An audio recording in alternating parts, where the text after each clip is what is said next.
Raffles, The Further Adventures of the Amateur Cracksman, by E. W. Hornung. Chapter 1. No Sinecure.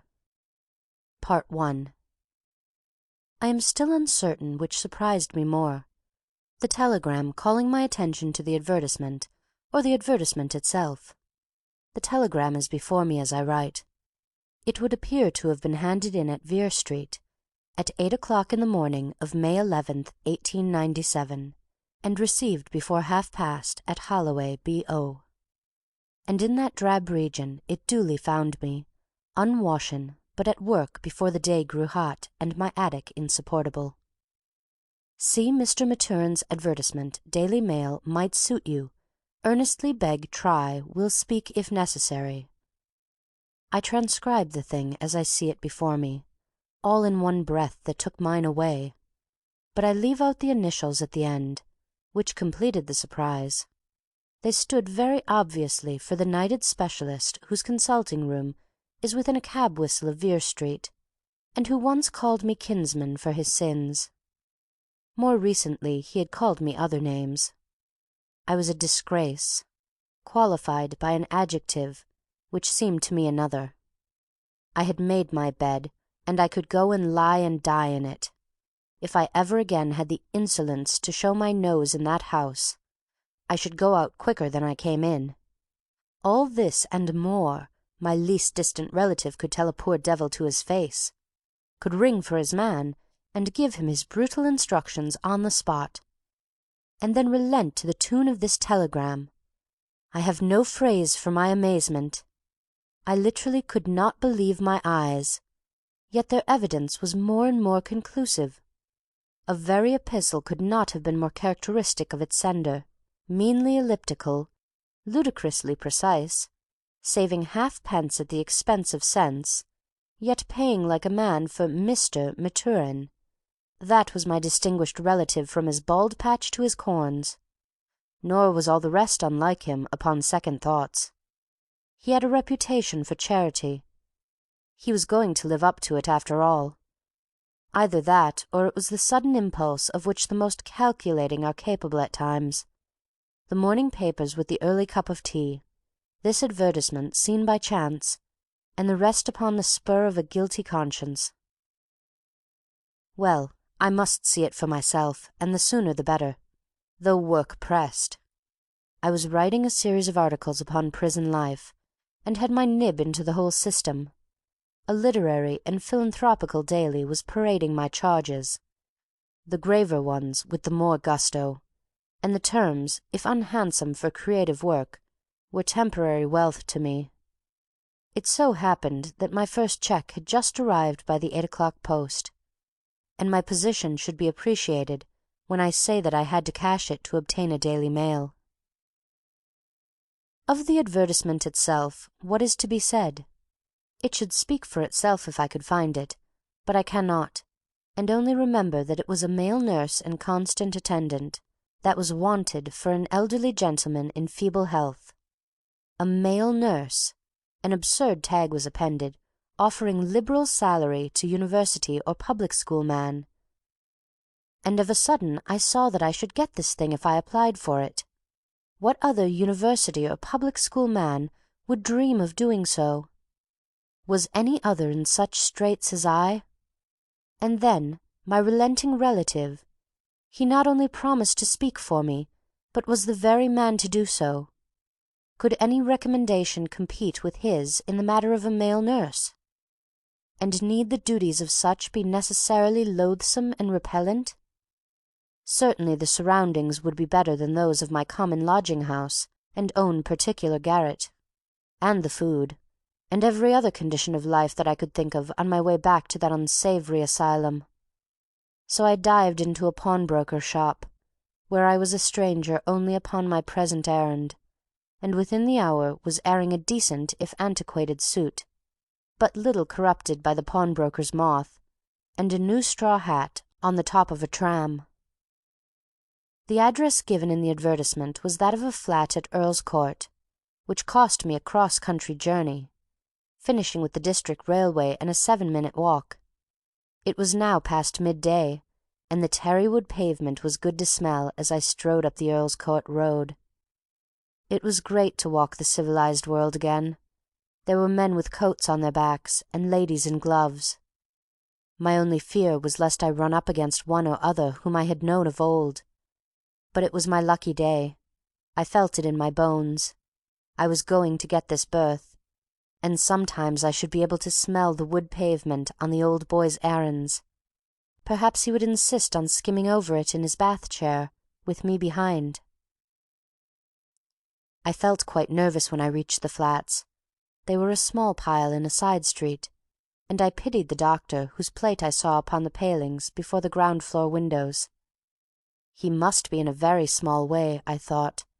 I rather pitied myself as well. I had indulged in visions of better flats than these. There were no balconies. The porter was out of livery. There was no lift, and my invalid on the 3rd floor. I trudged up wishing I had never lived in Mount Street, and brushed against a dejected individual coming down. A full-blooded young fellow in a frock-coat flung the right door open at my summons. "Does Mr. Maturin live here?" I inquired. "That's right," said the full-blooded young man, grinning all over a convivial countenance. I've come about this advertisement in the Daily Mail." "You're the 39th," cried the blood. "That was the 38th you met upon the stair, and the day's still young. Excuse my staring at you. Yes, you pass your prelim, and can come inside. You're one of the few. We had most just after breakfast, but now the porter's heading off the worst cases, and that last chap was the first for 20 minutes. Come in here." And I was ushered into an empty room with a good bay window, which enabled my full-blooded friend to inspect me yet more critically in a good light. This he did without the least false delicacy. Then his questions began. "'Varsity man?" "No." "Public school?" "Yes." "Which one?" I told him, and he sighed relief. "At last! You're the very first I've not had to argue with as to what is and what is not a public school. Expelled?" "No," I said, after a moment's hesitation. "No, I was not expelled. And I hope you won't expel me if I ask a question in my turn." "Certainly not." "Are you Mr. Maturin's son?" "No. My name's Theobald. You may have seen it down below." "The doctor?" I said.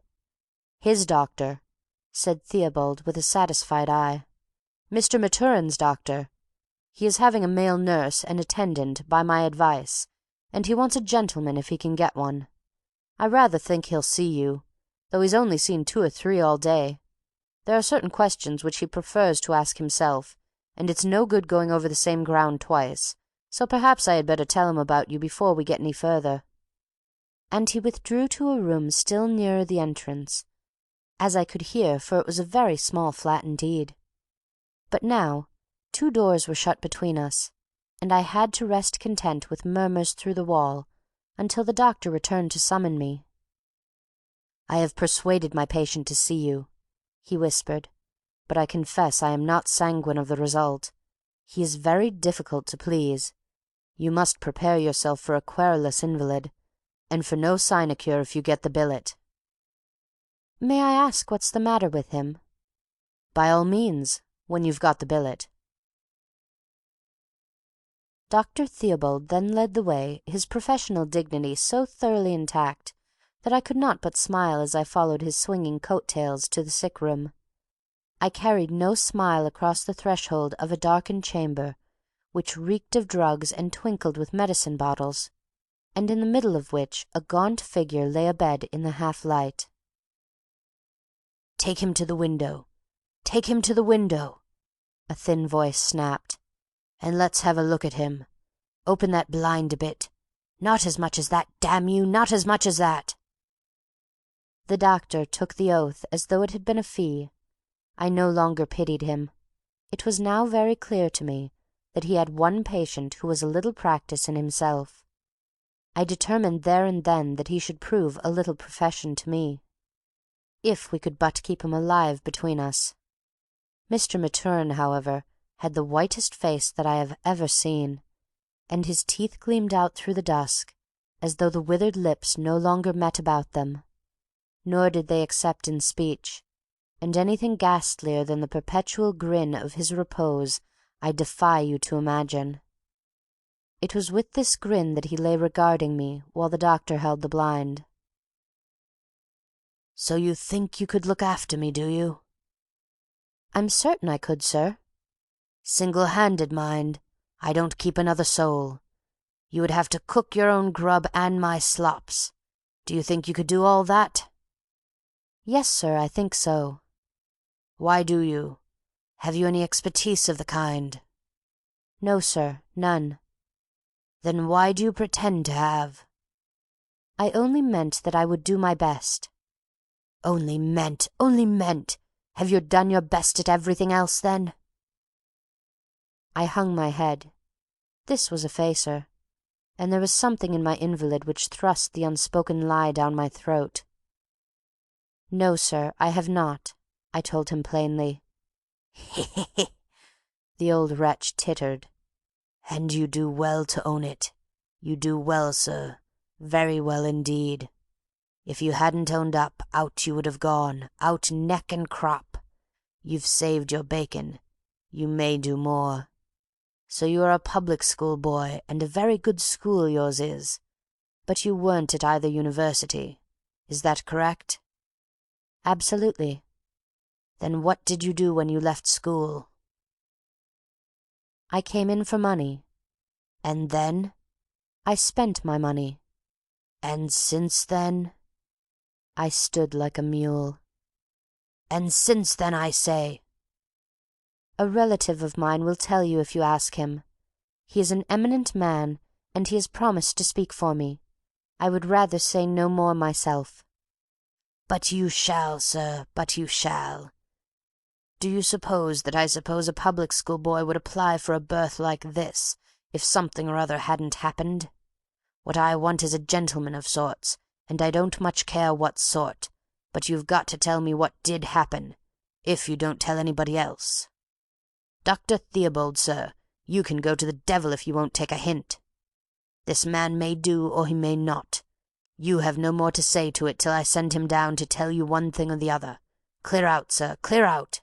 And if you think you've got anything to complain of, you stick it down in the bill."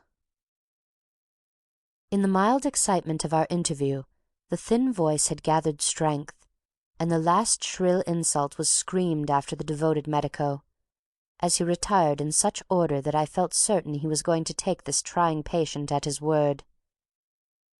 The bedroom door closed, then the outer one, and the doctor's heels went drumming down the common stair. I was alone in the flat with this highly singular and rather terrible old man. "And a damned good riddance," croaked the invalid, raising himself on one elbow without delay. "I may not have much body left to boast about, but at least I've got a lost old soul to call my own. That's why I want a gentleman of sorts about me. I've been too dependent on that chap. He won't even let me smoke, and he's been in the flat all day to see I didn't. You'll find the cigarettes behind the Madonna of the chair." It was a steel engraving of the great Raphael, and the frame was tilted from the wall. At a touch, a packet of cigarettes tumbled down from behind. "Thanks, and now a light." I struck the match and held it, while the invalid inhaled with normal lips. And suddenly I sighed. I was irresistibly reminded of my poor dear old Raffles. A smoke ring worthy of the great A.J. was floating upwards from the sick man's bed. "And now take one yourself. I have smoked more poisonous cigarettes, but even these are not Sullivan's." I cannot repeat what I said. I have no idea what I did. I only knew that it was A.J. Raffles in the flesh. Part 2. "Yes, Bunny, it was the very devil of a swim, but I defy you to sink in the Mediterranean. That sunset saved me. The sea was on fire. I hardly swam under water at all, but went all I knew for the sun itself. When it set I must have been a mile away. Until it did I was the invisible man. I figured on that, and only hope it wasn't set down as a case of suicide. I shall get outed quite soon enough, Bunny, but I'd rather be dropped by the hangman than throw my own wicket away." "Oh, my dear old chap, to think of having you by the hand again! I feel as though we were both aboard that German liner, and all that's happened since a nightmare. I thought that time was the last." "It looked rather like it, Bunny. It was taking all the risks and hitting at everything, but the game came off, and some day I'll tell you how." "Oh, I'm in no hurry to hear. It's enough for me to see you lying there. I don't want to know how you came there or why, though I fear you must be pretty bad. I must have a good look at you before I let you speak another word." I raised one of the blinds, I sat upon the bed, and I had that look. It left me all unable to conjecture his true state of health, but quite certain in my own mind that my dear Raffles was not and never would be the man he had been. He had aged 20 years. He looked 50 at the very least. His hair was white. There was no trick about that. And his face was another white.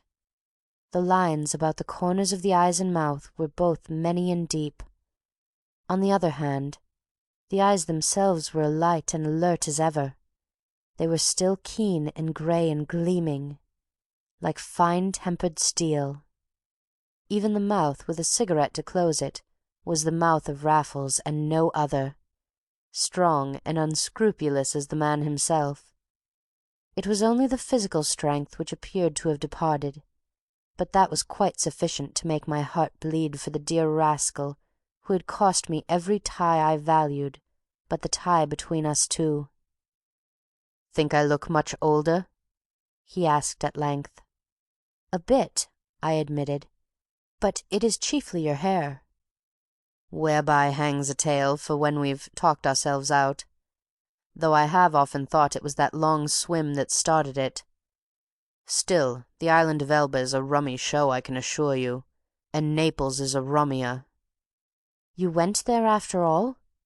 "Rather. It's the European paradise for such as our noble selves, but there's no place that's a patch on little London as a non-conductor of heat. It never need get too hot for a fellow here. If it does, it's his own fault. It's the kind of wicket you don't get out on, unless you get yourself out. So here I am again, and have been for the last 6 weeks, and I mean to have another knock."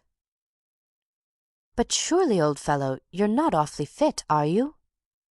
"Fit? My dear Bunny, I'm dead. I'm at the bottom of the sea, and don't you forget it for a minute." "But are you all right, or are you not?" "No, I'm half poisoned by Theobald's prescriptions and putrid cigarettes, and as weak as a cat from lying in bed." "Then why on earth lie in bed, Raffles?" "Because it's better than lying in jail, as I'm afraid you know, my poor dear fellow.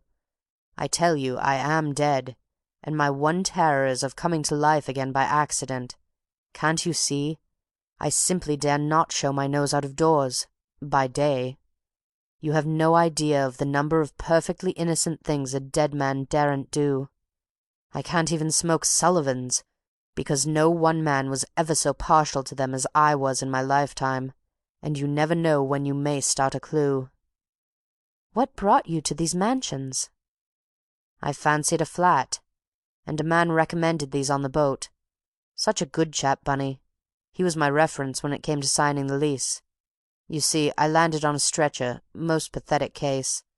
Old Australian without a friend in old country, ordered Engadine as last chance, no go, not an earthly, sentimental wish to die in London. That's the history of Mr. Maturin. If it doesn't hit you hard, Bunny, you're the first. But it hit friend Theobald hardest of all. I'm an income to him. I believe he's going to marry on me." "Does he guess there's nothing wrong?"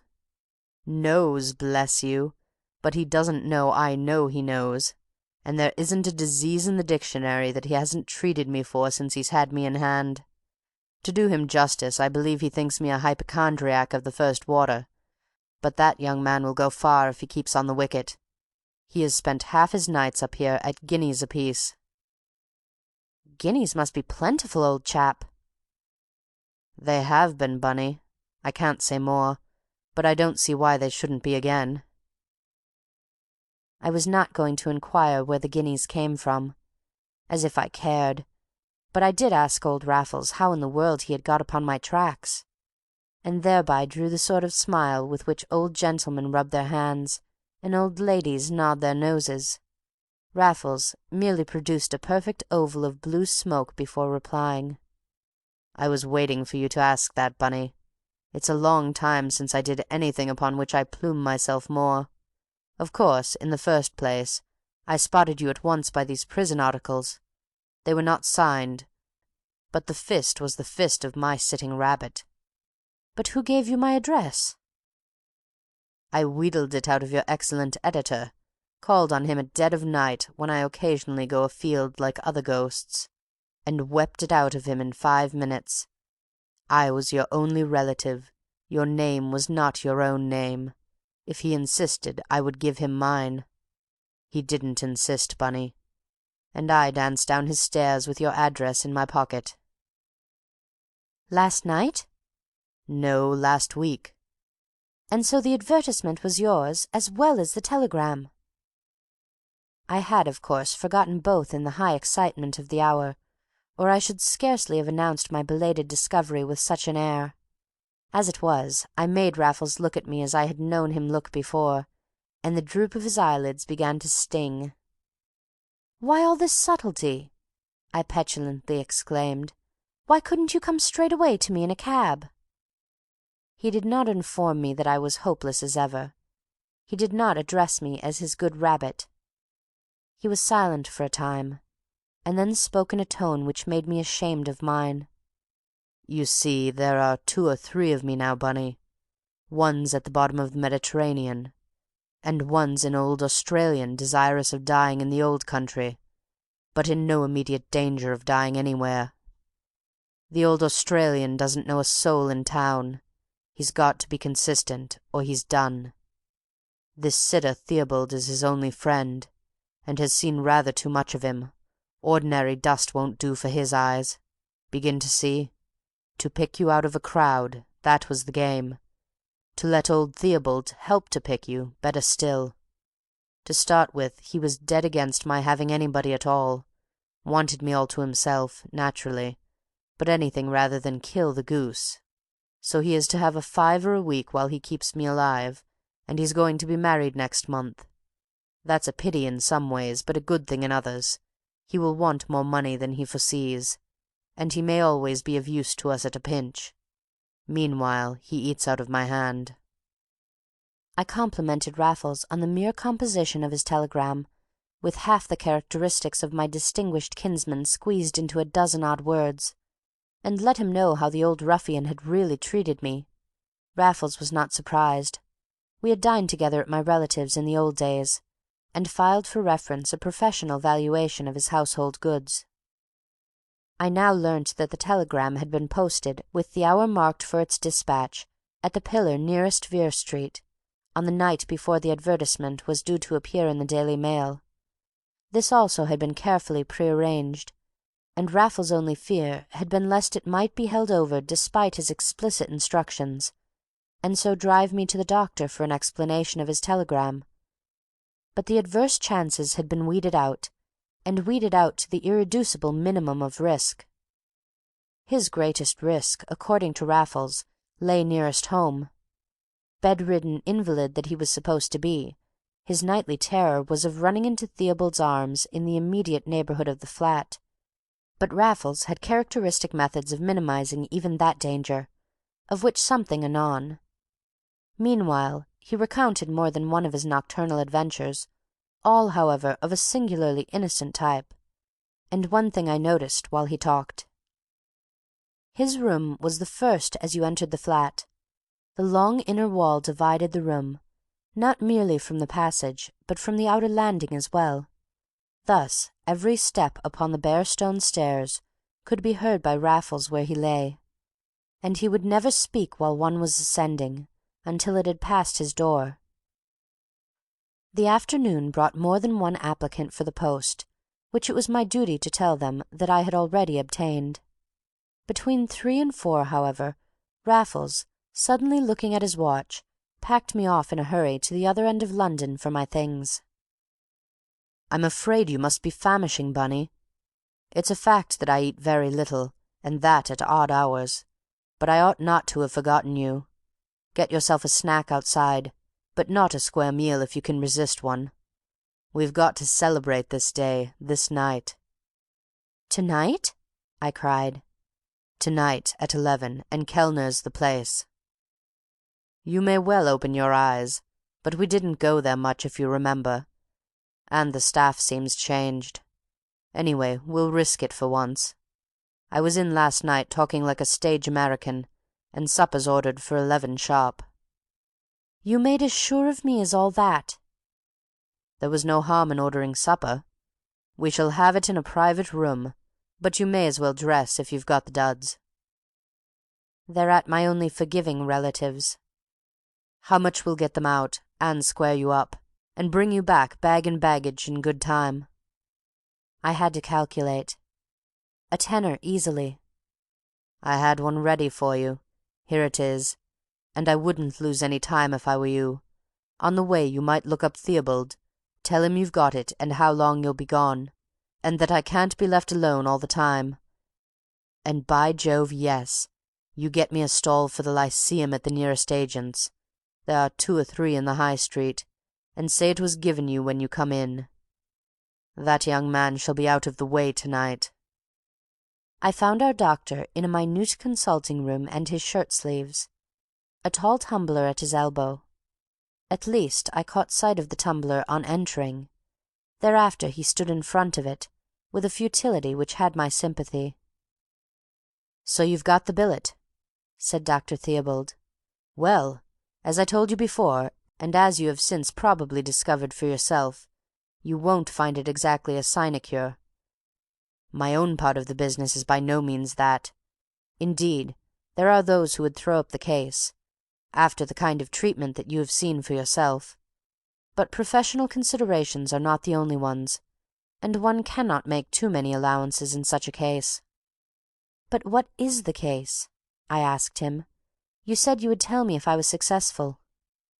Dr. Theobald's shrug was worthy of the profession he seemed destined to adorn. It was not incompatible with any construction which one chose to put upon it. Next moment he had stiffened. I suppose I still spoke more or less like a gentleman. Yet, after all, I was only the male nurse. He seemed to remember this suddenly, and he took occasion to remind me of the fact. "Ah," he said, "that was before I knew you were altogether without experience. And I must say that I was surprised even at Mr. Maturin's engaging you after that. But it will depend upon yourself how long I allow him to persist in so curious an experiment. As for what is the matter with him, my good fellow, it is no use my giving you an answer which would be double Dutch to you. Moreover, I have still to test your discretionary powers. I may say, however, that the poor gentleman presents at once the most complex and most troublesome case, which is responsibility enough without certain features which make it all but insupportable. Beyond this I must refuse to discuss my patient for the present, but I shall certainly go up if I can find time." He went up within 5 minutes. I found him there on my return at dusk. But he did not refuse my stall for the Lyceum, which Raffles would not allow me to use myself, and presented to him off-hand without my leave. "And don't you bother about me any more till tomorrow," snapped the high, thin voice as he was off. "I can send for you now when I want you, and I'm hoping to have a decent night for once." Part 3. It was 10:30 when we left the flat, in an interval of silence on the noisy stairs. The silence was unbroken by our weary feet. Yet for me a surprise was in store upon the very landing. Instead of going downstairs, Raffles led me up 2 flights, and so out upon a perfectly flat roof. "There are 2 entrances to these mansions," he explained between stars and chimney stacks. "One to our staircase, and another round the corner. But there's only one porter, and he lives on the basement underneath us, and affects the door nearest home. We miss him by using the wrong stairs, and we run less risk of old Theobald. I got the tip from the postman, who come up one way and down the other. Now follow me, and look out."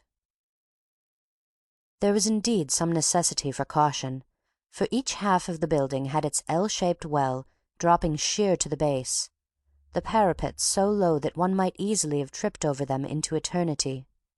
However, we were soon upon the second staircase, which opened on the roof like the first, and 20 minutes of the next 25 we spent in an admirable hansom, skimming east.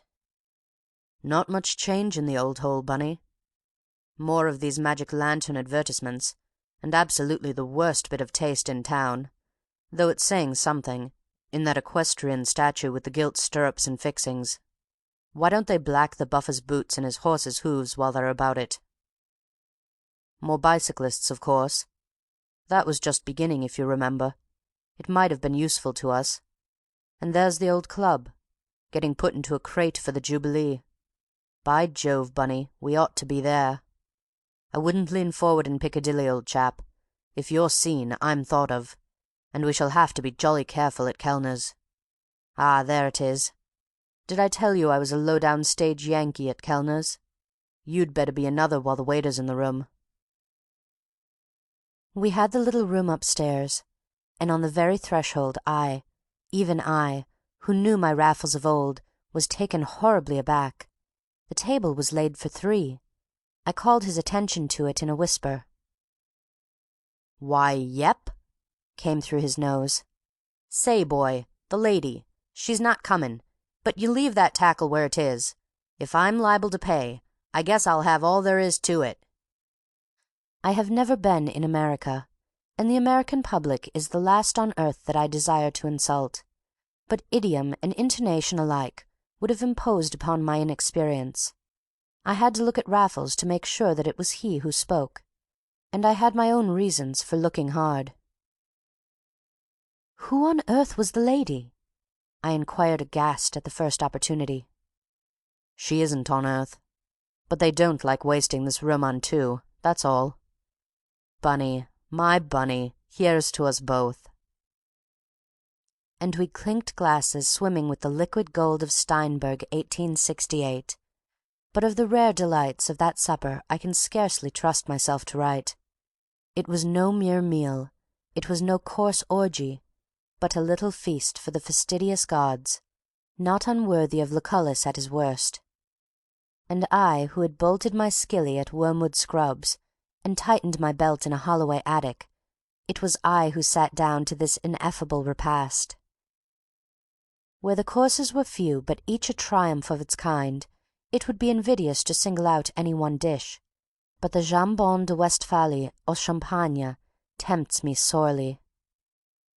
And then the champagne that we drank, not the quantity but the quality, well, it was Pol Roger, 84, and quite good enough for me, but even so it was not more dry, nor did it sparkle more than the merry rascal who had dragged me thus far to the devil, but should lead me dancing the rest of the way.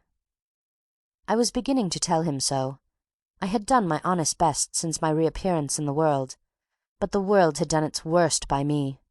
A further antithesis and my final intention were both upon my tongue when the waiter with the Chateau Margaux cut me short, for he was the bearer of more than that great wine, bringing also a card upon a silver tray.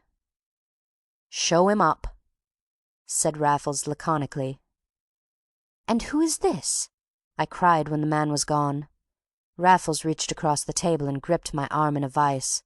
His eyes were steel points fixed on mine. "Bunny, stand by me," he said in the old irresistible voice, a voice both stern and winning. "Stand by me, Bunny, if there's a row." And there was time for nothing more, the door flying open and a dapper person entering with a bow, a frock coat on his back, gold pince-nez on his nose, a shining hat in one hand and a black bag in the other. "Good evening, gentlemen," said he, at home and smiling. "Sit down," drawled Raffles in casual response. "Say, let me introduce you to Mr. Ezra B. Martin of Chicago. Mr. Martin is my future brother-in-law. This is Mr. Robinson, Ezra, manager to Sparks & Company, the celebrated jewelers on Regent Street." I pricked up my ears but contented myself with a nod. I altogether distrusted my ability to live up to my new name and address. "I figured on Miss Martin being right here, too," continued Raffles, "but I regret to say she's not feeling so good. We light out for Paris on the 9 a.m. train tomorrow morning, and she guessed she'd be too dead. Sorry to disappoint you, Mr. Robinson, but you'll see I'm advertising your wares." Raffles held his right hand under the electric light, and a diamond ring flashed upon his little finger. I could have sworn it was not there 5 minutes before. The tradesman had a disappointed face, but for a moment it brightened as he expatiated on the value of that ring and on the price his people had accepted for it. I was invited to guess the figure, but I shook a discreet head. I have seldom been more taciturn in my life. £45, cried the jeweller, and it would be cheap at 50 guineas. That's right, assented Raffles. That'd be dead cheap, I allow, but then, my boy, you got in ready cash, and don't you forget it. I do not dwell upon my own mystification in all this. I merely pause to state that I was keenly enjoying that very element. Nothing could have been more typical of Raffles of the past. It was only my own attitude that had changed. It appeared that the mythical lady, my sister, had just become engaged to Raffles, who seemed all anxiety to pin her down with gifts of price. I could not quite gather whose gift to whom was the diamond ring, but it had evidently been paid for, and I voyaged to the moon, wondering when and how. I was recalled to this planet by a deluge of gems from the jeweller's bag. They lay alight in their cases like the electric lamps above. We all three put our heads together over them, myself without the slightest clue as to what was coming, but not unprepared for violent crime. One does not do 18 months for nothing. "Right away," Raffles was saying. "We'll choose for her, and you'll change anything she don't like. Is that the idea?" "That was my suggestion, sir." "Then come on, Ezra. I guess you know Sadie's taste. You help me choose." And we chose. Lord, what did we not choose? There was her ring, a diamond half-loop. It cost £95, and there was no attempt to get it for 90. Then there was a diamond necklace, 200 guineas, but pounds accepted. That was to be the gift of the bridegroom. The wedding was evidently imminent. It behooved me to play a brotherly part. I therefore rose to the occasion, calculated that she would like a diamond star, £116, but reckoned it was more than I could afford, and sustained a vicious kick under the table for either verb. I was afraid to open my mouth on finally obtaining the star for the round 100. And then the fat fell in the fire, for pay we could not, though a remittance, said Raffles, was overdue from New York. "But I don't know you gentlemen," the jeweller exclaimed. "I haven't even the name of your hotel." "I told you we was stopping with friends," said Raffles, who was not angry, though thwarted and crushed. "But that's right, sir. Oh, that's dead right. I'm the last man to ask you to take quixotic risks. I'm trying to figure a way out. Yes, sir, that's what I'm trying to do." "I wish you could, sir," the jeweller said with feeling. "It isn't as if we haven't seen the colour of your money, but certain rules I'm sworn to observe. It isn't as if I was in business for myself. And you say you start for Paris in the morning?" "On the 9 a.m. train," mused Raffles. "And I've heard no-end yarns about the jewelers' stores in Paris. But that ain't fair. Don't you take no notice of that. I'm trying to figure a way out. Yes, sir." He was smoking cigarettes out of a 25 box. The tradesman and I had cigars. Raffles sat frowning with a pregnant eye, and it was only too clear to me that his plans had miscarried. I could not help thinking, however, that they deserved to do so, if he had counted upon buying credit for all but £400 by a single payment of some 10%. That again seemed unworthy of Raffles, and I, for my part, still sat prepared to spring any moment at our visitor's throat. "We could mail you the money from Paris," drawled Raffles at length. "But how should we know you'd hold up your end of the string and mail us the same articles we've selected tonight?" The visitor stiffened in his chair. The name of his firm should be sufficient guarantee for that. "I guess I'm no better acquainted with their name than they are with mine," remarked Raffles, laughing. "See here, though, I got a scheme. You pack 'em in this." He turned the cigarettes out of the tin box, while the jeweller and I joined wondering eyes. "Pack 'em in this," repeated Raffles. "The 3 things we want, and never mind the boxes. You can pack 'em in cotton wool. Then we'll ring for string and sealing wax, seal up the lot right here, and you can take 'em away in your grip.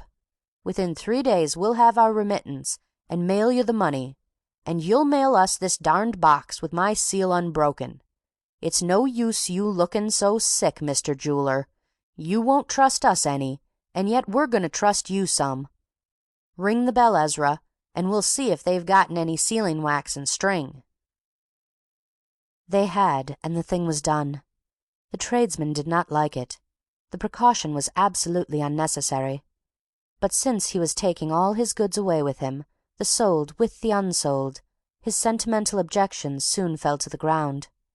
He packed necklet, ring, and star with his own hands in cotton wool, and the cigarette box held them so easily that at the last moment, when the box was closed and the string ready, Raffles very nearly added a diamond bee brooch at £51 10s. This temptation, however, he ultimately overcame, to the other's chagrin. The cigarette box was tied up and the string sealed, oddly enough, with the diamond of the ring that had been bought and paid for. "I'll chance you having another ring in the store the dead spit of mine," laughed Raffles as he relinquished the box, and it disappeared into the tradesman's bag. "And now, Mr. Robinson, I hope you'll appreciate my true hospitality in not offering you anything to drink while business was in progress. That's Chateau Margaux, sir, and I should judge it's what you'd call an 18-carat article." In the cab, which we took to the vicinity of the flat, I was instantly snubbed for asking questions which the driver might easily overhear, and took the repulse just a little to heart. I could make neither head nor tail of Raffles' dealings with the man from Regent Street, and was naturally inquisitive as to the meaning of it all. But I held my tongue until we had regained the flat in the cautious manner of our exit, and even there until Raffles rallied me with a hand on either shoulder and an old smile upon his face. "You rabbit," said he, "why couldn't you wait till we got home?" "Why couldn't you tell me what you were going to do?" I retorted as of yore. "Because your dear old phiz is still worth its weight in innocence, and because you never could act for nuts. You looked as puzzled as the other poor devil, but you wouldn't if you had known what my game really was." "And pray what was it?" "That," said Raffles, and he smacked the cigarette box down upon the mantelpiece. It was not tied. It was not sealed. It flew open from the force of the impact, and the diamond ring that cost £95, the necklet for £200, and my flaming star at another £100, all 3 lay safe and snug in the jeweller's own cotton wool. "Duplicate boxes?"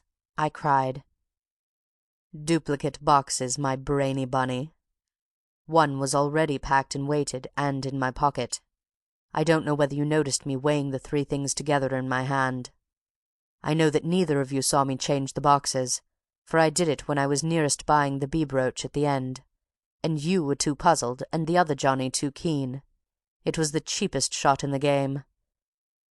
The dear ones was sending old Theobald to Southampton on a fool's errand yesterday afternoon, and showing one's own nose down Regent Street in broad daylight while he was gone. But some things are worth paying for, and certain risks one must always take. Nice boxes, aren't they? I only wished they contained a better cigarette. But a notorious brand was essential. A box of Sullivans would have brought me to life tomorrow." "But they oughtn't to open it tomorrow." "Nor will they, as a matter of fact. Meanwhile, Bunny, I may call upon you to dispose of the bootle." "I'm on for any mortal thing." My voice rang true, I swear, but it was the way of Raffles to take the evidence of as many senses as possible. I felt the cold steel of his eyes through mine and through my brain, but what he saw seemed to satisfy him no less than what he heard, for his hand found my hand and pressed it with a fervour foreign to the man. "I know you are, and I knew you would be. Only remember, Bunny, it's my turn next to pay the shot." And you shall hear how he paid it when the time came. End of Chapter 1.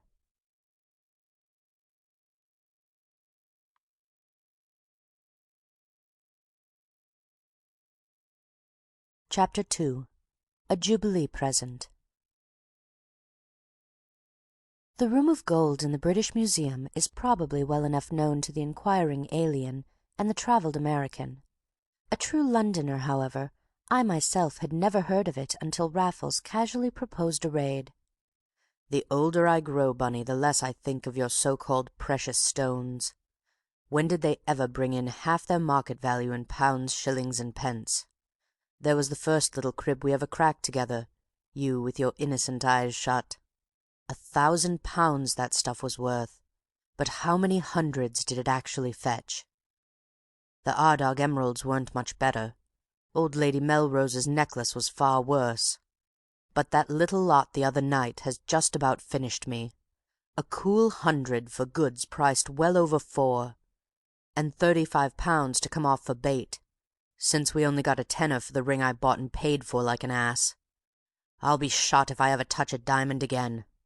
Not if it was the Koh-i-Noor. Those few whacking stones are too well known, and to cut them up is to decrease their value by arithmetical retrogression. Besides, that brings you up against the fence once more, and I'm done with the beggars for good and all. You talk about your editors and publishers, you literary swine. Barabbas was neither a robber nor a publisher, but a 6-barred, barbed-wired, spike-topped fence. What we really want is an incorporated society of thieves, with some public-spirited old forger to run it for us on business lines."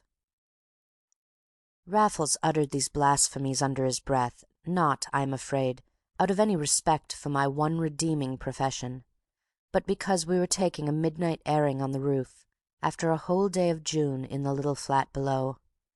The stars shone overhead, the lights of London underneath, and between the lips of Raffles a cigarette of the old and only brand.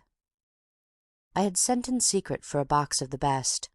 The boon had arrived that night, and the foregoing speech was the first result. I could not afford to ignore the insolent asides, however, where the apparent contention was so manifestly unsound. "And how are you going to get rid of your gold?" said I pertinently. "Nothing easier, my dear rabbit." "Is your room of gold a room full of sovereigns?" Raffles laughed softly at my scorn. "No, Bunny, it's principally in the shape of archaic ornaments, whose value, I admit, is largely extrinsic. But gold is gold from Phoenicia to Klondike, and if we cleared the room we should eventually do very well." "How?" "I should melt it down into a nugget and bring it home from the USA tomorrow." "And then?" "Make them pay up in hard cash across the counter of the Bank of England. And you can make them." That I knew, and so said nothing for a time, remaining a hostile though a silent critic, while we paced the cool black leads with our bare feet, softly as cats. "And how do you propose to get enough away?" at length I asked, "to make it worth while?" "Ah, there you have it," said Raffles. "I only propose to reconnoitre the ground, to see what we can see. We might find some hiding place for a night. That, I am afraid, would be our only chance." "Have you ever been there before?" "Not since they got the one good portable piece which I believe that they exhibit now. It's a long time since I read of it. I can't remember where, but I know they have got a gold cup of sorts worth several thousands. A number of the immorally rich clubbed together and presented it to the nation, and 2 of the richly immoral intend to snaffle it for themselves. At any rate, we might go and have a look at it, Bunny, don't you think?" Think! I seized his arm. When? I asked like a quick-firing gun. "The sooner the better, while old Theobald's away on his honeymoon." Our medico had married the week before, nor was any fellow practitioner taking his work, at least not that considerable branch of it which consisted of Raffles, during his brief absence from town. There were reasons, delightfully obvious to us, why such a plan would have been highly unwise in Dr. Theobald. I, however, was sending him daily screeds, and both matutinal and nocturnal telegrams, the composition of which afforded Raffles not a little enjoyment. "Well, then, when?" I began to repeat. "Tomorrow, if you like." "Only to look?" The limitation was my one regret. "We must do so, Bunny, before we leap."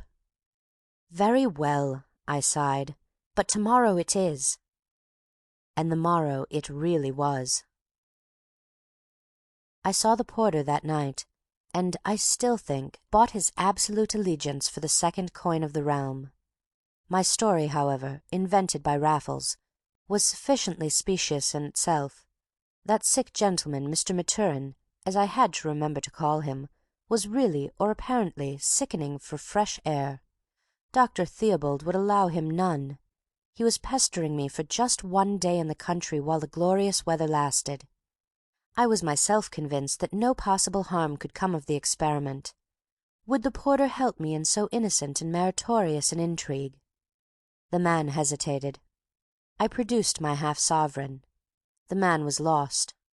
And at 8:30 next morning, before the heat of the day, Raffles and I drove to Kew Gardens in a hired landau which was to call for us at midday and wait until we came.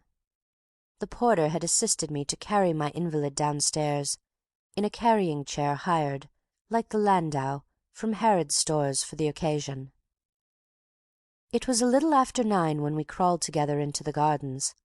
By 8:30 my invalid had had enough, and out he tottered on my arm, a cab, a message to our coachman, a timely train to Baker Street, another cab, and we were at the British Museum, brisk pedestrians now, not very many minutes after the opening hour of 10 a.m. It was one of those glowing days which will not be forgotten by many who were in town at the time. The Diamond Jubilee was upon us, and Queen's weather had already set in. Raffles, indeed, declared it was as hot as Italy and Australia put together, and certainly the short summer nights gave the channels of wood and asphalt and the continents of brick and mortar but little time to cool. At the British Museum the pigeons were crooning among the shadows of the grimy colonnade, and the stalwart janitors looked less stalwart than usual, as though their medals were too heavy for them. I recognized some habitual readers going to their labor underneath the dome. Of mere visitors we seemed among the first. "That's the room," said Raffles, who had bought the twopenny guide, as we studied it openly on the nearest bench. "Number 43, upstairs and sharp round to the right. Come on, Bunny." And he led the way in silence, but with a long methodical stride, which I could not understand until we came to the corridor leading to the room of gold, when he turned to me for a moment. 139 yards from this to the open street," said Raffles, "not counting the stairs. I suppose we could do it in 20 seconds, but if we did we should have to jump the gates. No, you must remember to loaf out at slow march, Bunny, whether you like it or not." "But you talked about a hiding place for a night." "Quite so, for all night. We should have to get back, go on lying low, and saunter out with the crowd next day, after doing the whole show thoroughly." "What? With gold in our pockets?" "And gold in our boots, and gold up the sleeves and legs of our suits. You leave that to me, Bunny, and wait till you've tried 2 pairs of trousers sewn together at the foot. This is only a preliminary reconnoitre, and here we are." It is none of my business to describe the so-called room of gold, with which I, for one, was not a little disappointed. The glass cases, which both fill and line it, may contain unique examples of the goldsmith's art in times and places of which one heard quite enough in the course of one's classical education, but from a professional point of view, I would as lief have the ransacking of a single window in the West End as the pick of all those spoils of Etruria and ancient Greece. The gold may not be so soft as it appears, but it certainly looks as though you could bite off the business ends of the spoons and stop your own teeth in doing so. Nor should I care to be seen wearing one of the rings, but the greatest fraud of all, from the aforesaid standpoint, is assuredly that very cup of which Raffles had spoken. Moreover, he felt this himself. "Why, it's as thin as paper," said he, "and enamelled like a middle-aged lady of quality. But, by Jove, it's one of the most beautiful things I ever saw in my life, Bunny. I should like to have it for its own sake, by all my gods." The thing had a little square case of plate glass all to itself at one end of the room. It may have been the thing of beauty that Raffles affected to consider it, but I, for my part, was in no mood to look at it in that light. Underneath were the names of the plutocrats who had subscribed for this national gewgaw, and I fell to wondering where their £8,000 came in, while Raffles devoured his twopenny guide-book as greedily as a schoolgirl with a zeal for culture. "Those are scenes from the martyrdom of St. Agnes," said he, translucent on relief. "One of the finest specimens of its kind. I should think it was. Bunny, you Philistine, why can't you admire the thing for its own sake? It would be worth having only to live up to.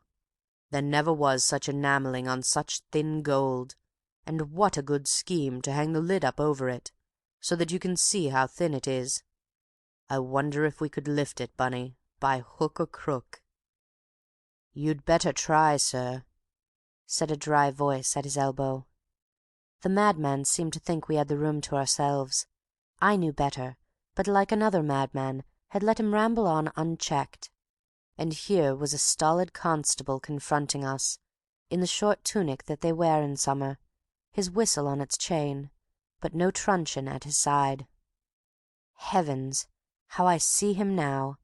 A man of medium size, with a broad, good-humoured, perspiring face, and a limp moustache. He looked sternly at Raffles, and Raffles looked merrily at him. "Going to run me in, officer?" said he. "That would be a joke, my hat!" "I didn't say as I was, sir," replied the policeman. "But that's queer talk for a gentleman like you, sir, in the British Museum." And he wagged his helmet at my invalid, who had taken his airing in frock-coat and top-hat, the more readily to assume his present part. "What?" cried Raffles. "Simply saying to my friend that I'd like to lift the gold cup? Why, so I should, officer, so I should. I don't mind who hears me say so.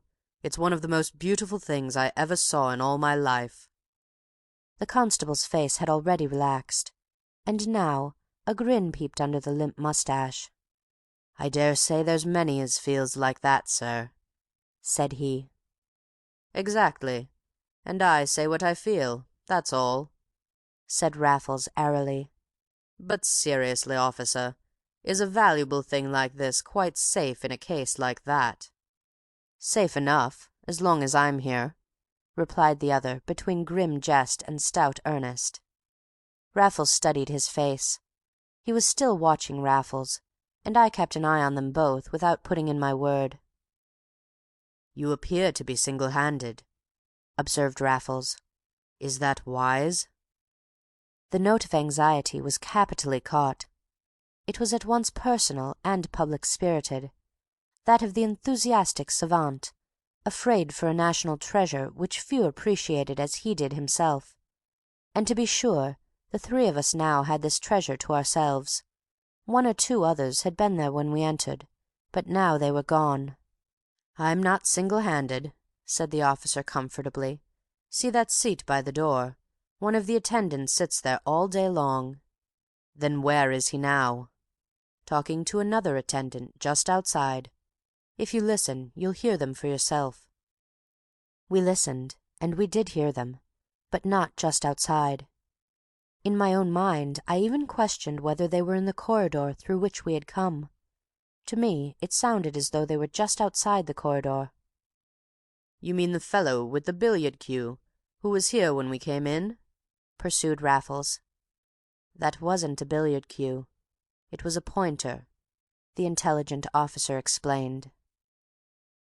"It ought to be a javelin," said Raffles nervously. "It ought to be a pole-axe.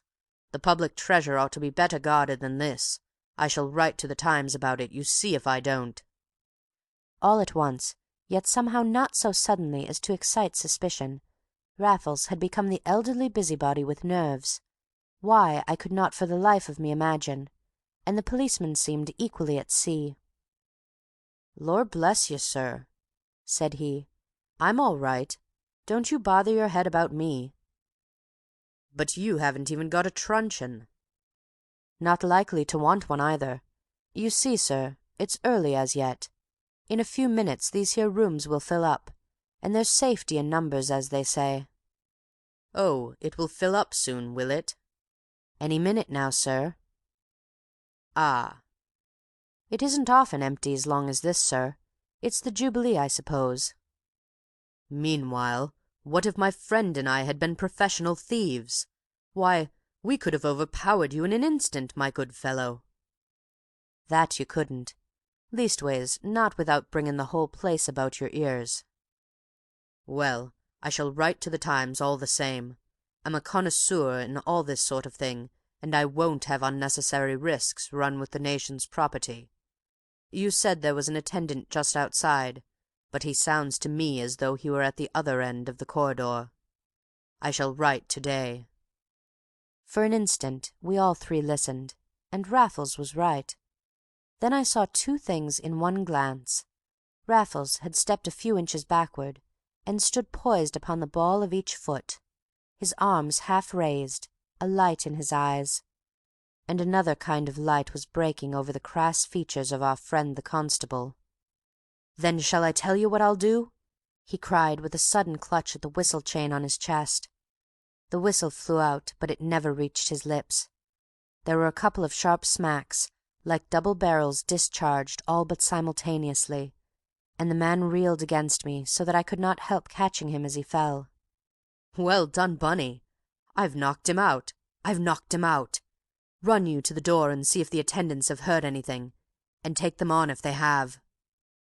Mechanically I did as I was told. There was no time for thought, still less for remonstrance or reproach, though my surprise must have been even more complete than that of the constable before Raffles knocked the sense out of him.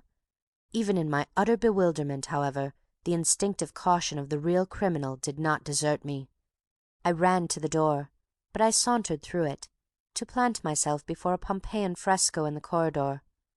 And there were the two attendants, still gossiping outside the further door, nor did they hear the dull crash which I heard, even as I watched them out of the corner of each eye. It was hot weather, as I have said, but the perspiration on my body seemed already to have turned into a skin of ice. Then I caught the faint reflection of my own face in the casing of the fresco, and it frightened me into some semblance of self, as Raffles joined me with his hands in his pockets. But my fear and indignation were redoubled at the sight of him, when a single glance convinced me that his pockets were as empty as his hands, and his mad outrage the most wanton and reckless of his whole career. "Ah, very interesting, but nothing to what they have in the museum at Naples or in Pompeii itself. You must go there some day, Bunny. I've a good mind to take you myself. Meanwhile, slow march. The beggar hasn't moved an eyelid. We may swing for him if you show indecent haste." "We?" I whispered. "We?" And my knees knocked together as we came up to the chatting attendants. but Raffles must needs interrupt them to ask the way to the prehistoric saloon. "At the top of the stairs." "Thank you. Then we'll work round that way to the Egyptian part." And we left them resuming their providential chat. "I believe you're mad," I said bitterly as we went. "I believe I was," admitted Raffles. "but I'm not now, and I'll see you through. 139 yards, wasn't it? Then it can't be more than 120 now. Not as much. Steady, Bunny, for God's sake. It's slow march for our lives." There was this much management. The rest was our colossal luck. A hansom was being paid off at the foot of the steps outside, and in we jumped, Raffles shouting "Charing Cross" for all Bloomsbury to hear. We had turned into Bloomsbury Street without exchanging a syllable when he struck the trapdoor with his fist. "Where the devil are you driving us?" "Charing Cross, sir." "I said King's Cross. Round you spin and drive like the blazes or we'll miss our train. There's one to York at 10:35, added Raffles as the trapdoor slammed. "We'll book there, Bunny, and then we'll slope through the subway to the Metropolitan, and so to ground via Baker Street and Earl's Court." And actually, in half an hour he was seated once more in the hired carrying chair, while the porter and I staggered upstairs with my decrepit charge, for whose shattered strength even 1 hour in Kew Gardens had proved too much. Then, and not until then, when we had got rid of the porter and were alone at last, did I tell Raffles, in the most nervous English at my command, frankly and exactly what I thought of him and of his latest deed. Once started, moreover, I spoke as I have seldom spoke to living man, and Raffles, of all men, stood my abuse without a murmur, or rather he sat it out, too astounded even to take off his hat, though I thought his eyebrows would have lifted it from his head. "But it was always your infernal way," I was savagely concluding. "You make one plan, and yet you tell me another." "Not to-day, Bunny, I swear." "You mean to tell me you really did start with the bare idea of finding a place to hide in for a night?" "Of course I did." "It was to be the mere reconnoitre you pretended?" "There was no pretense about it, Bunny." "Then why on earth go and do what you did?" "The reason would be obvious to anyone but you," said Raffles, still with no unkindly scorn. "It was the temptation of a minute, the final impulse of the fraction of a second, when Roberto saw that I was tempted, and let me see that he saw it. It's not a thing I care to do, and I shan't be happy till the papers tell me the poor devil is alive, but a knock-out shot was the only chance for us then." "Why? You don't get run in for being tempted, nor yet for showing that you are." "But I should have deserved running in if I hadn't yielded to such a temptation as that, Bunny. It was a chance in 100,000. We might go there every day of our lives, and never again be the only outsiders in the room, with the billiard-marking Johnny practically out of earshot at one and the same time. It was a gift from the gods. Not to have taken it would have been flying in the face of Providence." "But you didn't take it," said I. "You went and left it behind." I wish I had had a kodak for the little smile with which Raffles shook his head, for it was one that he kept for those great moments of which our vocation is not devoid. All this time he had been wearing his hat, tilted a little over eyebrows no longer raised, and now, at last, I knew where the gold cup was. It stood for days upon his chimney-piece, this costly trophy whose ancient history and final fate filled newspaper columns even in these days of Jubilee, and for which the flower of Scotland Yard was said to be seeking high and low. Our constable, we learnt, had been stunned only, and from the moment that I brought him an evening paper with the news, Raffles's spirits rose to a height inconsistent with his equable temperament, and as unusual in him as the sudden impulse upon which he had acted with such effect. The cup itself appealed to me no more than it had done before. Exquisite it might be, handsome it was, but so light in the hand that the mere gold of it would scarcely have poured 3 figures out of melting pot. And what said Raffles but that he would never melt it at all? Taking it was an offence against the laws of the land, Bunny. That is nothing, but destroying it would be a crime against God and art, and may I be spitted on the vane of St. Mary Abbots if I commit it." Talk such as this was unanswerable.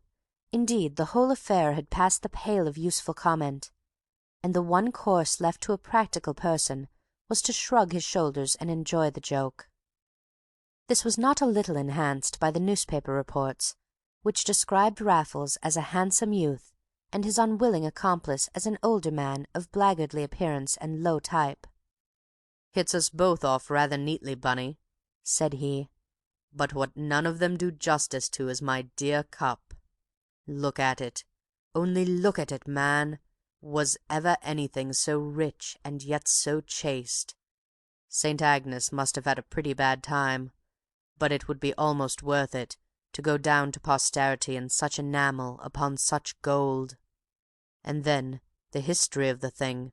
Do you realize that it's 500 years old, and has belonged to Henry VIII and to Elizabeth among others? Bunny, when you have me cremated, you can put my ashes in yonder cup, and lay us in the deep-delved earth together. And meanwhile, it is the joy of my heart, the light of my life, the delight of mine eye. And suppose other eyes catch sight of it? They never must. They never shall." Raffles would have been too absurd had he not been thoroughly alive to his own absurdity. There was nevertheless an underlying sincerity in his appreciation of any and every form of beauty, which all of his nonsense could not conceal, and his infatuation for the cup was, as he declared, a very pure passion, since the circumstances debarred him from the chief joy of the average collector, that of showing his treasure to his friends. At last, however, and at the height of his craze, Raffles and reason seemed to come together again as suddenly as they had parted company in the room of gold. "Bunny," he cried, flinging his newspaper across the room, "I've got an idea after your own heart. I know where I can place it, after all." "Do you mean the cup?" "I do." "Then I congratulate you." "Thanks." "Upon the recovery of your senses." "Thanks galore, but you've been confoundedly unsympathetic about this thing, Bunny, and I don't think I shall tell you my scheme till I've carried it out." "Quite time enough," said I. "It will mean your letting me loose for an hour or two under the cloud of this very night. Tomorrow's Sunday, the Jubilee's on Tuesday, and old Theobald's coming back for it." "It doesn't much matter whether he's back or not if you go late enough." "I mustn't be late. They don't keep open. No, it's no use your asking any questions. Go out and buy me a big box of Huntley and Palmer's biscuits. Any sort you like, only they must be theirs, and absolutely the biggest box they sell." "My dear man!" "No questions, Bunny. You do your part and I'll do mine." Subtlety and success were in his face. It was enough for me, and I had done his extraordinary bidding within a quarter of an hour. In another minute Raffles had opened the box and tumbled all the biscuits into the nearest chair. "Now, newspapers." I fetched a pile. He bid the cup of gold a ridiculous farewell, wrapped it up in newspaper after newspaper, and finally packed it in the empty biscuit box. "Now some brown paper. I don't want to be taken for the grocer's young man." A neat enough parcel it made, when the string had been tied and the ends cut close. What was more difficult was to wrap up Raffles himself in such a way that even the porter should not recognize him if they came face to face at the corner. And the sun was still up. But Raffles would go, and when he did I should not have known him myself. He may have been an hour away. It was barely dusk when he returned. My first question referred to our dangerous ally, the porter. Raffles had passed him unsuspected in going, but had managed to avoid him altogether on the return journey, which he had completed by way of the other entrance on the roof. I breathed again. "And what have you done with the cup?" "Placed it." "How much for? How much for?" "Let me think. I had a couple of cabs, and the postage was a tanner. with another twopence for registration. Yes, it cost me exactly 5 and 8. It cost you? But what did you get for it, Raffles? Nothing, my boy. Nothing? Not a crimson cent. I am not surprised. I never thought it had a market value. I told you so in the beginning, I said irritably. But what on earth have you done with the thing? Sent it to the Queen. You haven't. Rogue is a word with various meanings, and Raffles had been one sort of rogue ever since I had known him. But now, for once, he was the innocent variety, a great grey-haired child, running over with merriment and mischief. Well, I've sent it to Sir Arthur Bigg, to present to Her Majesty with the loyal respects of the thief, if that will do for you, said Raffles. I thought they might take too much stock of me at the GPO if I addressed it to the Sovereign herself. Yes, I drove over to St. Martin's le Grand with it, and I registered the box into the bargain. Do a thing properly if you do it at all. But why on earth, I groaned, do such a thing at all?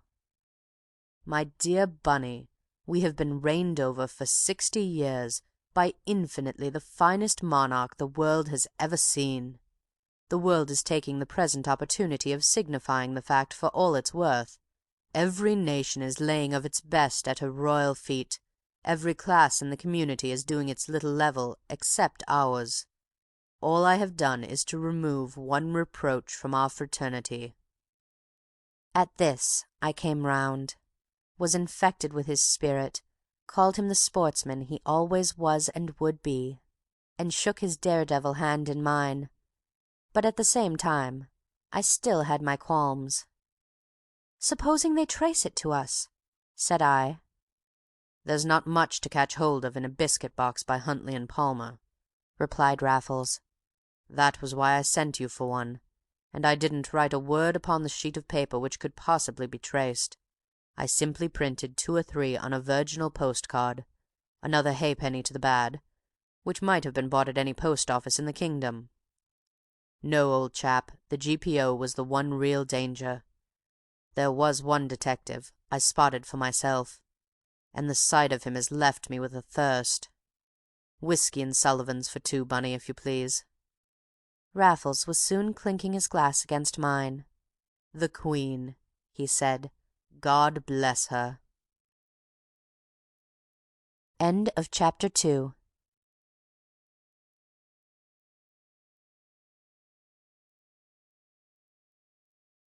Chapter 3. The Fate of Faustina. Marguerite è perso Salvatore, Marguerite, ma l'uomo è cacciatore, Marguerite, non c'è age corpa tu, quello che è fatto, un ne parliamo più. A piano organ was pouring the metallic music through our open windows, while a voice of brass brayed the words, which I have since obtained and printed above for identification by such as know their Italy better than I. They will not thank me for reminding them of a tune so lately epidemic in that land of aloes and blue skies, but at least it is unlikely to run in their heads as the ribald accompaniment to a tragedy, and it does in mine. It was in the early heat of August, and the hour that of lawful and necessary siesta for such as turn night into day. I was therefore shutting my window in a rage, and wondering whether I should not do the same for Raffles, when he appeared in the silk pyjamas to which the chronic solicitude of Dr. Theobald confined him from morning to night. "Don't do that, Bunny," said he. "I rather like that thing and want to listen. What sort of fellows are they to look at, by the way?" I put my head out to see, it being a primary rule of our quaint establishment that Raffles must never show himself at any of the windows. I remember now how hot the sill was to my elbows as I leant upon it and looked down, in order to satisfy a curiosity in which I could see no point. "Dirty-looking beggars," said I over my shoulder. "Dark as dark, blue chins, oleaginous curls, and earrings. Ragged as they make them, but nothing picturesque in their rags." "Neapolitans all over," murmured Raffles behind me. And that's a characteristic touch, the one fellow singing while the other grinds. They always have that out there." "He's rather a fine chap, the singer," said I, as the song ended. "My hat, what teeth! He's looking up here, and grinning all round his head. Shall I chuck him anything?" "Well, I have no reason to love the Neapolitans, but it takes me back. It takes me back. Yes, here you are, one each." It was a couple of half-crowns that Raffles put into my hand, but I had thrown them into the street for pennies before I saw what they were. Thereupon I left the Italians bowing to the mud, as well they might, and I turned to protest against such wanton waste. But Raffles was walking up and down, his head bent, his eyes troubled, and his one excuse disarmed remonstrance. "They took me back," he repeated. "My God, how they took me back!"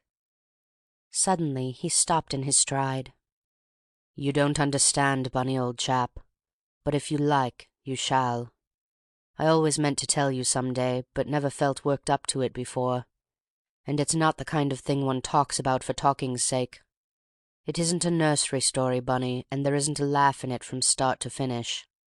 On the contrary, you have often asked me what turned my hair grey, and now you are going to hear." This was promising, but Raffles' manner was something more. It was unique in my memory of the man. His fine face softened and set hard by turns. I never knew it so hard. I never knew it so soft. And the same might be said of his voice, now tender as any woman's, now flying to the other extreme of equally unwonted ferocity. But this was toward the end of his tale. The beginning he treated characteristically enough, though I could have wished for a less cavalier account of the island of Elba, where upon his own showing he had met with much humanity. Deadly, my dear Bunny, is not the word for that glorified snag, or for the mollusks its inhabitants. But they started by wounding my vanity, so perhaps I am prejudiced after all. I sprung myself upon them as a shipwrecked sailor, a sole survivor, stripped in the sea and landed without a stitch. Yet they took no more interest in me than you do in Italian organ-grinders. They were decent enough. I didn't have to pick and steal for a square meal and a pair of trousers. It would have been more exciting if I had. But what a place! Napoleon couldn't stand it, you remember, but he held on longer than I did. I put in a few weeks in their infernal mines simply to pick up a smattering of Italian, then got across to the mainland in a little wooden timber trap. And ungratefully glad I was to leave Elba blazing in just such another sunset as the one you won't forget. The tramp was bound for Naples, but first it touched at Baiae, where I carefully deserted in the night. There are too many English in Naples itself, though I thought it would make a first happy hunting ground when I knew the language better and had altered myself a bit more. Meanwhile, I got a billet of several sorts on one of the loveliest spots that ever I struck on all my travels. The place was a vineyard, but it overhung the sea, and I got taken on as tame sailor-man and emergency bottle-washer. The wages were the noble figure of 1.5 lire, which is just over a bob, a day. But there were lashings of sound wine for one and all, and better wine to bathe in. And for 8 whole months, my boy, I was an absolutely honest man. The luxury of it, Bunny! I out-Heroded Herod, wouldn't touch a grape, and went in the most delicious danger of being knifed for my principles by the thieving crew I had joined. It was the kind of place where every prospect pleases, and all the rest of it, especially all the rest. But may I see it in my dreams till I die, as it was in the beginning, before anything began to happen. It was a wedge of rock sticking out into the bay, thatched with vines, and with the rummiest old house on the very edge of all, a devil of a height above the sea. You might have sat at the windows and dropped your Sullivan ends plumb into blue water 150 feet below. From the gardens behind the house, such a garden, Bunny! Oleanders and mimosa, myrtles, rosemaries, and the red tangles of fiery, untamed flowers. In a corner of this garden was the top of a subterranean stair down to the sea. At least there were nearly 200 steps tunnelled through the solid rock, then an iron gate, and another 80 steps in the open air, and last of all a cave fit for pirates, a penny plain and 2 pence coloured. This cave gave upon the sweetest little thing in coves, all deep blue water and honest rocks, and here I looked after the vineyard shipping, a pot-bellied tub with a brown sail, and a sort of dinghy. The tub took the wine to Naples, and the dinghy was the tub's tender. The house above was said to be on the identical site of a suburban retreat of the admirable Tiberius. There was the old sinner's private theatre, with the tiers cut clean to this day, the well where he used to fatten his lampreys on his slaves, and a ruined temple of those ripping old Roman bricks, shallow as dominoes and ruddier than the cherry. I never was much of an antiquary, but I could have become one there if I'd had nothing else to do. But I had lots. When I wasn't busy with the boats I had to trim the vines, or gather the grapes, or even help make the wine itself, in a cool, dark, musty vault underneath the temple that I can see and smell as I jaw. And can't I hear it and feel it too? Squish, squash, bubble, squash, squish, gurgle. And your feet as though you had been wading through slaughter to a throne. Yes, Bunny, you mightn't think it, but this good right foot, that never was on the wrong side of the crease when the ball left my hand, has also been known to crush the lees of pleasure from sanguine grapes of pain. He made a sudden pause, as though he had stumbled on the truth in jest. His face filled with lines. We were sitting in the room that had been bare when first I saw it. There were basket chairs and a table in it now, all meant ostensibly for me, and hence Raffles would slip to his bed with schoolboy relish at every tinkle of the bell. This afternoon we felt fairly safe, for Theobald had called in the morning, and Mrs. Theobald still took up much of his time. Through the open window we could hear the piano organ and Marguerite a few hundred yards further on. I fancied Raffles was listening to it while he paused. He shook his head abstractedly when I handed him the cigarettes, and his tone hereafter was never just what it had been. I don't know, Bunny, whether you're a believer in transmigration of souls. I've often thought it easier to believe than lots of other things, and I have been pretty near believing in it myself since I had my being on that villa of Tiberius. The brute who had it in my day, if he isn't still running it with a whole skin, was or is as cold-blooded a blackguard as the worst of the emperors. But I have often thought he had a lot in common with Tiberius. He had the great high sensual Roman nose, eyes that were sinks of iniquity in themselves, and that swelled with fatness, like the rest of him, so that he wheezed if he walked a yard. Otherwise rather a fine beast to look at, with a huge grey moustache like a flying gull, and the most courteous manners even to his men. But one of the worst, Bunny, one of the worst that ever was. It was said that the vineyard was only his hobby. If so, he did his best to make his hobby pay. He used to come out from Naples for the week-ends, in the tub when it wasn't too rough for his nerves, and he didn't always come alone. His very name sounded unhealthy. Corbucci. I suppose I ought to add that he was a count, though counts are to a penny in Naples, and in season all the year round. He had a little English and liked to air it upon me, much to my disgust. If I could not hope to conceal my nationality as yet, I at least did not want to have it advertised, and the swine had English friends. When he heard that I was bathing in November, when the bay is still as warm as new milk, he would shake his wicked old head and say, "You are very audacious, you are very audacious," and put on no end of side before his Italians. By God, he had pitched upon the right word unawares, and I let him know it in the end. But that bathing, Bunny, it was absolutely the best I ever had anywhere. I said just now the water was like wine. In my own mind I used to call it blue champagne, and was rather annoyed that I had no one to admire the phrase. Otherwise I assure you that I missed my own particular kind very little indeed, though I often wished that you were there, old chap. particularly when I went for my lonesome swim, first thing in the morning when the bay was all rose-leaves, and last thing at night, when your body caught phosphorescent fire. Ah, yes, it was a good enough life for a change, a perfect paradise to lie low in, another Eden until— My poor Eve. And he fetched a sigh that took away his words. Then his jaws snapped together, and his eyes spoke terribly while he conquered his emotion. I pen the last word advisedly. I fancy it is one which I have never used before in writing of A.J. Raffles, for I cannot at the moment recall any other occasion upon which its use would have been justified.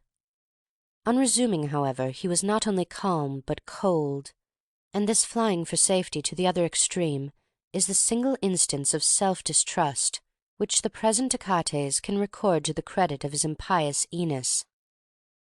I called the girl Eve, said he. Her real name was Faustina, and she was one of a vast family who hung out in a hovel on the inland border of the vineyard. And Aphrodite rising from the sea was less wonderful and not more beautiful than Aphrodite emerging from that hole. It was the most exquisite face I ever saw or shall see in this life. Absolutely perfect features, a skin that reminded you of old gold, so delicate was its bronze, magnificent hair, not black but nearly, and such eyes and teeth as would have made the fortune of a face without another point. I tell you, Bunny, London would go mad about a girl like that. But I don't believe there's such another in the world. And there she was, wasting her sweetness upon that lovely but desolate little corner of it. Well, she did not waste it upon me. I would have married her, and lived happily ever after in such a hovel as her people's, with her. Only to look at her for the rest of my days. I could have lain low and remained dead even to you. And that's all I'm going to tell you about that, Bunny. Cursed be he who tells more. Yet don't run away with the idea that this poor Faustina was the only woman I ever cared about. I don't believe in all that only rot. Nevertheless, I tell you that she was the one being who ever entirely satisfied my sense of beauty, and I honestly believe I could have chucked the world and been true to Faustina for that alone. We met sometimes in the little temple I told you about, sometimes among the vines, now by honest accident, now by flagrant design, and found a ready-made rendezvous, romantic as one could wish, in the cave down all those subterranean steps. Then the sea would call us, my blue champagne, my sparkling cobalt, and there was the dinghy ready to our hand. Oh, those nights! I never knew which I liked best. The moonlit ones, when you sculled through silver and could see for miles, or the dark nights when the fishermen's torches stood for the sea, and a red zigzag in the sky for old Vesuvius. We were happy. I don't mind owning it. We seemed not to have a care between us. My mates took no interest in my affairs, and Faustina's family did not appear to bother about her. The Count was in Naples 5 nights of the 7. The other 2 we sighed apart. At first it was the oldest story in literature, Eden plus Eve. The place had been a heaven on earth before, but now it was heaven itself. So for a little. Then, one night, a Monday night, Faustina burst out crying in the boat, and sobbed her story as we drifted without mishap by the mercy of the Lord, and that was almost as old a story as the other. She was engaged! What? Had I never heard of it? Did I mean to upset the boat? What was her engagement beside our love? Niente, niente, crooned Faustina, sighing yet smiling through her tears. No, but what did matter was that the man had threatened to stab her to the heart, and would do it as soon as look at her, that I knew. I knew it merely from my knowledge of the Neapolitans, for I had no idea who the man might be. I knew it, and yet I took this detail better than the fact of the engagement, though now I began to laugh at both, as if I was going to let her marry anybody else, as if a hair of her lovely head should be touched while I lived to protect her.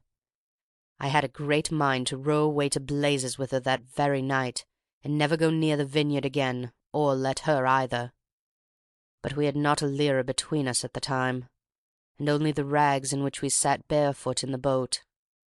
Besides, I had to know the name of the animal who had threatened a woman, and such a woman as this. For a long time she refused to tell me, with splendid obduracy. But I was as determined as she, so at last she made conditions. I was not to go and get put in prison for sticking a knife into him. He wasn't worth it. And I did promise not to stab him in the back. Faustina seemed quite satisfied, though a little puzzled by my manner, having herself the racial tolerance for cold steel. And next moment she had taken away my breath. "It is Stefano," she whispered, and hung her head. And well she might, poor thing. Stefano, of all creatures on God's earth, for her! Bunny, he was a miserable little undersized wretch, ill-favoured, servile, surly, and second only to his master in bestial cunning and hypocrisy. His face was enough for me. That was what I read in it, and I don't often make mistakes. He was Corbucci's own confidential body-servant, and that alone was enough to damn him in decent eyes. He always came out first on the Saturday with the spese, to have all ready for his master and current mistress, and stayed behind on the Monday to clear and lock up. Stefano, that worm! I could well understand his threatening a woman with a knife. What beat me was how any woman could ever have listened to him. Above all, that Faustina should be the one. It passed my comprehension. But I questioned her as gently as I could, and her explanation was largely the threadbare one you would expect. Her parents were so poor, there were so many in the family, some of them begged.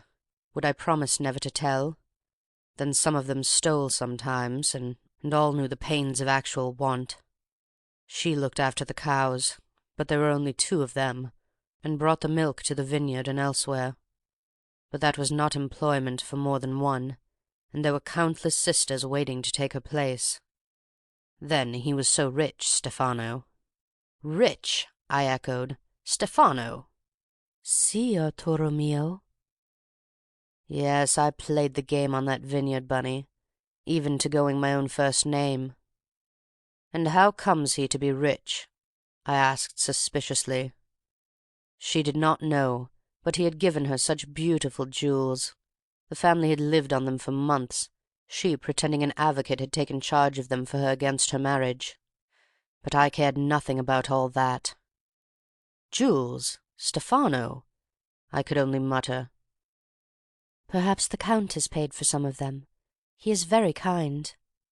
To you, is he? "Oh, yes, very kind." And you would live in his house afterwards? "Not now, mia cara, not now." No, by God, you don't, said I in English. But you would have done so, eh? "Of course, that was arranged. The Count is really very kind." Do you see anything of him when he comes here?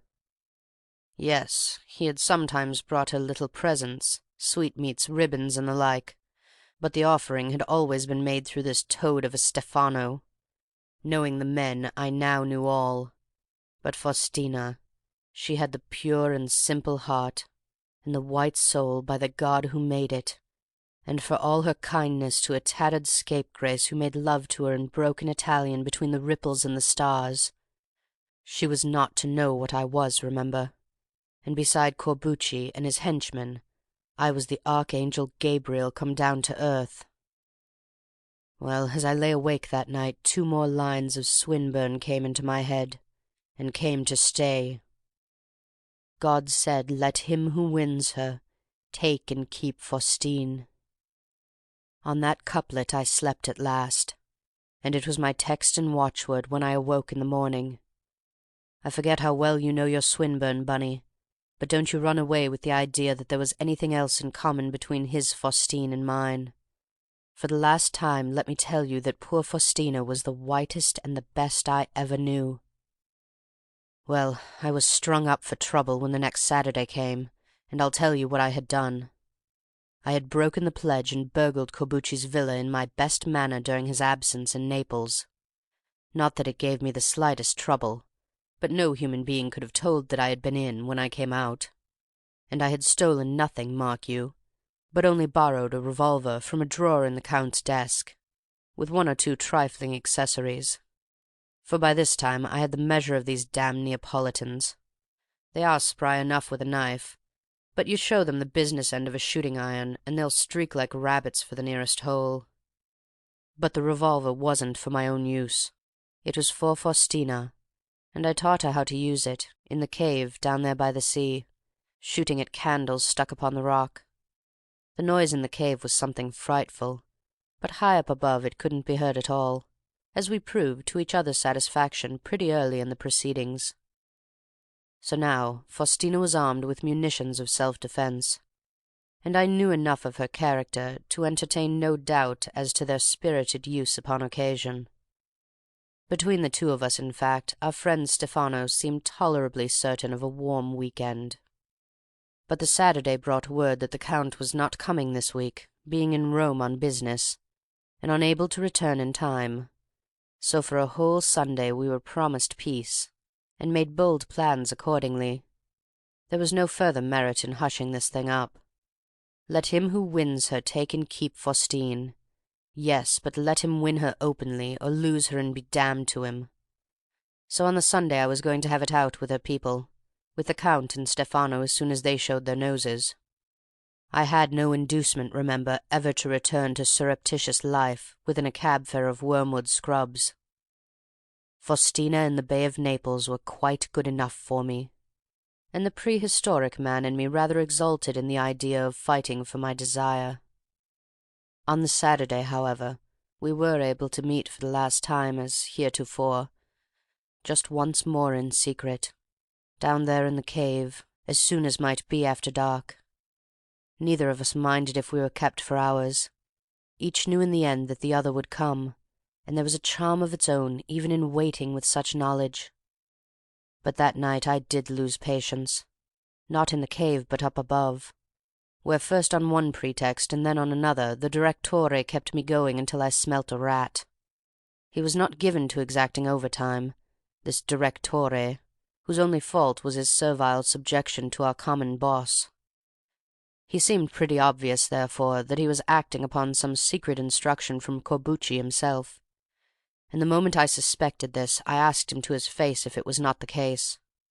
And it was. He admitted it with many shrugs, being a conveniently weak person, whom one felt almost ashamed of bullying as the occasion demanded. The fact was, however, that the Count had sent for him on finding he had to go to Rome, and had said he was very sorry to go just then, as among other things he intended to speak to me about Faustina. Stefano had told him all about his row with her, and moreover that it was on my account, which Faustina had never told me, though I had guessed as much for myself. Well, the Count was going to take his jackal's part for all he was worth, which was just exactly what I had expected him to do. He intended going for me on his return, but meanwhile I was not to make hay in his absence, and so this tool of a direttore had orders to keep me at it night and day. I undertook not to give the poor beast away, but at the same time I told him I had not the faintest intention of doing another stroke of work that night. It was very dark, and I remember knocking my head against the oranges as I ran up the long shallow steps which ended the journey between the direttore's lodge and the villa itself. But at the back of the villa was the garden I spoke about, and also a bare chunk of the cliff where it was bored by that subterranean stair. So I saw the stars close overhead, and the fishermen's torches far below, the coastwise lights and the crimson hieroglyph that spelt Vesuvius, before I plunged into the darkness of the shaft. And that was the last time I appreciated the unique and peaceful charm of this outlandish spot. The stair was in 2 long flights, with an air-hole or two at the top of the upper one, but not another pin-prick till you came to the iron gate at the bottom of the lower.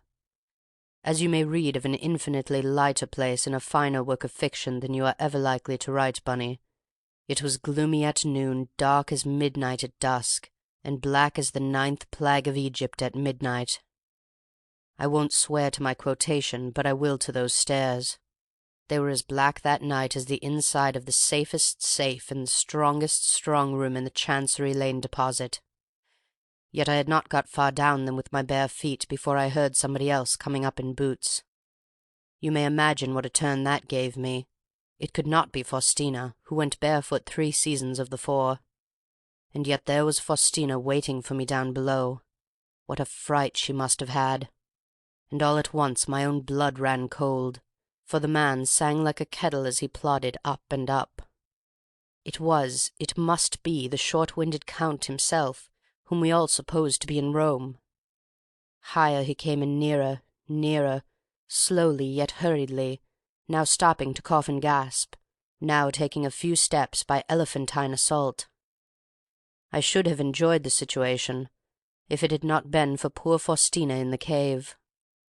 As it was, I was filled with nameless fears, but I could not resist giving that grampus Corbucci one bad moment on account. A crazy handrail ran up one wall, so I carefully flattened myself against the other, and he passed within 6 inches of me, puffing and wheezing like a brass band. I let him go a few steps higher, and then I let him have it with both lungs. "Buonasera, eccellenza signori," I roared after him, and a scream came down in answer. Such a scream! A dozen different terrors were in it, and the wheezing had stopped with the old scoundrel's heart. "Qui sta là?"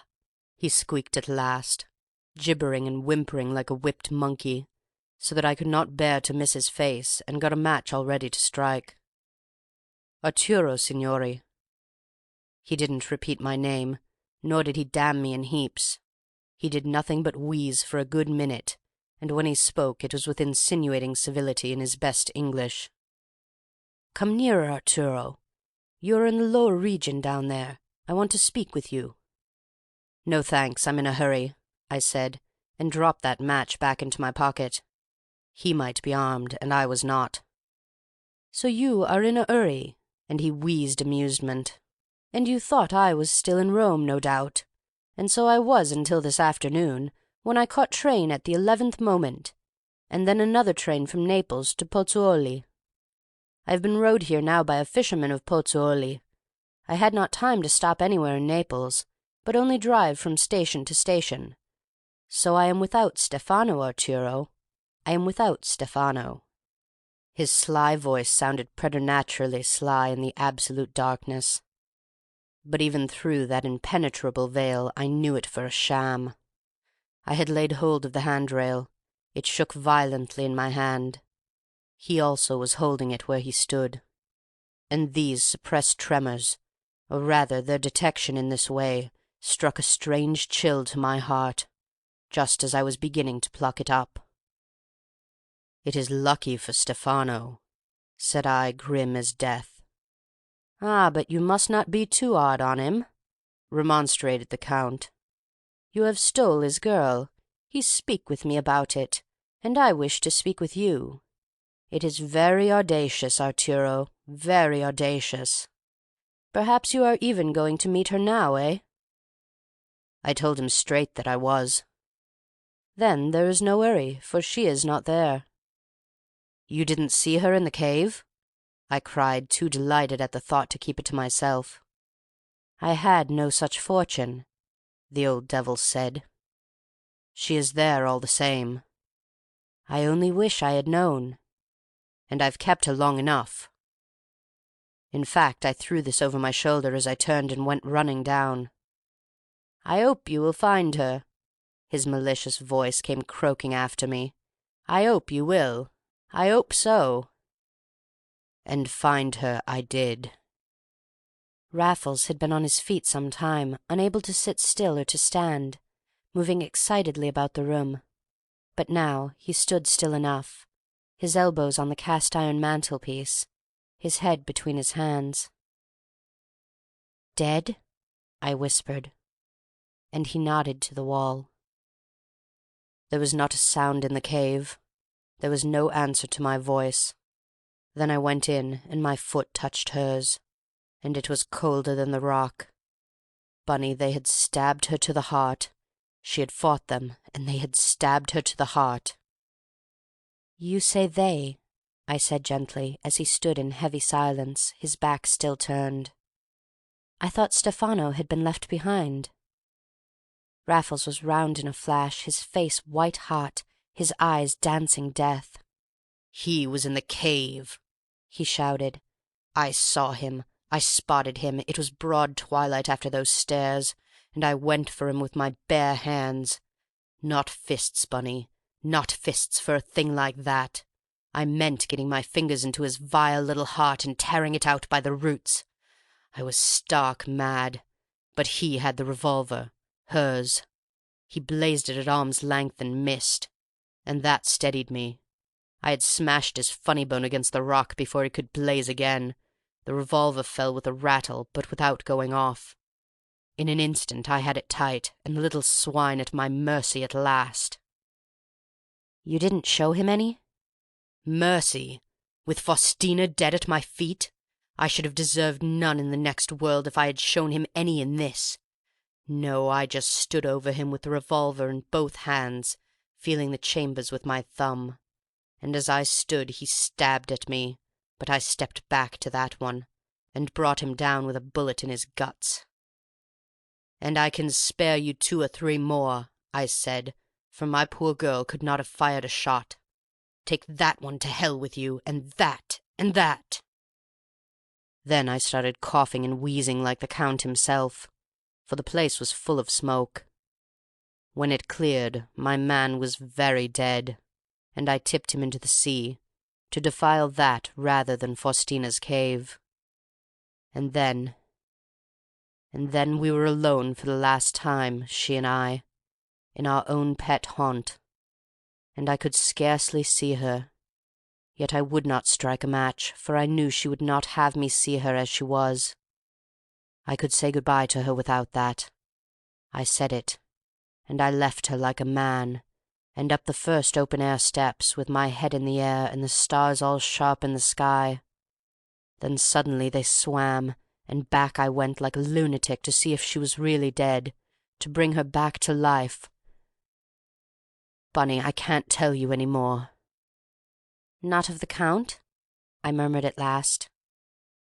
"Not even of the Count," said Raffles, turning round with a sigh. "I left him pretty sorry for himself, but what was the good of that? I had taken blood for blood, and it was not Corbucci who had killed Faustina. No, the plan was his, but that was not part of the plan. They had found out about our meetings in the cave. Nothing simpler than to have me kept hard at it overhead, and to carry off Faustina by brute force in the boat. It was their only chance, for she had said more to Stefano than she had admitted to me, and more than I am going to repeat about myself.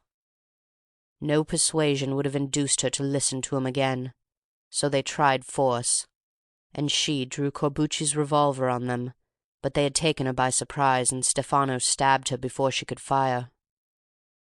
"But how do you know all that?" I asked Raffles, for his tale was going to pieces in the telling, and the tragic end of poor Faustina was no ending for me. "Oh," said he, "I had it from Corbucci at his own revolver's point.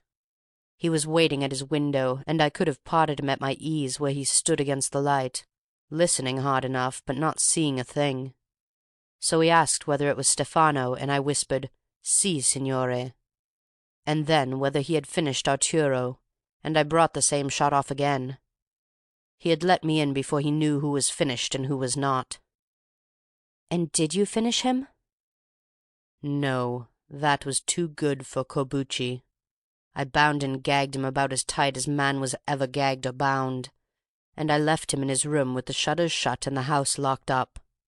The shutters of that old place were 6 inches thick, and the walls nearly 6 feet. That was on the Saturday night, and the Count wasn't expected at the vineyard before the following Saturday.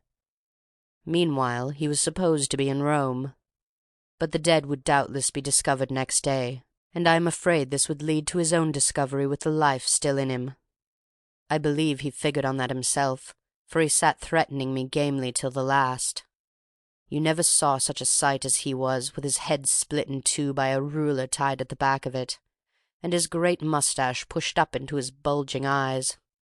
But I locked him up in the dark without a qualm, and I wished and still wish him every torment of the damned. And then?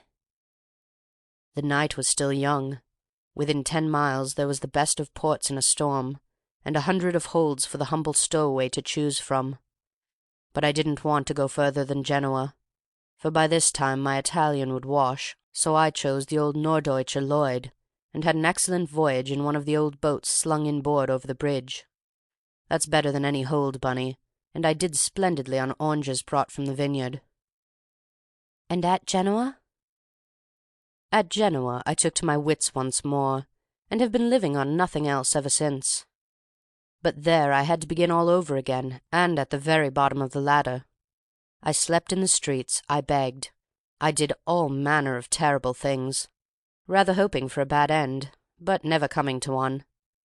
Then one day I saw a white-headed old chap looking at me through a shop window, a window I had designs upon, and when I stared at him he stared at me, and we wore the same rags. So I had come to that, but one reflection makes many. I had not recognized myself. Who on earth would recognize me? London called me, and here I am. Italy had broken my heart, and there it stays. Flippant as a schoolboy one moment, playful even in the bitterness of the next, and now no longer giving way to the feeling which had spoilt the climax of his tale, Raffles needed knowing as I alone knew him for a right appreciation of those last words. That they were no mere words I know full well. That but for the tragedy of his Italian life, that life would have sufficed him for years, if not forever, I did and do still believe. But I alone see him as I saw him then, the lines upon his face, and the pain behind the lines. How they came to disappear, and what removed them, you will never guess. It was the one thing you would have expected to have the opposite effect, the thing indeed that had forced his confidence, the organ, and the voice once more beneath our very window. Margherita de Parete era sarta di signore, se pugneva sempre edete, pe pensare a Salvatore. Margherita è perso a Salvatore, Margherita, ma l'uomo è cacciatore, Margherita, non c'è age colpa tu, quello che è fatto, un ne parliamo più. I simply stared at Raffles. Instead of deepening, his lines had vanished. He looked years younger, mischievous and merry and alert, as I remembered him of old, in the breathless crisis of some madcap escapade. He was holding up his finger. He was stealing to the window. He was peeping through the blind as though our side street were Scotland Yard itself. He was stealing back again, all revelry, excitement, and suspense. "I half thought they were after me before," said he, "but that was why I made you look. I daren't take a proper look myself, but what a jest if they were! What a jest!" "Do you mean the police?" said I. "The police? Bunny, do you know them and me so little that you can look me in the face and ask such a question? My boy, I'm dead to them, off their books. A good deal deader than being off the hooks. Why, if I went to Scotland Yard this minute to give myself up, they'd chuck me out for a harmless lunatic. No, I fear an enemy nowadays, and I go in terror of the sometime friend, but I have the utmost confidence in the dear police." "Then whom do you mean?" "The Camorra." I repeated the word with a different intonation. Not that I had never heard of that most powerful and sinister of secret societies, but I failed to see on what grounds Raffles should jump to the conclusion that these everyday organ-grinders belonged to it. "It was one of Corbucci's threats," said he. "If I killed him, the Camorra would certainly kill me. He kept on telling me so. It was like his cunning not to say that he would put them on my tracks whether or no." "He's probably a member himself." "Obviously, from what he said." "But why on earth should you think that these fellows are?" I demanded as that brazen voice came rasping through a second verse. I don't think. It was only an idea. That thing is so thoroughly Neapolitan, and I never heard it on a London organ before. Then again, what should bring them back here?" I peeped through the blind in my turn, and to be sure there was the fellow with the blue chin and the white teeth watching our windows, and ours only, as he bawled. "And why?"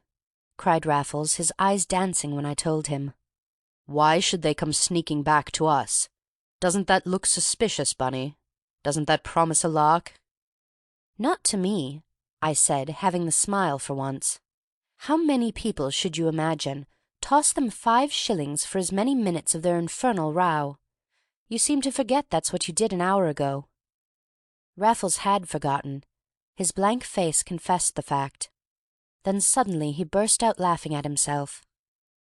"Bunny," said he, "you've no imagination, and I never knew I had so much. Of course you're right. I only wish you were not, for there's nothing I should enjoy more than taking on another Neapolitan or two. You see, I owe them something still. I didn't settle in full. I owe them more than ever I shall pay them on this side Styx." He had hardened even as he spoke. The lines and the years had come again, and his eyes were flint and steel, with an honest grief behind the glitter. End of Chapter 3.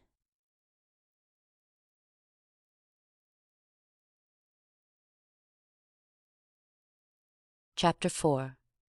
The Last Laugh. As I have had occasion to remark elsewhere, the pick of our exploits, from a frankly criminal point of view, are of least use for the comparatively pure purposes of these papers. They might be appreciated in a trade journal, if only that want could be supplied, by skilled manipulators of the jemmy and the large light bunch, but as records of unbroken yet insignificant success, they would be found at once too trivial and too technical, if not sordid and unprofitable into the bargain. The latter epithets, and worse, have indeed already been applied, if not to Raffles and all his works, at least to mine upon Raffles, by more than one worthy wielder of a virtuous pen. I need not say how heartily I disagree with that truly pious opinion. So far from admitting a single word of it, I maintain it is the liveliest warning that I am giving to the world. Raffles was a genius, and he could not make it pay. Raffles had invention, resource, incomparable audacity, and a nerve in 10,000. He was both strategian and tactician, and we all know now the difference between the two. Yet for months he had been hiding like a rat in a hole, unable to show even his altered face by night or day without risk, unless another risk were courted by 3 inches of conspicuous crape. Then thus far our rewards had oftener than not been no reward at all. Altogether it was a very different story from the old festive unsuspected club and cricket days, with their noctes ambrosianae at the Albany.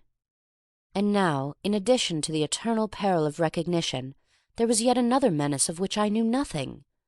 I thought no more of our Neapolitan organ-grinders, though I did often think of the moving page that they had torn for me out of my friend's strange life in Italy. Raffles never alluded to the subject again, and for my part I had entirely forgotten his wild ideas connecting the organ-grinders with the Camorra, and imagining them upon his own tracks. I heard no more of it, and thought as little, as I say. Then, one night in the autumn, I shrink from shocking the susceptible for nothing, but there was a certain house in Palace Gardens, and when we got there, Raffles would pass on.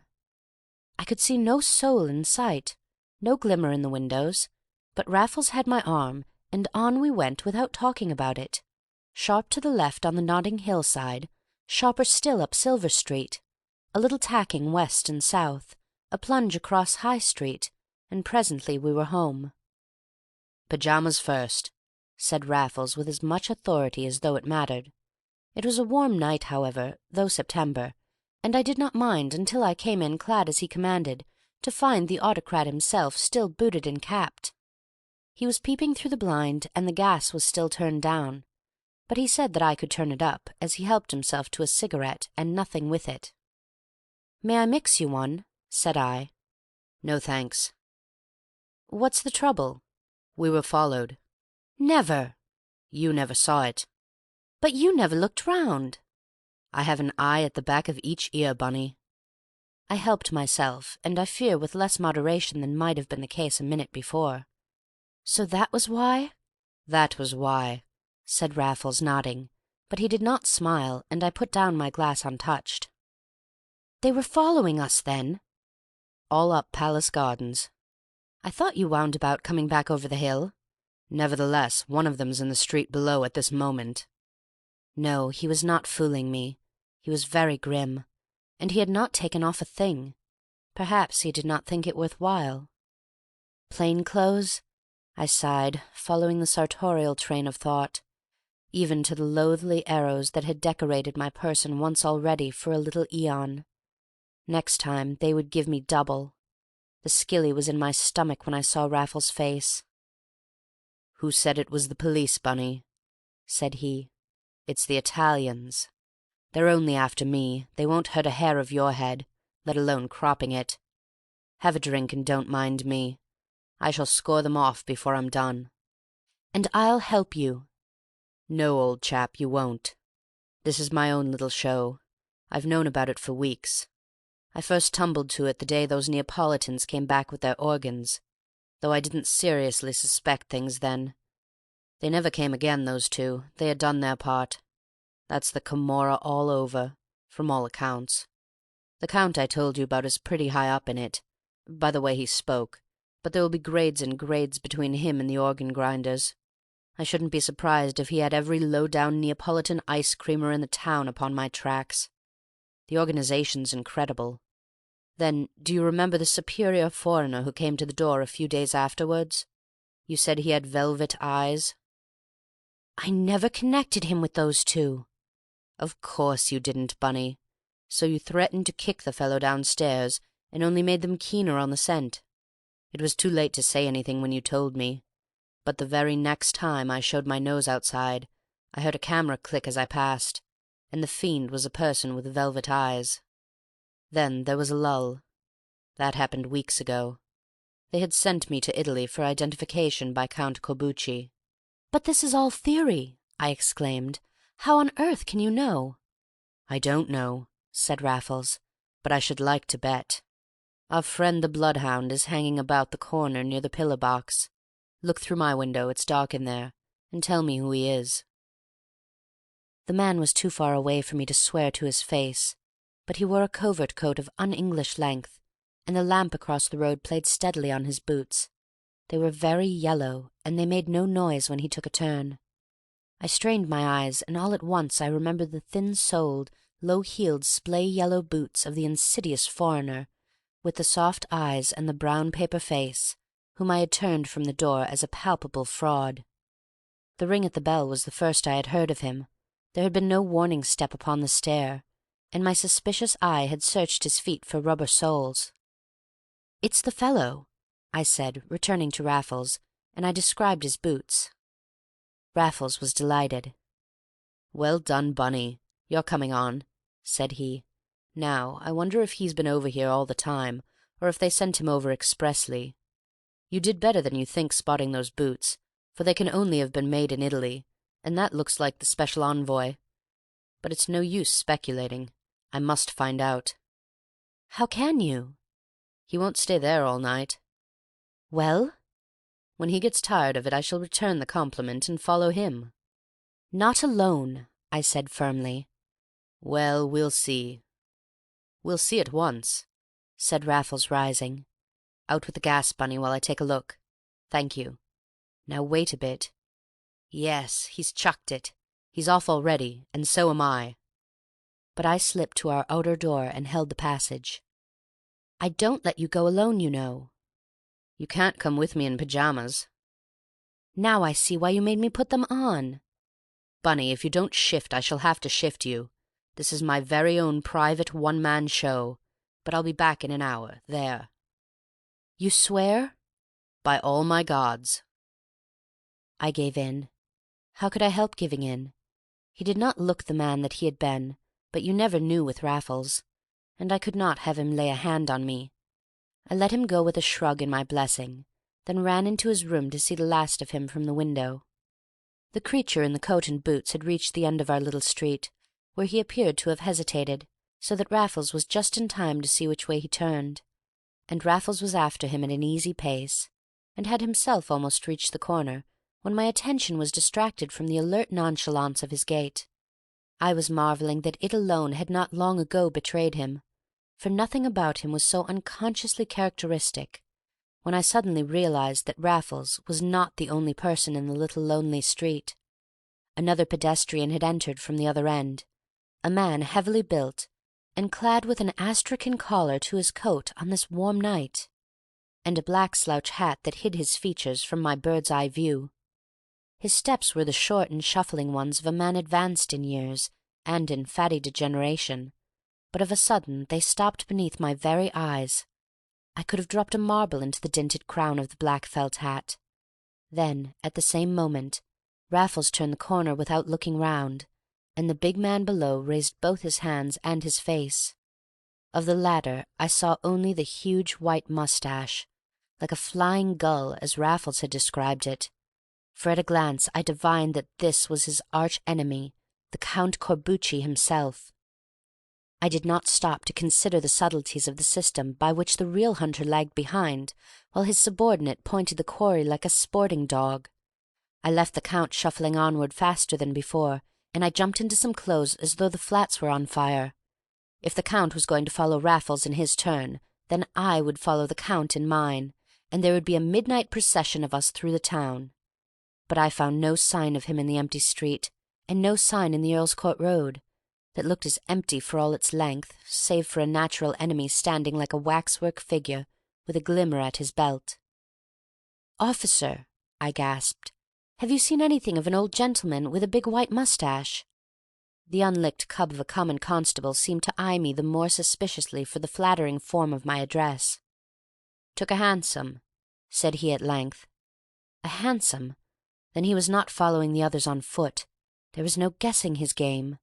But something must be said or done. "He's a friend of mine," I explained, "and I want to overtake him. Did you hear where he told the fellow to drive?" A curt negative was the policeman's reply to that, and if ever I take part in a night assault at arms, revolver versus baton, in the back kitchen, I know which member of the Metropolitan Police Force I should like for my opponent. If there was no overtaking the Count, however, it should be a comparatively simple matter in the case of the couple on foot, and wildly I hailed the first hansom that crawled into my ken. I must tell Raffles who it was that I had seen. The Earl's Court Road was long, and the time since he vanished in it but a few short minutes. I drove down the length of that useful thoroughfare, with an eye apiece on either pavement, sweeping each as with a brush, but never a Raffles came into the pan. Then I tried the Fulham Road, first to the west, then to the east, and in the end drove home to the flat as bold as brass. I did not realize my indiscretion until I had paid the man and was on the stairs. Raffles never dreamt of driving all the way back, but I was hoping now to find him waiting up above. He had said an hour. I had remembered it suddenly, and now the hour was more than up, but the flat was as empty as I had left it. The very light that had encouraged me, pale though it was, as I turned the corner in my hansom, was but the light that I myself had left burning in the desolate passage. I can give you no conception of the night that I spent. Most of it I hung across the sill, throwing a wide net with my ears, catching every footstep afar off, every hansom bell farther still, only to gather in some alien whom I seldom even landed in our street. Then I would listen at the door. He might come over the roof, and eventually some one did, but now it was broad daylight, and I flung the door open in the milkman's face, which whitened at the shock as though I had ducked him in his own pail. "You're late," I thundered as the first excuse for my excitement. "Beg your pardon," said he indignantly, "but I'm half an hour before my usual time." "Then I beg yours," said I, "but the fact is, Mr. Maturin has had one of his bad nights, and I seem to have been waiting hours for milk to make him a cup of tea." This little fib, ready enough for Raffles though I say it, earned me not only forgiveness but that obliging sympathy which is a branch of the business of the man at the door. The good fellow said that he could see I had been sitting up all night, and he left me pluming myself upon the accidental art with which I had told my very necessary taradiddle. On reflection, I gave the credit to instinct, not accident, and then sighed afresh as I realized how the influence of the master was sinking into me, and he heaven knew where. But my punishment was swift to follow, for within the hour the bell rang imperiously twice, and there was Dr. Theobald on our mat, in a yellow Jaeger suit, with a chin as yellow jutting over the flaps that he had turned up to hide his pyjamas. "What's this about a bad night?" said he. "He couldn't sleep, and he wouldn't let me," I whispered, never loosening my grasp of the door, and standing tight against the other wall. "But he's sleeping like a baby now." "I must see him." "He gave strict orders that you should not." "I'm his medical man, and you know what he is," I said, shrugging. "The least thing wakes him, and you will if you insist on seeing him now. It will be the last time, I warn you. I know what he said, and you don't." The doctor cursed me under his fiery moustache. "I shall come up during the course of the morning," he snarled. "And I shall tie up the bell," I said, "and if it doesn't ring he shall be sleeping still, but I will not risk waking him by coming to the door again." And with that I shut it in his face. I was improving, as Raffles had said, but what would it profit me if some evil had befallen him? And now I was prepared for the worst. A boy came up whistling and leaving papers on the mat. It was getting on for 8 o'clock, and the whiskey and soda of 12:30 stood untouched and stagnant in the tumbler. If the worst had happened to Raffles, I felt that I would either never drink again, or else seldom do anything else. Meanwhile I could not even break my fast, but roamed the flat in a misery not to be described, my very linen still unchanged, my cheeks and chin now tawny from the unwholesome night. How long would it go on? I wondered for a time. Then I changed my tune. How long could I endure it? It went on, actually, until the forenoon only, but my endurance cannot be measured by the time, for to me every hour of it was an Arctic night. Yet it cannot have been much after 11 when the ring came at the bell, which I had forgotten to tie up after all. But this was not the doctor, neither, too well I knew, was it the wanderer returned.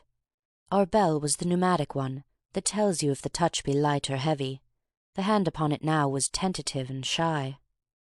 The owner of the hand I had never seen before. He was young and ragged, with one eye blank, but the other ablaze with some fell excitement, and straightway he burst into a low torrent of words, of which all I knew was that they were Italian, and therefore news of Raffles, if only I had known the language. But dumb show might help us somewhat, and in I dragged him, though against his will, a new alarm in his one wild eye. "Non capisce?" he cried when I had him inside and had withstood the torrent. "No, I'm bothered if I do," I answered, guessing his question from his tone. "Vostro amico," he repeated over and over again, and then poco tempo, poco tempo, poco tempo. For once in my life the classical education of my public school days was of real value. My pal, and no time to be lost," I translated freely, and flew for my hat. "Ecco, signore," cried the fellow, snatching the watch from my waistcoat pocket, and putting one black thumbnail on the long hand, the other on the numeral 12. "Mezzogiorno, poco tempo, poco tempo!" And again I seized his meaning, that it was 11:20, and we must be there by 12. But where? But where? It was maddening to be summoned like this, and not to know what had happened, nor to have any means of finding out. But my presence of mind stood by me still. I was improving by 7 league strides, and I crammed my handkerchief between the drum and hammer of the bell before leaving. The doctor could ring now till he was black in the face, but I was not coming, and he need not think it. I half expected to find a hansom waiting, but there was none, and we had gone some distance down the Earl's Court Road before we got one. In fact, we had to run to the stand. Opposite is the church with the clock upon it, as everybody knows, and at sight of the dial my companion had wrung his hands. It was close upon the half-hour. "Poco tempo, pochissimo!" he wailed. Bloomsbury Square. He then cried to the cabman, Numero 38. Bloomsbury Square, I roared on my own account. I'll show you the house when we get there, only drive like be damned. My companion lay back gasping in his corner. The small glass told me that my own face was pretty red. A nice show, I cried, and not a word you can tell me. Didn't you bring me a note? I might have known by this time that he had not. Still, I went through the pantomime of writing with my finger on my cuff, but he shrugged and shook his head. Niente, said he. Una questione di vita. Di vita. What's that? I snapped, my early training coming in again. Say it slowly. Andante. Rallentando. Thank Italy for the stage instructions and the songs one used to murder. The fellow actually understood. Una questione di vita. Or morse, eh? I shouted, and up went the trapdoor over our heads. Avanti, avanti, avanti, cried the Italian, turning up his one-eyed face. Hell to leather, I translated, and double fare if you do it by 12 o'clock. But in the streets of London, how is one to know the time? In the Earl's Court Road it had not been half-past, and at Barker's in High Street it was but a minute later. A long half-mile a minute, that was going like the wind, and indeed we had done much of it at a gallop. But the next 100 yards took us 5 minutes by the next clock, and which was one to believe? I fell back upon my own old watch. It was my own, which made it 18 minutes to the hour as we swung across the Serpentine Bridge, and by the quarter we were in the Bayswater Road, not up for once. Presto, presto, my pale guide murmured.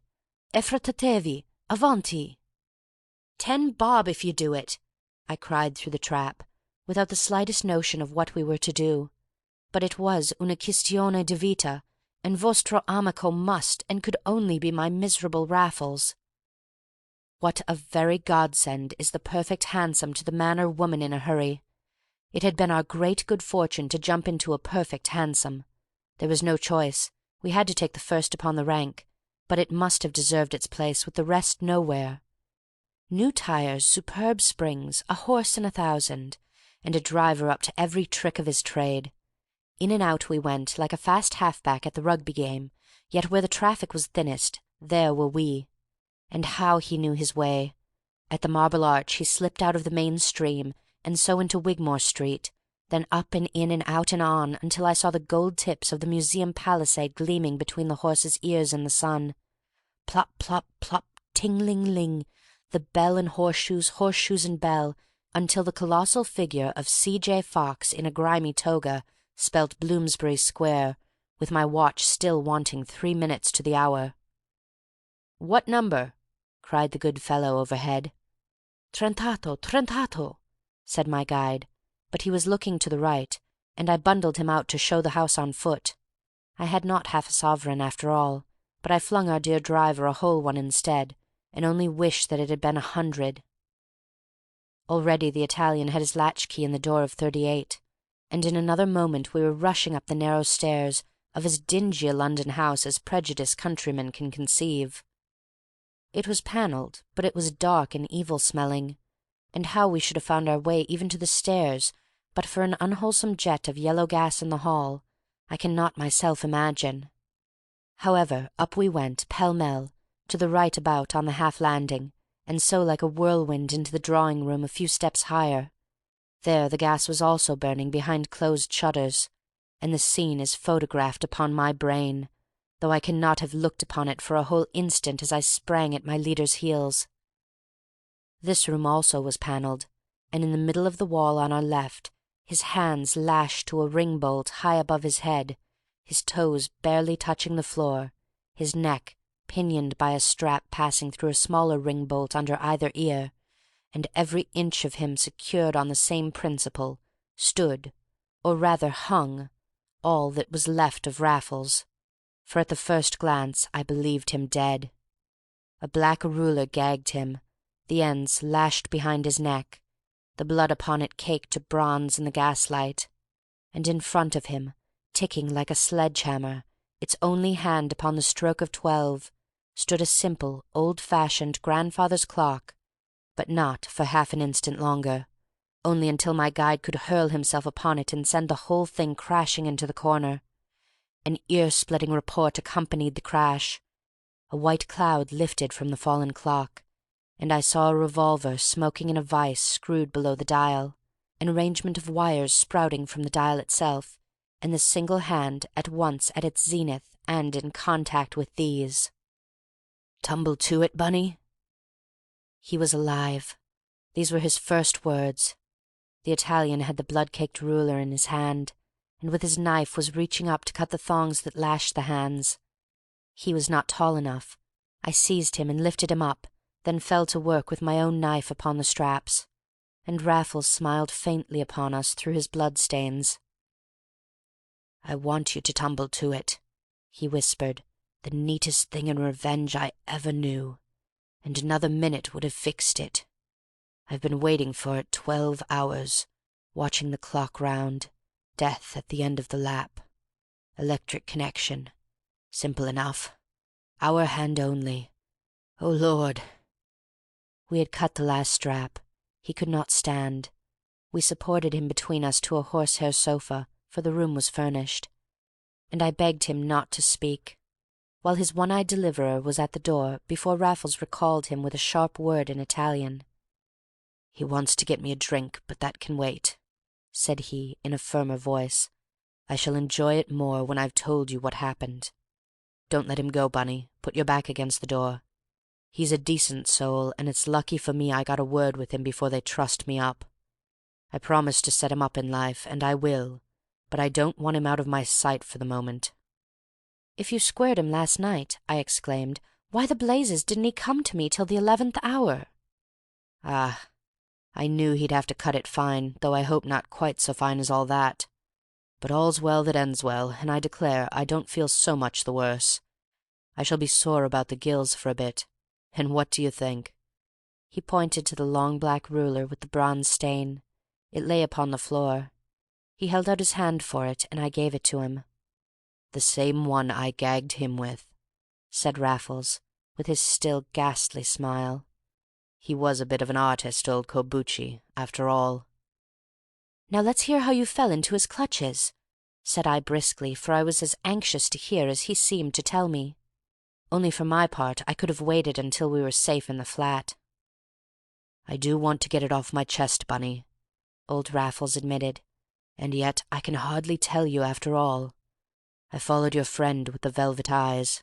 I followed him all the way here. Of course, I came up to have a good look at the house when he'd let himself in, and damn if he hadn't left the door ajar. Who could resist that? I had pushed it half open and had just one foot on the mat when I got such a crack on the head as I hope never to get again. When I came to my wits they were hauling me up to that ring-bolt by the hands, and old Corbucci himself was bowing to me. But how he got here I don't know yet." "I can tell you that," said I, and told how I had seen the Count for myself on the pavement underneath our windows. "Moreover," I continued, "I saw him spot you, and 5 minutes after in Earl's Court Road I was told he'd driven off in a cab. He would see you following his man, drive home ahead, and catch you by having the door left open in the way you describe."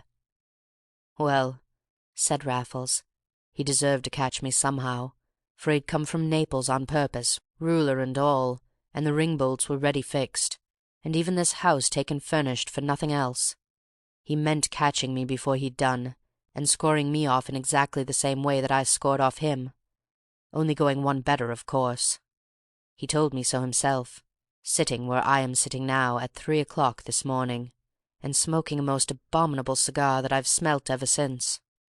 It appears he sat 24 hours when I left him trussed up, but he said 12 would content him in my case, as there was certain death at the end of them, and I mightn't have enough life left to appreciate my end if he made it longer. But I wouldn't have trusted him if he could have got the clock to go twice round without firing off the pistol. He explained the whole mechanism of that to me. He had thought it all out on the vineyard I told you about, and then he asked if I remembered what he had promised me in the name of the Camorra. I only remembered some vague threats, but he was good enough to give me so many particulars of that institution that I could make a European reputation by exposing the whole show, if it wasn't for my unfortunate resemblance to that infernal rascal Raffles. Do you think they would know me at the Yard, Bunny, after all this time? 'Pon my soul, I've a good mind to risk it." I offered no opinion on the point. How could it interest me then? But interested I was in Raffles, never more so in my life. He had been tortured all night and half a day, yet he could sit and talk like this the moment we cut him down. He had been within a minute of his death, yet he was as full of life as ever, ill-treated and defeated at the best. He could still smile through his blood, as though the boot were on the other leg. I had imagined that I knew my Raffles at last. I was not likely so to flatter myself again. "But what has happened to these villains?" I burst out, and my indignation was not only against them for their cruelty, but also against their victim for his phlegmatic attitude toward them. It was difficult to believe that this was Raffles. "Oh," said he, "they were to go off to Italy instanter. They should be crossing now. But do listen to what I am telling you. It's interesting, my dear man. This old sinner Corbucci turns out to have been no end of a boss in the Camorra. Says so himself. One of the capi pranze, my boy, no less. And the Velvet Johnny a Giovano Ornato Anglice, fresher. This fellow here was also in it, and I've sworn to protect him from them evermore. And it's just as I said, half the organ-grinders in London belong, and the whole lot of them were put on my tracks by secret instructions. This excellent youth manufactures iced poison on Saffron Hill when he's at home." "And why on earth didn't he come to me quicker?" "Because he couldn't talk to you. He could only fetch you, and it was as much as his life was worth to do that before our friends had departed. They were going by the 11 o'clock from Victoria, and that didn't leave much chance. But he certainly oughtn't to have run it as fine as he did. Still, you must remember that I had to fix things up with him in the fewest possible words, in a single minute that the other two were indiscreet enough to leave us alone together."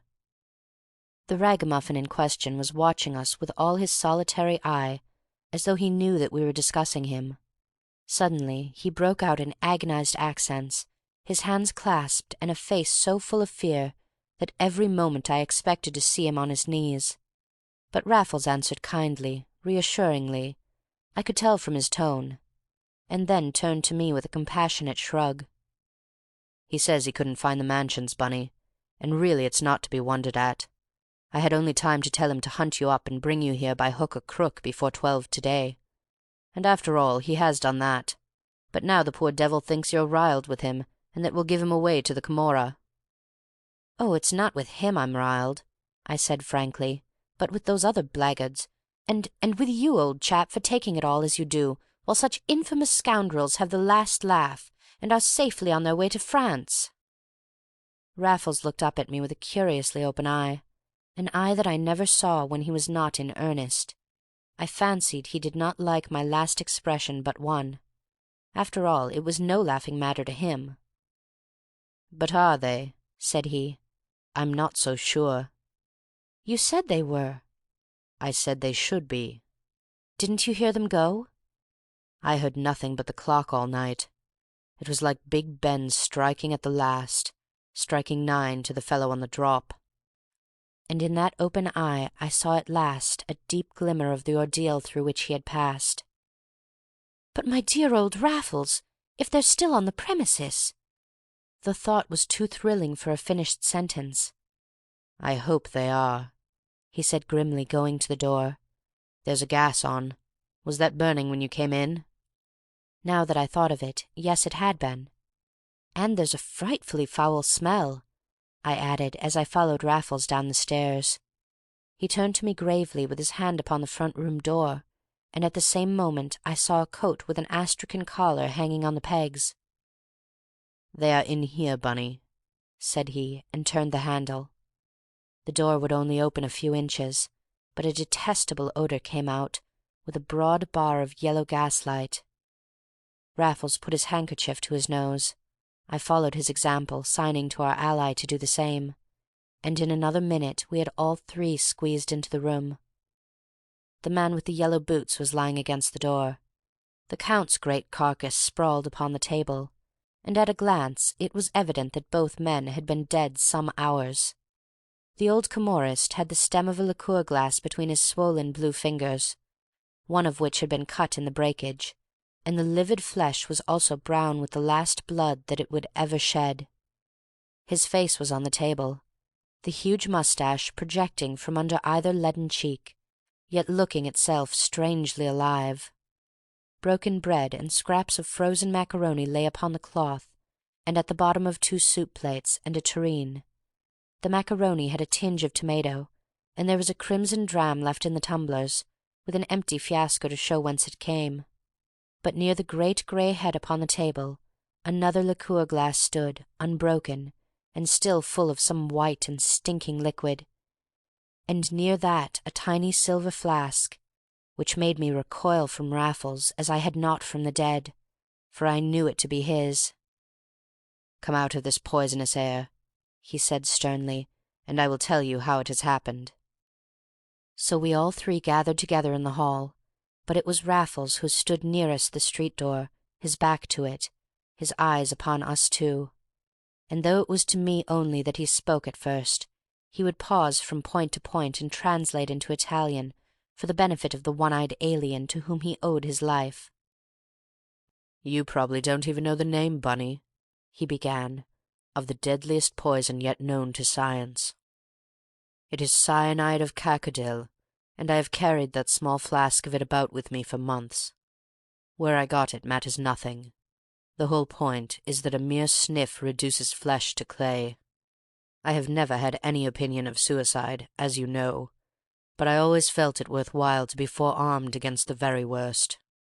Well, a bottle of this stuff is calculated to stiffen an ordinary room full of ordinary people within 5 minutes, and I remembered my flask when they had me as good as crucified in the small hours of this morning. I asked them to take it out of my pocket.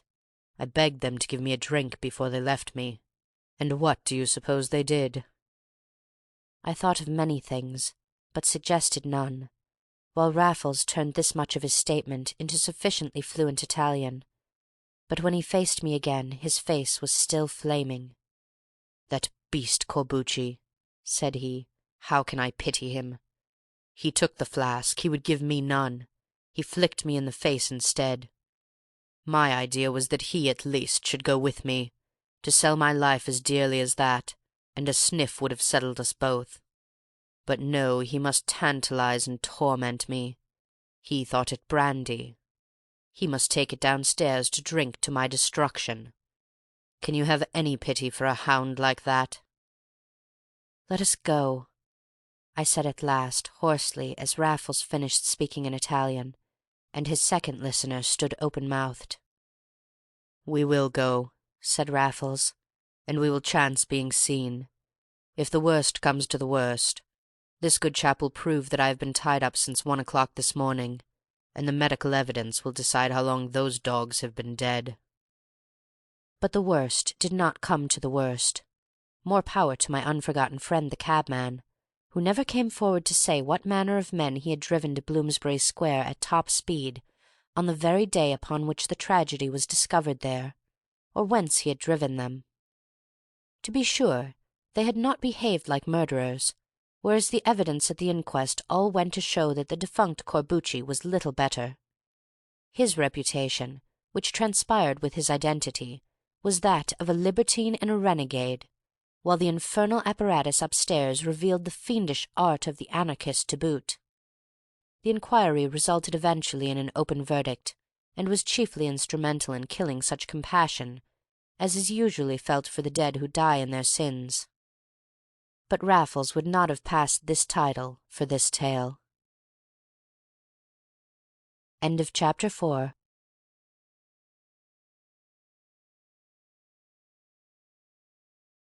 Chapter 5. To Catch a Thief. Society persons are not likely to have forgotten the series of audacious robberies by which so many of themselves suffered in turn during the brief course of a recent season. Raid after raid was made upon the smartest houses in town, and within a few weeks more than one exalted head had been shorn of its priceless tiara. The Duke and Duchess of Dorchester lost half the portable pieces of their historic plate on the very night of their Graces' almost unequally historic costume ball. The Kenworthy diamonds were taken in broad daylight, during the excitement of a charitable meeting on the ground floor, and the gifts of her belted bridegroom to Lady May Paulton while the outer air was thick with a prismatic shower of confetti. It was obvious that all this was the work of no ordinary thief, and perhaps inevitable that the name of Raffles should have been dragged from oblivion by callous disrespecters of the departed and unreasoning apologists for the police. These wiseacres did not hesitate to bring a dead man back to life because they knew of no living one capable of such feats. It is their heedless and inconsequent calumnies that the present paper is partly intended to refute. As a matter of fact, our joint innocence in this matter was only exceeded by our common envy, and for a long time, like the rest of the world, neither of us had the slightest clue to the identity of the person who was following in our footsteps with such irritating results. "I should mind less," said Raffles, "if the fellow were really playing my game, but abuse of hospitality was never one of my strokes, and it seems to me the only shot he's got. When we took old Lady Melrose's necklace, Bunny, we were not staying with the Melroses, if you recollect."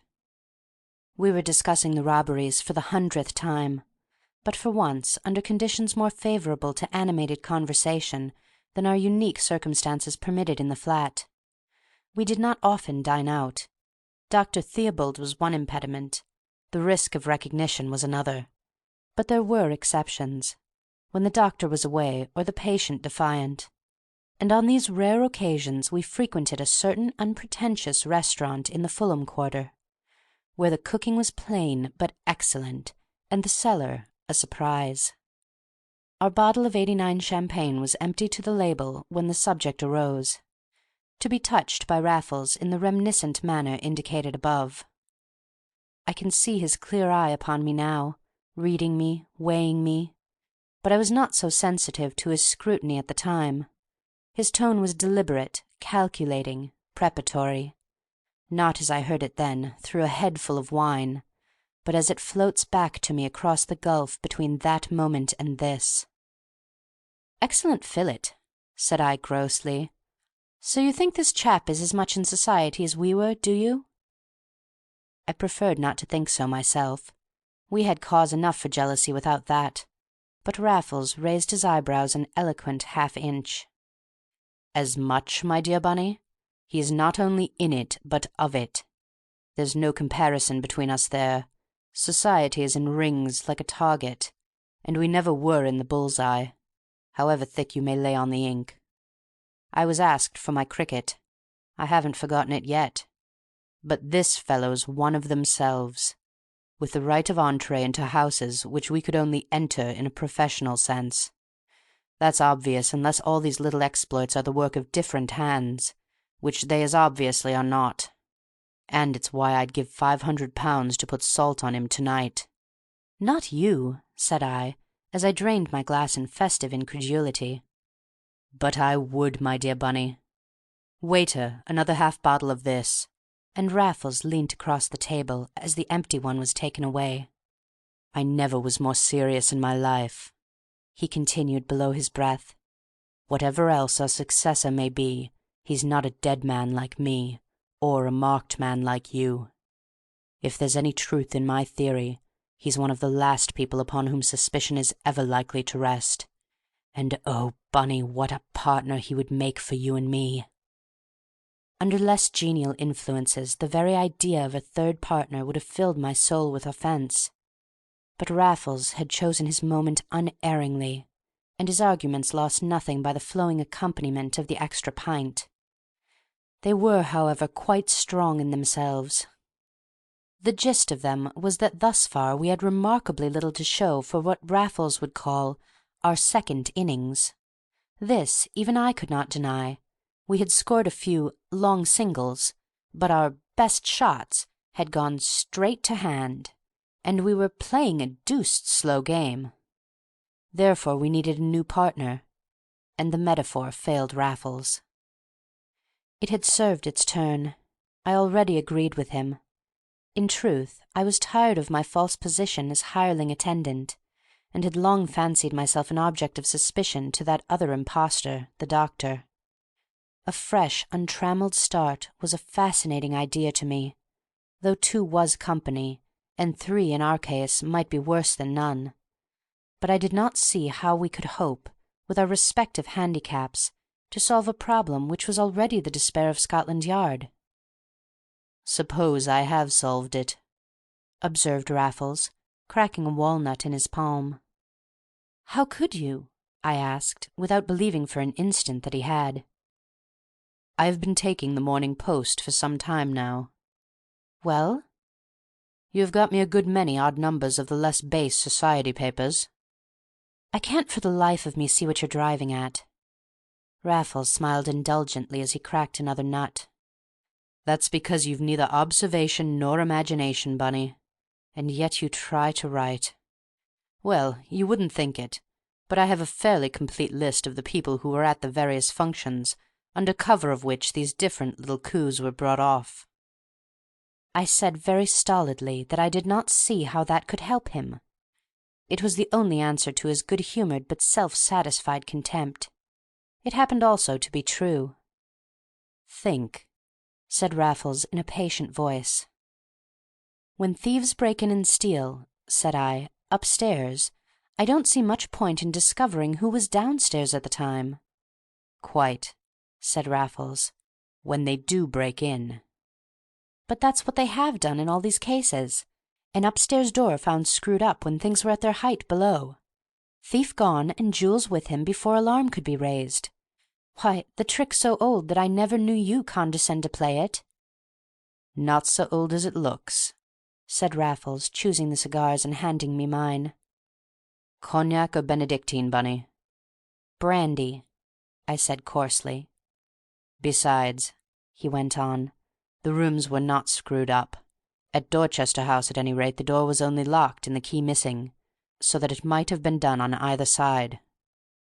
"But that was where he left his rope ladder behind him!" I exclaimed in triumph, but Raffles only shook his head. "I don't believe in that rope ladder, Bunny, except as a blind." "Then what on earth do you believe?" "That every one of these so-called burglaries has been done from the inside by one of the guests. And what's more, I'm very much mistaken if I haven't spotted the right sportsman." I began to believe that he really had. There was such a wicked gravity in the eyes that twinkled faintly into mine.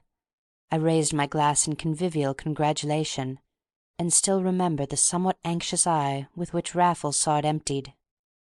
"I can only find one likely name," he continued, "that figures in all these lists, and it is anything but a likely one at first sight. Lord Ernest Belville was at all those functions. Know anything about him, Bunny?" "Not the rational drink fanatic?" "Yes." "That's all I want to know." "Quite," said Raffles. "And yet, what could be more promising? A man whose views are so broad and moderate, and so widely held already, saving your presence, Bunny, does not bore the world with them without ulterior motives. So far so good. What are this chap's motives? Does he want to advertise himself? No, he's somebody already. But is he rich? On the contrary, he's as poor as a rat for his position, and apparently without the least ambition to be anything else. Certainly he won't enrich himself by making a public fad of what all sensible people are agreed upon as it is. Then suddenly one gets one's own old idea. The alternative profession. My cricket. His rational drink. But it is no use jumping to conclusions. I must know more than the newspapers can tell me. Our aristocratic friend is 40 and unmarried. What has he been doing all these years? How the devil was I to find out?" "How did you?" I asked, declining to spoil my digestion with a conundrum, as it was his evident intent that I should. "Interviewed him," said Raffles, smiling slowly on my amazement. "You interviewed him?" I echoed. "When and where?" "Last Thursday night, when, if you remember, we kept early hours, because I felt done. What was the use of telling you what I had up my sleeve, Bunny? It might have ended in fizzle, as it still may. but Lord Ernest Belville was addressing the meeting at Exeter Hall. I waited for him when the show was over, dogged him home to King John's Mansions, and interviewed him in his own rooms there before he turned in. My journalistic jealousy was piqued to the quick. Affecting a scepticism I did not feel, for no outrage was beyond the pale of his impudence, I inquired dryly which journal Raffles had pretended to represent. It is unnecessary to report his answer. I could not believe him without further explanation. "I should have thought," he said, "that even you would have spotted a practice I never omit upon certain occasions. I always pay a visit to the drawing-room, and fill my waistcoat pocket from the card-tray. It is an immense help in any little temporary impersonation. On Thursday night I sent up the card of a powerful writer connected with a powerful paper. If Lord Ernest had known him in the flesh, I should have been obliged to confess to a journalistic ruse. Luckily he didn't, and I had been sent by my editor to get the interview for next morning. What could be better for the alternative profession? I inquired what the interview had brought forth. "Everything," said Raffles. "Lord Ernest has been a wanderer these 20 years. Texas, Fiji, Australia. I suspect him of wives and families in all three, but his manners are a liberal education. He gave me some beautiful whiskey, and forgot all about his fad. He is strong and subtle, but I talked him off his guard. He is going to the Kirkleathams to-night. I saw the cards stuck up. I stuck some wax into his keyhole as he was switching off the lights." And with an eye upon the waiters, Raffles showed me a skeleton key, newly twisted and filed. But my share of the extra pint, I'm afraid no fair share, had made me dense. I looked from the key to Raffles with puckered forehead, for I happened to catch sight of it in the mirror behind him. "The Dowager Lady Kirkleatham," he whispered, "has diamonds as big as beans, and likes to have 'em all on, and goes to bed early, and happens to be in town." And now I saw. "The villain means to get them from her." "And I mean to get them from the villain," said Raffles. "Or rather, your share and mine." "Will he consent to a partnership?" "We shall have him at our mercy. He daren't refuse." Raffles' plan was to gain access to Lord Ernest's rooms before midnight. There we were to lie in wait for the aristocratic rascal, and if I left all details to Raffles, and simply stood by in case of a rumpus, I should be playing my part and earning my share. It was a part that I had played before, not always with a good grace, though there had never been any question about the share. But to-night I was nothing loath. I had just champagne enough. How Raffles knew my measure! And I was ready and eager for anything. Indeed, I did not wish to wait for the coffee, which was to be especially strong by order of Raffles. But on that he insisted, and it was between 10 and 11 when at last we were in our cab. "It would be fatal to be too early," he said as we drove. "On the other hand, it would be dangerous to leave it too late. One must risk something. How I should love to drive down Piccadilly and see the lights! But unnecessary risks are another story." King John's Mansions, as everybody knows, are the oldest, the ugliest, and the tallest block of flats in all London, but they are built upon a more generous scale than has since become the rule, and with a less studious regard for the economy of space. We were about to drive into the spacious courtyard when the gatekeeper checked us in order to let another hansom drive out. It contained a middle-aged man of the military type, like ourselves in evening dress. That much I saw as his hansom crossed our bows, because I could not help seeing it, but I should not have given the incident a second thought if it had not been for his extraordinary effect upon Raffles. In an instant he was out upon the curb paying the cabby, and in another was leading me across the street away from the Mansions. "Where on earth are you going?" I naturally exclaimed. "Into the park," said he. "We are too early." His voice told me more than his words. It was strangely stern. "Was that him in the hansom?" "It was." "Well, then, the coast's clear," said I comfortably. I was for turning back then and there, but Raffles forced me on with a hand that hardened on my arm. "It was a nearer thing than I care about," said he. "This seat will do. No, the next one's further from a lamp post. We will give him a good half-hour, and I don't want to talk." We had been seated some minutes when Big Ben sent a languid chime over our heads to the stars. It was 10:30, and a sultry night. 11 had struck before Raffles awoke from his sullen reverie, and recalled me from mine with a slap on the back. In a couple of minutes we were in the lighted vestibule at the inner end of the courtyard of King John's Mansions. "Just left Lord Ernest at Lady Kirkleatham's," said Raffles. "Gave me his key and asked us to wait for him in his rooms. Will you send us up in the lift?" In a small way, I never knew old Raffles do anything better. There was not an instant's demur. Lord Ernest Belville's rooms were at the top of the building, but we were in them as quickly as lift could carry and page boy conduct us. And there was no need for the skeleton key after all. The boy opened the outer door with one of his own, and switched on the lights before leaving us. "Now that's interesting," said Raffles as soon as we were alone. "They can come in and clean when he is out. What if he keeps his swag at the bank? By Jove, that's an idea for him. I don't believe he's getting rid of it. It's all lying low somewhere, if I'm not mistaken, and he's not a fool." While he spoke he was moving about the sitting-room, which was charmingly furnished in the antique style, and making as many remarks as though he were an auctioneer's clerk with an inventory to prepare and a day to do it in, instead of a cracksman who might be surprised in his crib at any moment. "Chippendale of sorts, eh, Bunny? Not genuine, of course, but where can you get genuine Chippendale now? And who knows it when they see it? There's no merit in mere antiquity. Yet the way people pose on the subject! If a thing's handsome and useful and good cabinet-making, it's good enough for me." "Hadn't we better explore the whole place?" I suggested nervously. He had not even bolted the outer door, nor would he when I called his attention to the omission. "If Lord Ernest finds his rooms locked up he'll raise Cain," said Raffles. "We must let him come in and lock up for himself before we corner him. But he won't come yet. If he did, it might be awkward, for they'd tell him down below what I told them. A new staff comes on at midnight. I discovered that the other night." "Supposing he does come in before?" "Well, he can't have us turned out without first seeing who we are, and he won't try it on when I've had one word with him. Unless my suspicions are unfounded, I mean." "Isn't it about time to test them?" "My good Bunny, what do you suppose I've been doing all this while?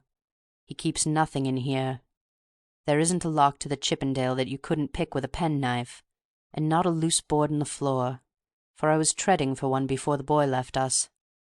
Chimney's no use in a place like this where they keep them swept for you. Yes, I'm quite ready to try his bedroom." There was but a bathroom besides, no kitchen, no servants' room. Neither are necessary in King John's Mansions. I thought it as well to put my head inside the bathroom while Raffles went into the bedroom, for I was tormented by the horrible idea that the man might all this time be concealed somewhere in the flat. But the bathroom blazed void in the electric light. I found Raffles hanging out of the starry square which was the bedroom window, for the room was still in darkness. I felt for the switch at the door. "Put it out again," said Raffles fiercely. He rose from the sill, drew blind and curtains carefully, then switched on the light himself. It fell upon a face creased more in pity than in anger, and Raffles only shook his head as I hung mine. "It's all right, old boy," said he, "but corridors have windows too, and servants have eyes. And you and I are supposed to be in the other room, not in this. But cheer up, Bunny. This is the room. Look at the extra bolt on the door. He's had that put on. And there's an iron ladder to this window in case of fire. Way of escape ready against the hour of need. He's a better man than I thought him, Bunny, after all. But you may bet your bottom dollar that if there's any boodle in the flat, it's in this room." Yet the room was very lightly furnished, and nothing was locked. We looked everywhere, but we looked in vain. The wardrobe was filled with hanging coats and trousers in a press, the drawers with the softest silk and finest linen. It was a camp bedstead that would not have unsettled an anchorite. There was no place for treasure there. I looked up the chimney, but Raffles told me not to be a fool, and asked if I ever listened to what he said. There was no question about his temper now. I never knew him in a worse. "Then he has got it in the bank," he growled. "I'll swear I'm not mistaken in my man." I had the tact not to differ with him there, but I could not help suggesting that now was our time to remedy any mistake we might have made. We were on the right side of midnight still. "Then we stultify ourselves downstairs," said Raffles. "No, I'll be shot if I do. He may come in with the Kirkleatham diamonds. You do what you like, Bunny, but I don't budge." "I certainly shan't leave you," I retorted, "to be knocked into the middle of next week by a better man than yourself." I had borrowed his own tone, and he did not like it. They never do. I thought for a moment that Raffles was going to strike me, for the first and last time in his life. He could if he liked. My blood was up. I was ready to send him to the devil, and I emphasized my offence by nodding and shrugging toward a pair of very large Indian clubs that stood in the fender on either side of the chimney up which I had presumed to glance. In an instant Raffles had seized the clubs, and was whirling them about his grey head in a mixture of childish pique and puerile bravado which I should have thought him altogether above. And suddenly, as I watched him, his face changed, softened, lit up, and he swung the clubs gently down upon the bed. "They're not heavy enough for their size," said he rapidly, "and I'll take my oath they're not the same weight." He shook one club after the other with both hands close to his ear. Then he examined their butt ends under the electric light. I saw what he suspected now, and caught the contagion of his suppressed excitement. Neither of us spoke, but Raffles had taken out the portable tool-box that he called a knife, and always carried, and as he opened the gimlet, he handed me the club he held. Instinctively I tucked the small end under my arm, and presented the other to Raffles. "Hold him tight," he whispered, smiling. "He's not only a better man than I thought him, Bunny, he's hit upon a better dodge than ever I did of its kind. Only I should have weighted them evenly to a hair." He had screwed the gimlet into the circular butt, close to the edge, and now we were wrenching in opposite directions. For a moment or more nothing happened. Then all at once something gave, and Raffles swore an oath as soft as any prayer. And for the minute after that, his hand went round and round with the gimlet, as though he were grinding a piano organ, while the end wormed slowly out on its delicate thread of fine hard wood. The clubs were as hollow as drinking horns, the pair of them, for we went from one to the other without pausing to undo the padded packets that poured out upon the bed. These were deliciously heavy to the hand, yet thickly swathed in cotton wool, so that some stuck together, retaining the shape of the cavity, as though they had been run out of a mould. And when we did open them— But let Raffles speak. He had deputed me to screw in the ends of the clubs, and to replace the latter in the fender where we had found them. When I had done, the counterpane was glittering with diamonds where it was not shimmering with pearls. "If this isn't that tiara that Lady May was married in," said Raffles, "and that disappeared out of the room she changed in while it rained confetti on the steps, I'll present it to her instead of the one she lost. It was stupid to keep these old gold spoons, valuable as they are. They made the difference in the weight. Here we have probably the Kenworthy diamonds. I don't know the history of these pearls. This looks like one family of rings, left on the basin stand, perhaps. Alas, poor lady. And that's the lot." Our eyes met across the bed. "What's it all worth?" I asked hoarsely. "Impossible to say, but more than we ever took in all our lives, that I'll swear to." "More than all?" My tongue swelled with the thought. "But it'll take some turning into cash, old chap." "And must it be a partnership?" I asked, finding a lugubrious voice at length. "Partnership be damned!" cried Raffles heartily. "Let's get out quicker than we came in." We pocketed the things between us, cotton wool and all, not because we wanted the latter, but to remove all immediate traces of our real meritorious deed. "The sinner won't dare say a word when he does find out," remarked Raffles of Lord Ernest. but that's no reason why he should find out before he must. Everything's straight in here, I think. No, better leave the window open as it was and the blind up. Now, out with the light. One peep at the other room. That's all right, too. Out with the passage light, Bunny, while I open—" His words died away in a whisper. A key was fumbling at the lock outside. "Out with it! Out with it!" whispered Raffles in an agony. And as I obeyed he picked me off my feet and swung me bodily but silently into the bedroom, just as the outer door opened and a masterful step strode in. The next 5 were horrible minutes.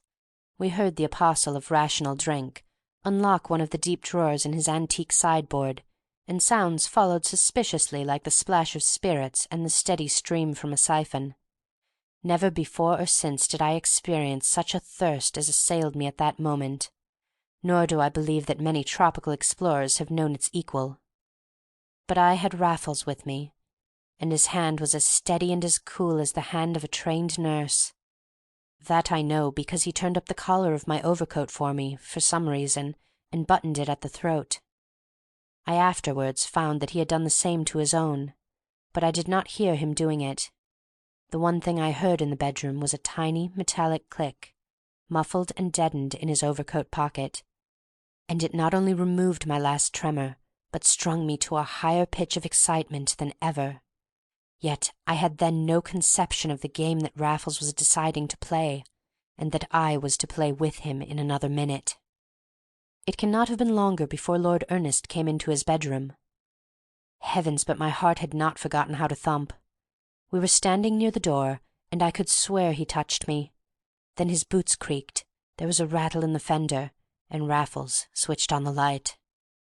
Lord Ernest Belville crouched in its glare with one Indian club held by the end, like a footman with a stolen bottle.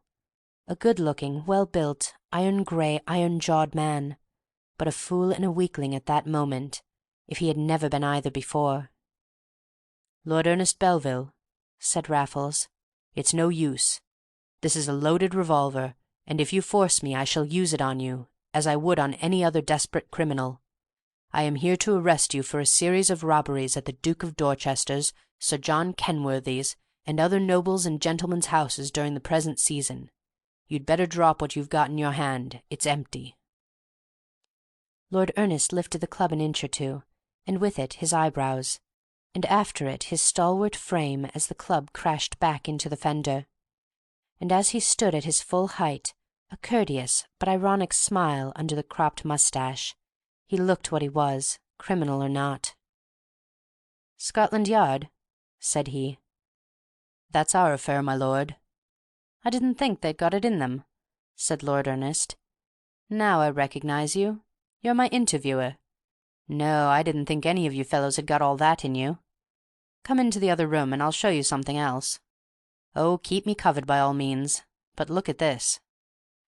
On the antique sideboard, their size doubled by reflection in the polished mahogany, lay a coruscating cluster of precious stones, that fell in festoons about Lord Ernest's fingers as he handed them to Raffles with scarcely a shrug. "The Kirkleatham diamonds," said he. "Better add 'em to the bag." Raffles did so without a smile, with his overcoat buttoned up to the chin, his tall hat pressed down to his eyes, and between the two his incisive features and his keen, stern glance. He looked the ideal detective of fiction and the stage. What I looked, God knows, but I did my best to glower and show my teeth at his side. I had thrown myself into the game, and it was obviously a winning one. "Wouldn't take a share, I suppose?" Lord Ernest said casually. Raffles did not condescend to reply. I rolled back my lips like a bull-pup. "Then a drink at least." My mouth watered, but Raffles shook his head impatiently. "We must be going, my lord, and you will have to come with us." I wondered what in the world we should do with him when we had got him. "Give me time to put some things together. Pair of pyjamas and toothbrush, don't you know?" "I cannot give you many minutes, my lord, but I don't want to cause a disturbance here, so I'll tell them to call a cab if you like, but I shall be back here in a minute, and you must be ready in 5. Here, Inspector, you'd better keep this while I am gone." and I was left alone with that dangerous criminal. Raffles nipped my arm as he handed me the revolver, but I got small comfort out of that. "See green incorruptible?" inquired Lord Ernest as we stood face to face. "You don't corrupt me," I replied through naked teeth. "Then come into my room. I'll lead the way. Think you can hit me if I misbehave?" I put the bed between us without a second's delay. My prisoner flung a suitcase upon it, and tossed things into it with a dejected air. Suddenly, as he was fitting them in, without raising his head, which I was watching, his right hand closed over the barrel with which I covered him. "You'd better not shoot," he said, a knee upon his side of the bed. "If you do, it may be as bad for you as it will be for me." I tried to wrest the revolver from him. "I will if you force me," I hissed. "You'd better not," he repeated, smiling, and now I saw that if I did, I should only shoot into the bed or my own legs. His hand was on the top of mine, bending it down, and the revolver with it. The strength of it was as the strength of 10 of mine, and now both his knees were on the bed, and suddenly I saw his other hand doubled into a fist, coming up slowly over the suitcase. "Help!" I called feebly. "Help, forsooth! I begin to believe you are from the Yard," he said, and his uppercut came with the Yard. It caught me under the chin. It lifted me off my legs. I have a dim recollection of the crash that I made in falling. Raffles was standing over me when I recovered consciousness. I lay stretched upon the bed across which that blackguard Belville had struck with his knavish blow. The suitcase was on the floor, but its dastardly owner had disappeared. "Is he gone?" was my first faint question. "Thank God you're not, anyway," replied Raffles, with what struck me then as mere flippancy. I managed to raise myself up on one elbow.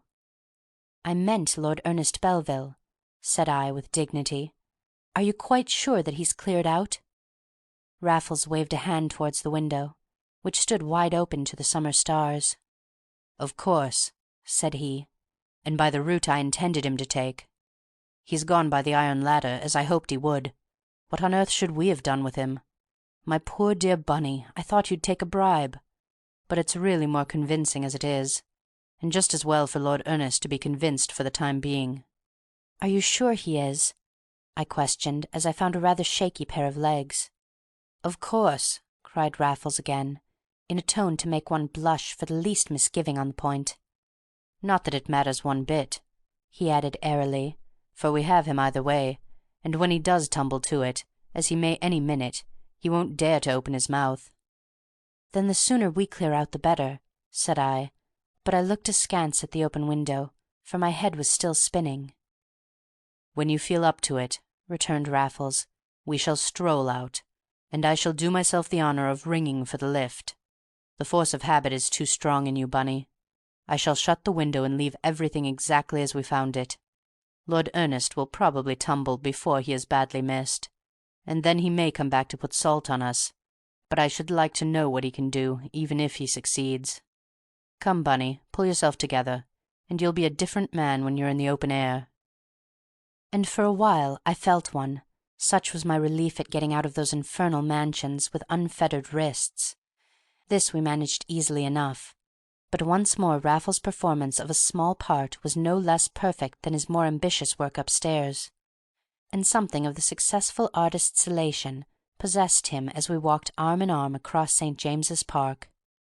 It was long since I had known him so pleased with himself, and only too long since he had had such reason. "I don't think I've ever had a brighter idea in my life," he said. "Never thought of it till he was in the next room. Never dreamt of its coming off so ideally even then, and didn't much care, because we had him always up. I'm only sorry you let him knock you out. I was waiting outside the door all the time, and it made me sick to hear it. But once I broke my own head, Bunny, if you remember, and not in half such an excellent cause." Raffles touched all his pockets in his turn, the pockets that contained a small fortune apiece, and he smiled in my face as we crossed the lighted avenues of the Mall. Next moment he was hailing a hansom, for I suppose I was still pretty pale, and not a word would he let me speak until we had alighted as near as was prudent to the flat. "What a brute I've been, Bunny," he whispered then. "But you take half the swag, old boy, and right well you've earned it. No, we'll go in by the wrong door and over the roof. It's too late for old Theobald to still be at the play, and too early for him to be safely in his cups." So we climbed the many stairs with cat-like stealth, and like cats crept out upon the grimy leads. But to-night they were no blacker than their canopy of sky. Not a chimney-stack stood out against the starless night. One had to feel one's way, in order to avoid tripping over the low parapets of the L-shaped wells that ran from roof to basement to light the inner rooms.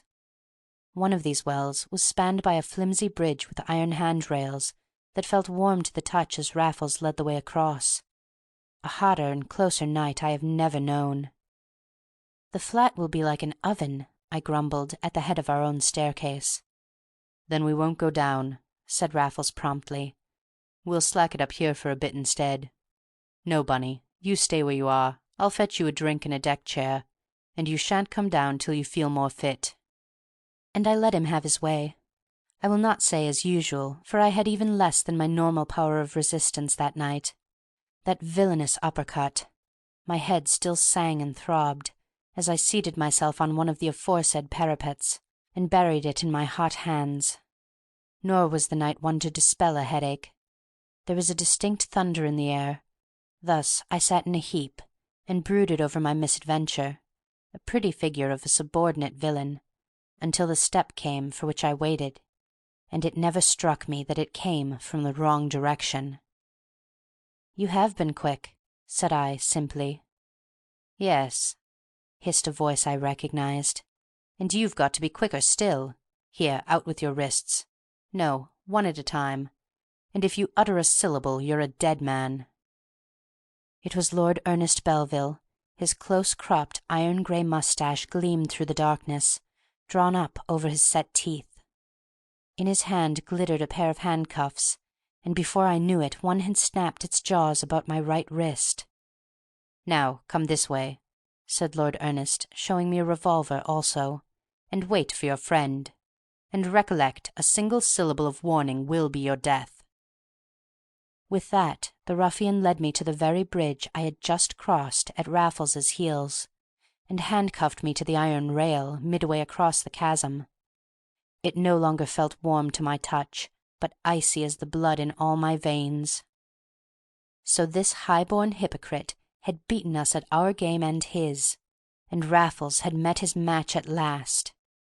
That was the most intolerable thought, that Raffles should be down in the flat on my account, and that I could not warn him of his impending fate.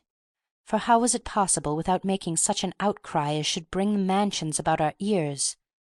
And there I shivered on that wretched plank, chained like Andromeda to the rock, with a black infinity above and below, and before my eyes, now grown familiar with the peculiar darkness, stood Lord Ernest Belville, waiting for Raffles to emerge with full hands and unsuspecting heart. Taken so horribly unawares, even Raffles must fall an easy prey to a desperado in resource and courage scarcely second to himself, but one whom he had fatally underrated from the beginning.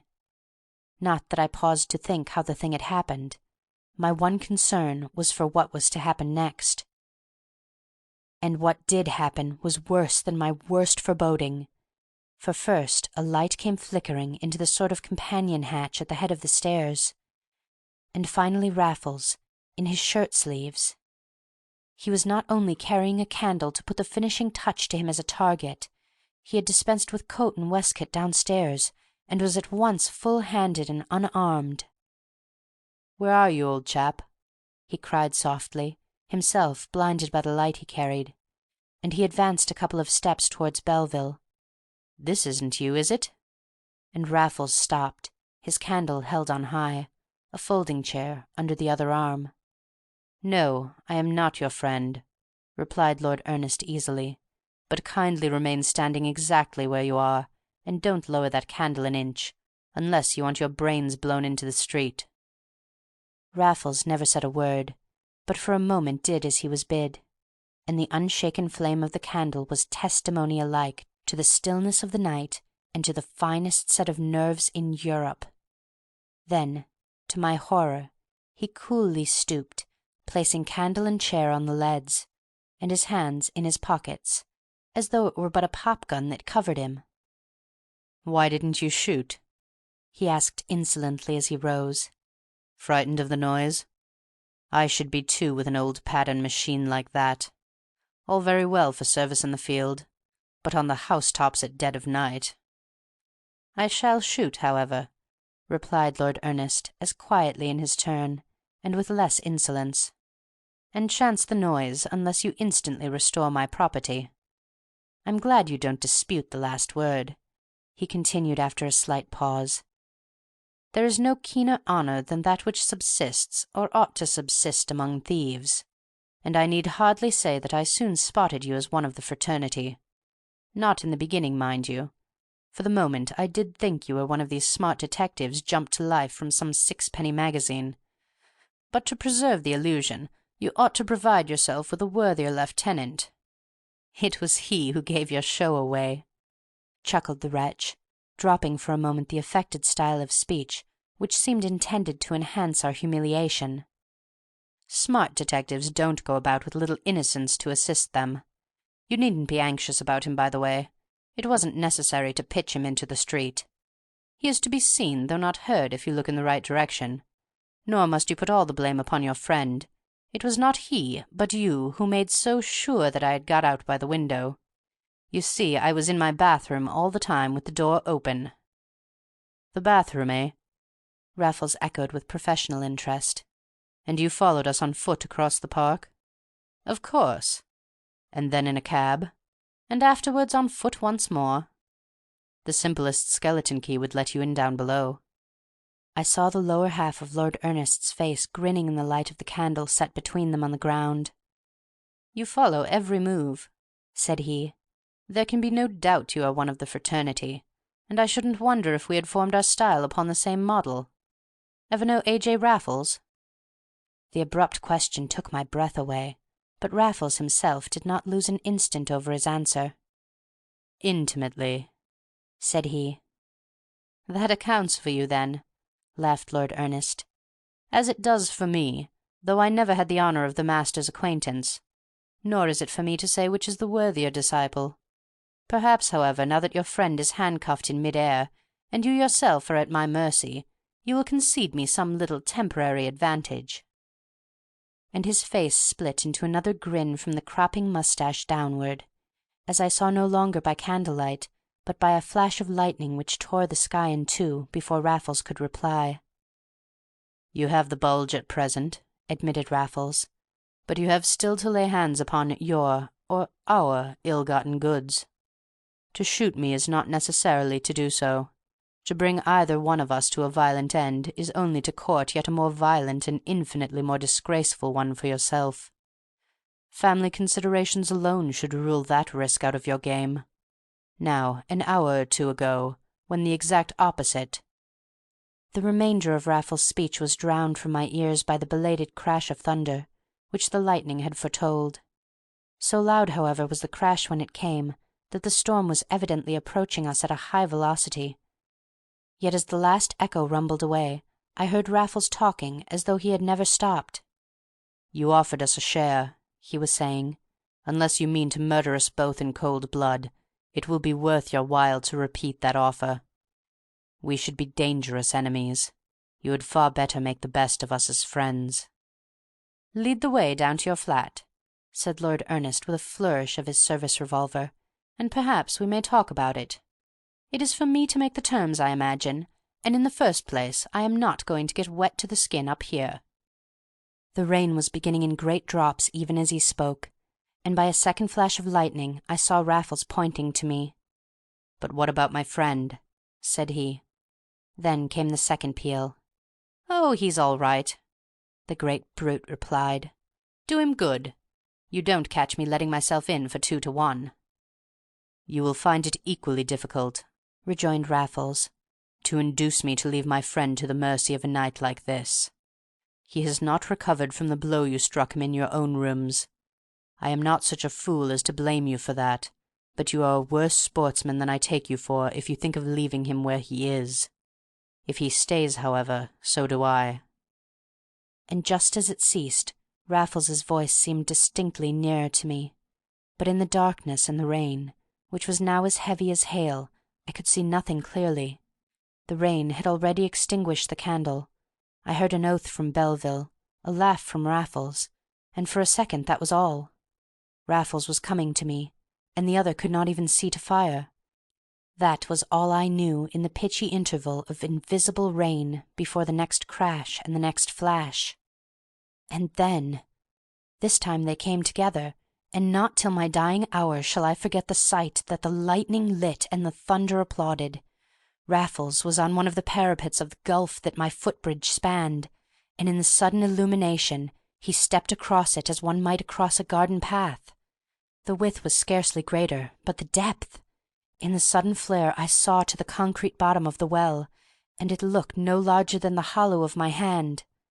Raffles was laughing in my ear. He had the iron railing fast. It was between us, but his foothold was as secure as mine. Lord Ernest Belville, on the contrary, was the fifth of a second late for the light, and half a foot short in his spring.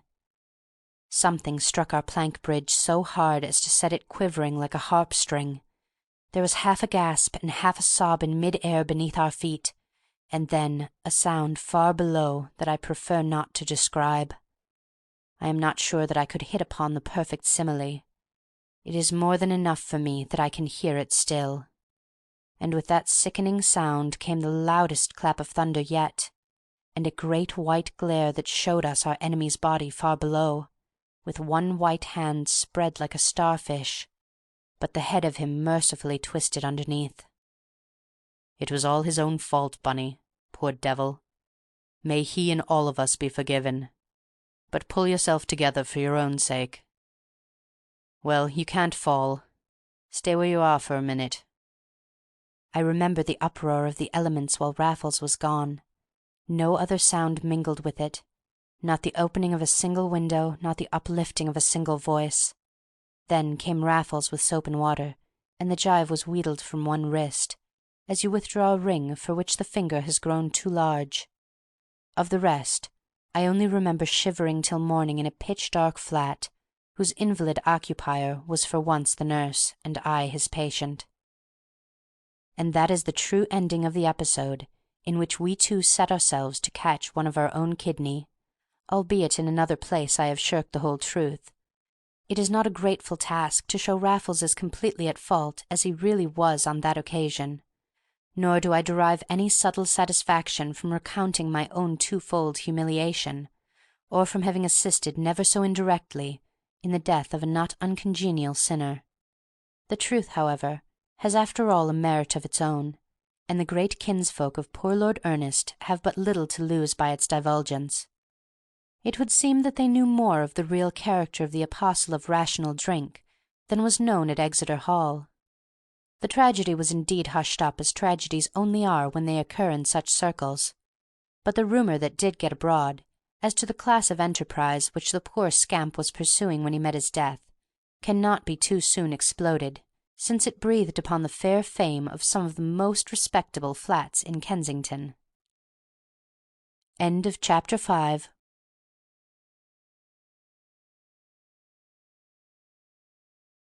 Chapter 6. An Old Flame.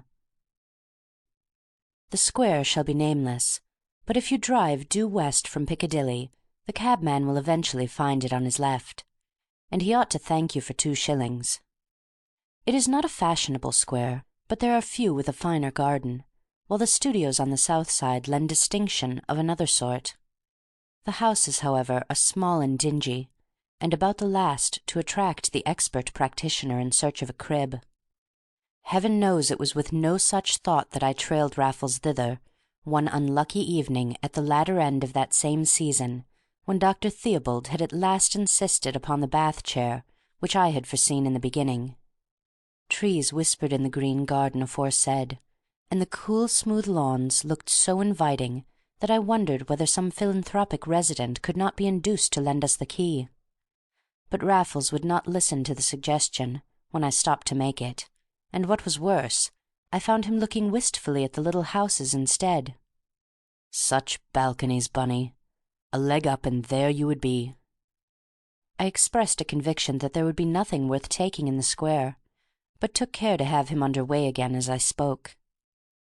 I dare say you're right, sighed Raffles. Rings and watches, I suppose. But it would be hard luck to take them from people who live in houses like these. I don't know, though. Here's one with an extra story. Stop, Bunny. If you don't stop, I'll hold on to the railings. This is a good house. Look at the knocker and the electric bell. They've had that put in. There's some money here, my rabbit. I dare bet there's a silver table in the drawing-room, and the windows are wide open. Electric light, too, by Jove. Since stop I must, I did so on the other side of the road, in the shadow of the leafy palings, and as Raffles spoke, the ground-floor windows opposite had flown a light, showing as pretty a little dinner-table as one could wish to see, with a man at his wine at the far end, and the back of a lady in evening dress towards us. It was like a lantern picture thrown upon a screen. There were only the pair of them, but the table was brilliant with silver and gay with flowers, and the maid waited with the indefinable air of a good servant. It certainly seemed a good house. "She's going to let down the blind," whispered Raffles in high excitement. "No, confound them, they told her not to. Mark down her necklace, Bunny, and invoice his stud. What a brute he looks! But I like the table, and that's her show. She has the taste, but he must have the money. See the festive picture over the sideboard? Looks to me like a Jacques Saillard, but that silver table would be good enough for me." "Get on," said I. "You're in a bath-chair." "But the whole square's at dinner. We should have the ball at our feet. It wouldn't take two twos." "With those blinds up and the cook in the kitchen underneath?" He nodded, leaning forward in the chair, his hands upon the wraps about his legs.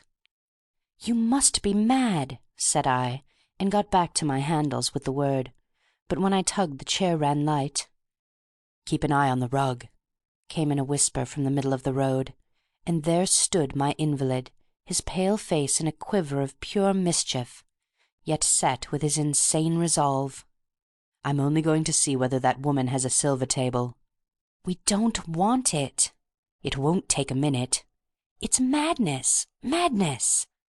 "Then don't you wait." It was like him to leave me with that, and this time I had taken him at his last word, had not my own given me an idea. Mad I had called him, and mad I could declare him upon oath if necessary. It was not as though the thing had happened far from home. They could learn all about us at the nearest mansions. I referred them to Dr. Theobald. This was a Mr. Maturin, one of his patients, and I was his keeper, and he had never given me the slip before. I heard myself making these explanations on the doorstep, and pointing to the deserted bath-chair as the proof, while the pretty parlour-maid ran for the police. It would be a more serious matter for me than for my charge. I should lose my place. No, he had never done such a thing before, and I would answer for it that he never should again. I saw myself conducting Raffles back to his chair with a firm hand and a stern tongue. I heard him thanking me in whispers on the way home. It would be the first tight place I had ever got him out of, and I was quite anxious for him to get into it, so sure was I of every move. My whole position had altered in the few seconds that it took me to follow this illuminating train of ideas. It was now so strong that I could watch Raffles without much anxiety, and he was worth watching. He had stepped boldly but softly to the front door, and there he was still waiting, ready to ring if the door opened or a face appeared in the area, and doubtless to pretend that he had rung already. But he had not to ring at all, and suddenly I saw his foot in the letter-box, his left hand on the lintel overhead.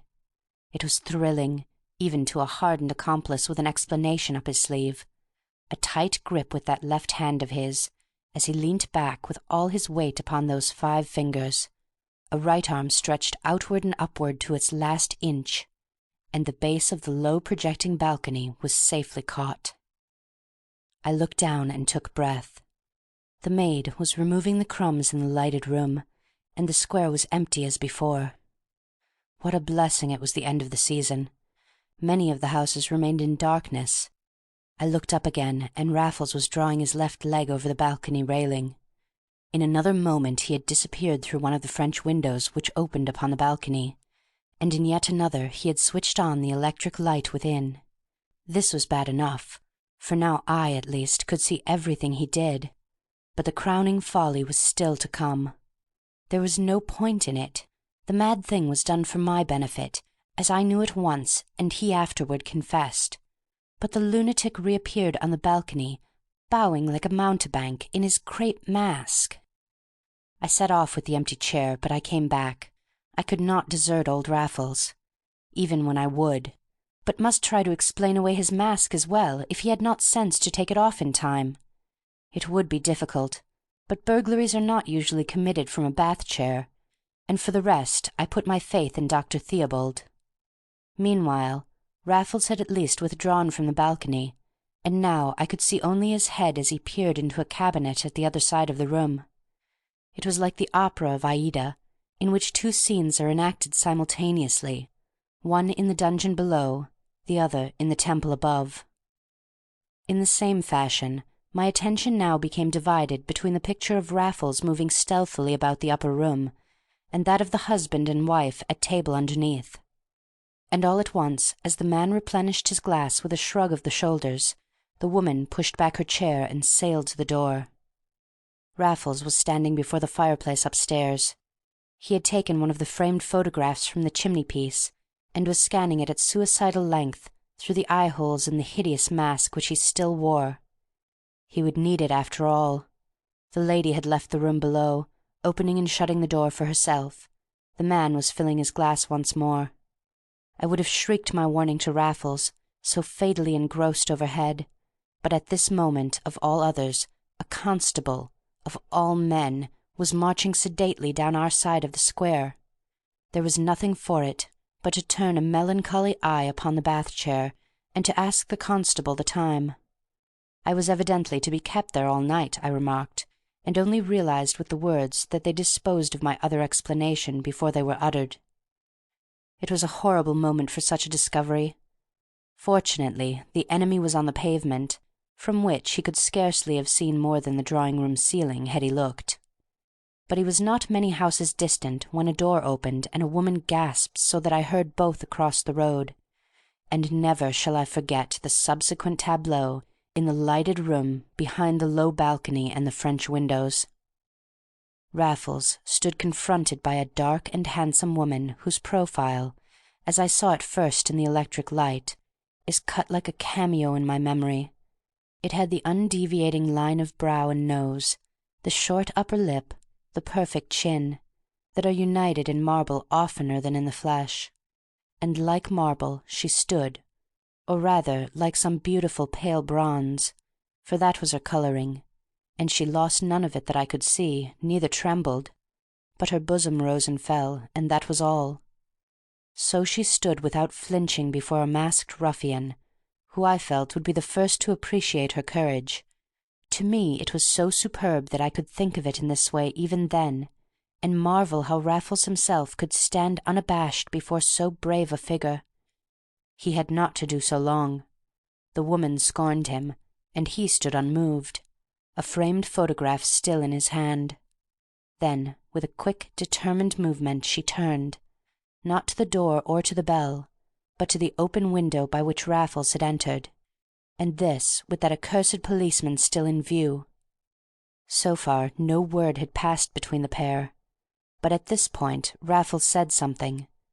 I could not hear what, but at the sound of his voice the woman wheeled, and Raffles was looking humbly in her face, the crape mask snatched from his own. "Arthur!" she cried, and that might have been heard in the middle of the square garden. Then they stood gazing at each other, neither unmoved any more, and while they stood the street door opened and banged. It was her husband leaving the house, a fine figure of a man, but a dissipated face, and a step even now distinguished by the extreme caution which precedes unsteadiness. He broke the spell. His wife came to the balcony, then looked back into the room, and yet again along the road, and this time I saw her face. It was the face of one glancing, indeed, from Hyperion to a satyr. And then I saw the rings flash, as her hand fell gently upon Raffles's arm. They disappeared from that window. Their heads showed for an instant in the next. Then they dipped out of sight, and an inner ceiling flashed out under a new light. They had gone into the back drawing-room, beyond my ken. The maid came up with coffee. Her mistress hastily met her at the door, and once more disappeared. The square was as quiet as ever. I remained some minutes where I was. Now and then I thought I heard their voices in the back drawing-room. I was seldom sure. My state of mind may be imagined by those readers who take an interest in my personal psychology. It does not amuse me to look back upon it, but at length I had the sense to put myself in Raffles's place. He had been recognized at last. He had come to life. Only one person knew as yet, but that person was a woman, and a woman who had once been fond of him, if the human face could speak. Would she keep his secret? Would he tell her where he lived? It was terrible to think we were such neighbours, and with the thought that it was terrible came a little enlightenment as to what could still be done for the best. He would not tell her where he lived. I knew him too well for that. He would run for it when he could, and the bath-chair and I must not be there to give him away. I dragged the infernal vehicle round the nearer corner. Then I waited. There could be no harm in that. And at last he came. He was walking briskly, so I was right, and he had not played the invalid to her. Yet I heard him cry out with pleasure as he turned the corner, and he flung himself into the chair with a long-drawn sigh that did me good. "Well done, Bunny, well done. I am on my way to Earl's Court. She's capable of following me, but she won't look for me in a bath-chair. Home, home, home, and not another word till we get there." Capable of following him? She overtook us before we were past the studios on the south side of the square, the woman herself in a hooded opera cloak. But she never gave us a glance, and we saw her turn safely in the right direction for Earl's Court, and the wrong one for our humble mansions. Raffles thanked his gods in a voice that trembled, and 5 minutes later we were in the flat. Then for once it was Raffles who filled the tumblers and found the cigarettes, and for once, and only once in all my knowledge of him, did he drain his glass at a draught. "You didn't see the balcony scene?" he asked at length, and they were his first words since the woman passed us on his track. "Do you mean when she came in?" "No, when I came down." "I didn't." "I hope nobody else saw it," said Raffles devoutly. "I don't say that Romeo and Juliet were brother and sister to us, but you might have said so, Bunny." He was staring at the carpet with as wry a face as lover ever wore. "An old flame?" said I gently. "A married woman," he groaned. "So I gathered." "But she always was one, Bunny," said he ruefully. "That's the trouble. It makes all the difference in the world." I saw the difference, but said I did not see how it could make any now. He had eluded the lady, after all. Had we not seen her off upon a scent as false as scent could be? There was occasion for redoubled caution in the future, but none for immediate anxiety. I quoted the bedside Theobald, but Raffles did not smile. His eyes had been downcast all this time, and now, when he raised them, I perceived that my comfort had been administered to deaf ears. "Do you know who she is?" said he. "Not from Eve." "Jacques Saillard," he said, as though I must know. But the name left me cold and stolid. I had heard it, but that was all. It was lamentable ignorance, I am aware, but I had specialized in letters at the expense of art. "You must know her pictures," said Raffles patiently. "But I suppose you thought she was a man. They would appeal to you, Bunny. That festive piece over the sideboard was her work. Sometimes they risk her at the Academy, sometimes they fight shy. She has one of those studios in the same square. They used to live up near Lord's." My mind was busy brightening a dim memory of nymphs reflected in woody pools. "Of course!" I exclaimed, and added something about a clever woman. Raffles arose at the phrase. A clever woman? He echoed scornfully. If she were only that, I should feel safe as houses. Clever women can't forget their cleverness, and they carry it as badly as a boy does his wine, and are about as dangerous. I don't call Jacques Saillard clever outside her art, but neither do I call her a woman at all. She does man's work over a man's name, has the will of any 10 men I ever knew, and I don't mind telling you that I fear her more than any person on God's earth. I broke with her once, said Raffles grimly, but I know her. If I had been asked to name the one person in London by whom I was keenest not to be bowled out, I should have named Jacques Saillard. That he had never before named her, to me was as characteristic as the reticence with which Raffles spoke of their past relations, and even of their conversation in the back drawing-room that evening. It was a question of principle with him, and one that I liked to remember.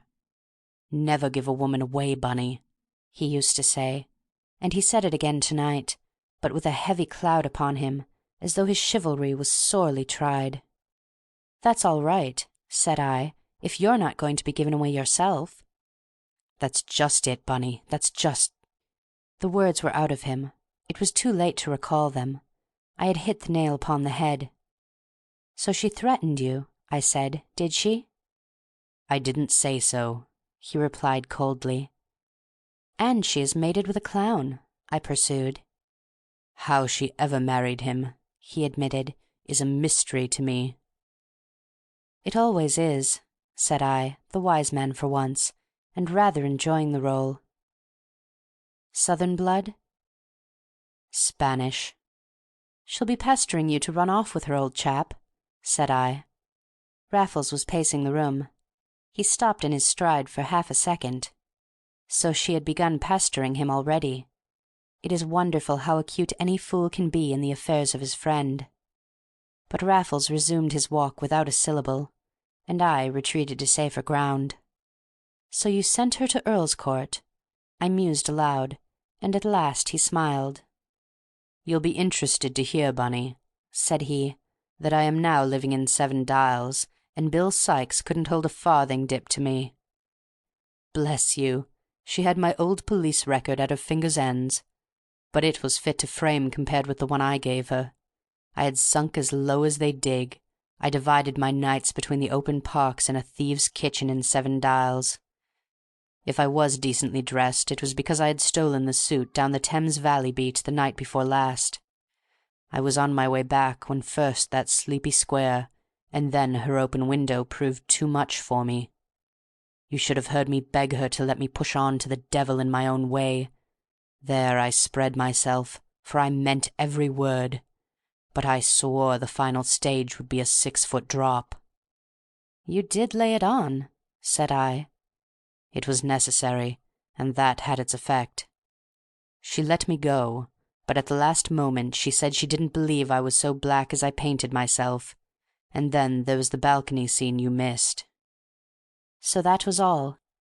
I could not help telling him that he had got out of it better than he deserved for ever getting in. Next moment I regretted the remark. "If I have got out of it," said Raffles doubtfully, "we are dreadfully near neighbours, and I can't move in a minute with old Theobald taking a grave view of my case. I suppose I had better lie low and thank the gods again for putting her off the scent for the time being." No doubt our conversation was carried beyond this point, but it was certainly not many minutes later, nor had we left the subject, when the electric bell thrilled us both to a sudden silence. "The doctor?" I queried, hope fighting with my horror. "It was a single ring." "The last post?" "You know he knocks, and it's long past his time." The electric bell rang again, but now as though it would never stop. "You go, Bunny," said Raffles with decision. His eyes were sparkling, his smile was firm. "What am I to say?" "If it's the lady, let her in." It was the lady, still in her evening cloak, with her fine dark head half hidden by the hood, and an engaging contempt of appearance upon her angry face. She was even handsomer than I had thought, and her beauty of a bolder type. But she was also angrier than I had anticipated when I came so readily to the door. The passage into which it opened was an exceedingly narrow one, as I have often said, but I never dreamt of barring this woman's way, though not a word did she stoop to say to me. I was only too glad to flatten myself against the wall, as the rustling fury strode past me into the lighted room with the open door. "So this is your thieves' kitchen!" she cried in high-pitched scorn. I was on the threshold myself, and Raffles glanced towards me with raised eyebrows. "I have certainly had better quarters in my day," said he, "but you need not call them absurd names before my man." "Then send your man about his business," said Jacques Saillard, with an unpleasant stress upon the word indicated. But when the door was shut I heard Raffles assuring her that I knew nothing, that he was a real invalid overcome by a sudden mad temptation, and all he had told her of his life a lie to hide his whereabouts, but all he was telling her now she could prove for herself without leaving that building. It seemed, however, that she had proved it already by going first to the porter below stairs. Yet I do not think she cared one atom which story was the truth. "So you thought I could pass you in your chair," she said, "or ever in this world again, without hearing from my heart that it was you?" "Bunny," said Raffles, "I'm awfully sorry, old chap, but you've got to go." It was some weeks since the first untimely visitation of Jacques Saillard, but there had been many others at all hours of the day, while Raffles had been induced to pay at least one to her studio in the neighbouring square. These intrusions he had endured at first with an air of humorous resignation which imposed on me less than he imagined. The woman meant well, he said, after all, and could be trusted to keep his secret loyally. It was plain to me, however, that Raffles did not trust her, and that his pretence upon the point was a deliberate pose to conceal the extent to which she had him in her power. Otherwise there would have been little point in hiding anything from the one person in possession of the cardinal secret of his identity. But Raffles thought it worth his while to hoodwink Jacques Saillard in the subsidiary matter of his health, in which Dr. Theobald lent him unwitting assistance, and, as we have seen, to impress upon her that I was actually his attendant, and as ignorant of his past as the doctor himself. "So you're all right, Bunny," he had assured me. "She thinks you knew nothing the other night. I told you she was a clever woman outside her work. But hasn't she a will?" I told Raffles it was very considerate of him to keep me out of it, but that it seemed to me like tidying up the bag when the cat had escaped. His reply was an admission that one must be on the defensive with such a woman and in such a case. Soon after this, Raffles, looking far from well, fell back upon his own last line of defence, namely his bed. And now, as always in the end, I could see some sense in his subtleties, since it was comparatively easy for me to turn even Jacques Saillard from the door, with Dr. Theobald's explicit injunctions, and with my own honesty unquestioned. So for a day we had peace once more. Then came letters, then the doctor again and again, and finally my dismissal in the incredible words which have necessitated these explanations. "Go?" I echoed. "Go where?" "It's that ass Theobald," said Raffles. "He insists." "On my going altogether?" He nodded. "And you mean to let him have his way?" I had no language for my mortification and disgust, though neither was as yet quite so great as my surprise. I had foreseen almost every conceivable consequence of the mad act which brought all this trouble to pass, but a voluntary division between Raffles and me had certainly never entered my calculations, nor could I think that it had occurred to him before our egregious doctor's last visit, this very morning. Raffles had looked irritated as he broke the news to me from his pillow, and now there was some sympathy in the way he sat up in bed, as though he felt the thing himself. "I am obliged to give in to the fellow," he said. "He's saving me from my friend, and I'm bound to humour him. But I can tell you that we've been arguing about you for the last half-hour, Bunny. It was no use, the idiot had his knife in you from the first, and he wouldn't see me through on any other conditions." "So he is going to see you through, is he?" "It tots up to that," said Raffles, looking at me rather hard. "At all events, he has come to my rescue for the time being, and it's for me to manage the rest. You don't know what it has been, Bunny, these last few weeks, and gallantry forbids that I should tell you even now. But would you rather elope against your will, or have your continued existence made known to the world in general, and the police in particular? That is practically the problem which I have to solve, and the temporary solution was to fall ill. As a matter of fact, I am ill. And now what do you think? I owe it to you to tell you, Bunny, though it goes against the grain. She would take me to the dear warm underworld where the sun really shines, and she would nurse me back to life and love. The artistic temperament is a fearsome thing, Bunny, in a woman with the devil's own will." Raffles tore up the letter from which he had read these piquant extracts, and lay back on the pillows with the tired air of the veritable invalid which he seemed able to assume at will. But for once he did look as though bed was the best place for him, and I used the fact as an argument for my own retention in defiance of Dr. Theobald.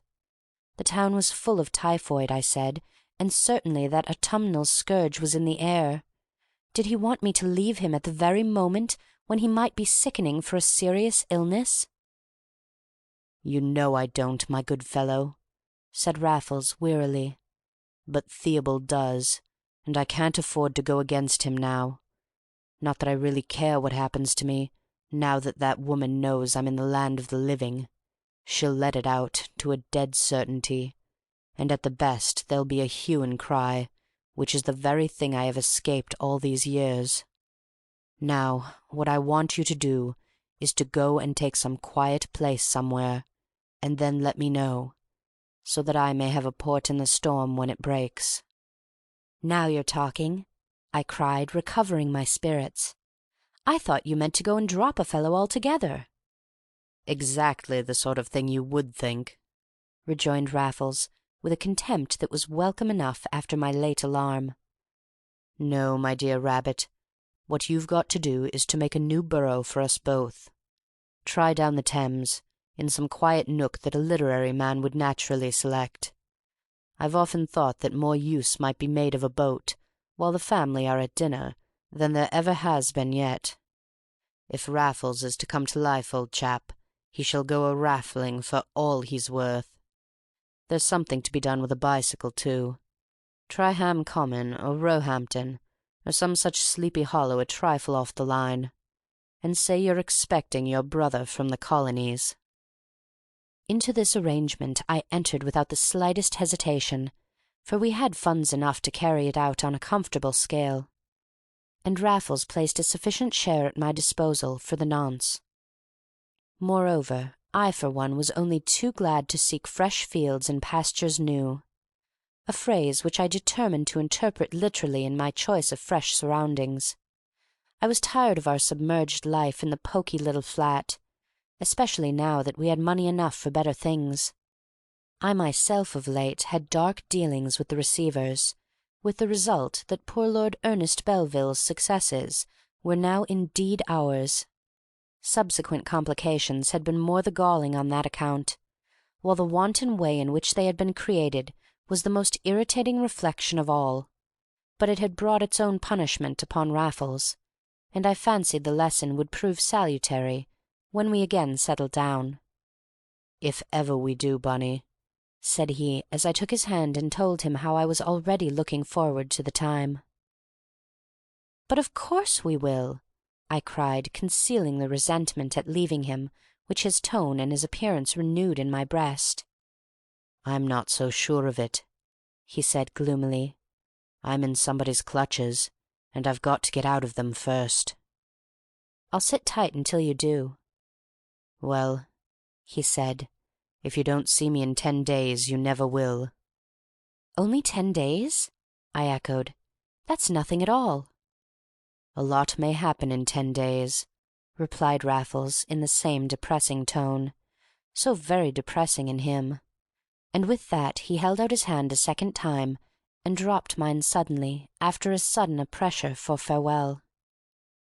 I left the flat in considerable dejection after all, unable to decide whether Raffles was really ill or only worried as I knew him to be. And at the foot of the stairs the author of my dismissal, that confounded Theobald, flung open his door and waylaid me.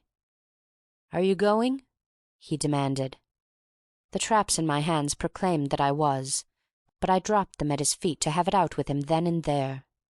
"Yes," I answered fiercely, "thanks to you." "Well, my good fellow," he said, his full-blooded face lightening and softening at the same time, as though a load were off his mind, "it's no pleasure to me to deprive any man of his billet, but you never were a nurse, and you know that as well as I do." I began to wonder what he meant, and how much he did know, and my speculations kept me silent. "But come in here a moment," he continued, just as I decided that he knew nothing at all. And leading me into his minute consulting room, Dr. Theobald solemnly presented me with a sovereign by way of compensation, which I pocketed as solemnly, and with as much gratitude as if I had not 50 of them distributed over my person as it was. The good fellow had quite forgotten my social status, about which he himself had been so particular at our earliest interview, but he had never accustomed himself to treat me as a gentleman, and I do not suppose he had been improving his memory by the tall tumbler which I saw him poke behind a photograph as we entered. "There's one thing I should like to know before I go," said I, turning suddenly on the doctor's mat, "and that is whether Mr. Maturin is really ill or not." I meant, of course, at the present moment, but Dr. Theobald braced himself like a recruit at the drill sergeant's voice.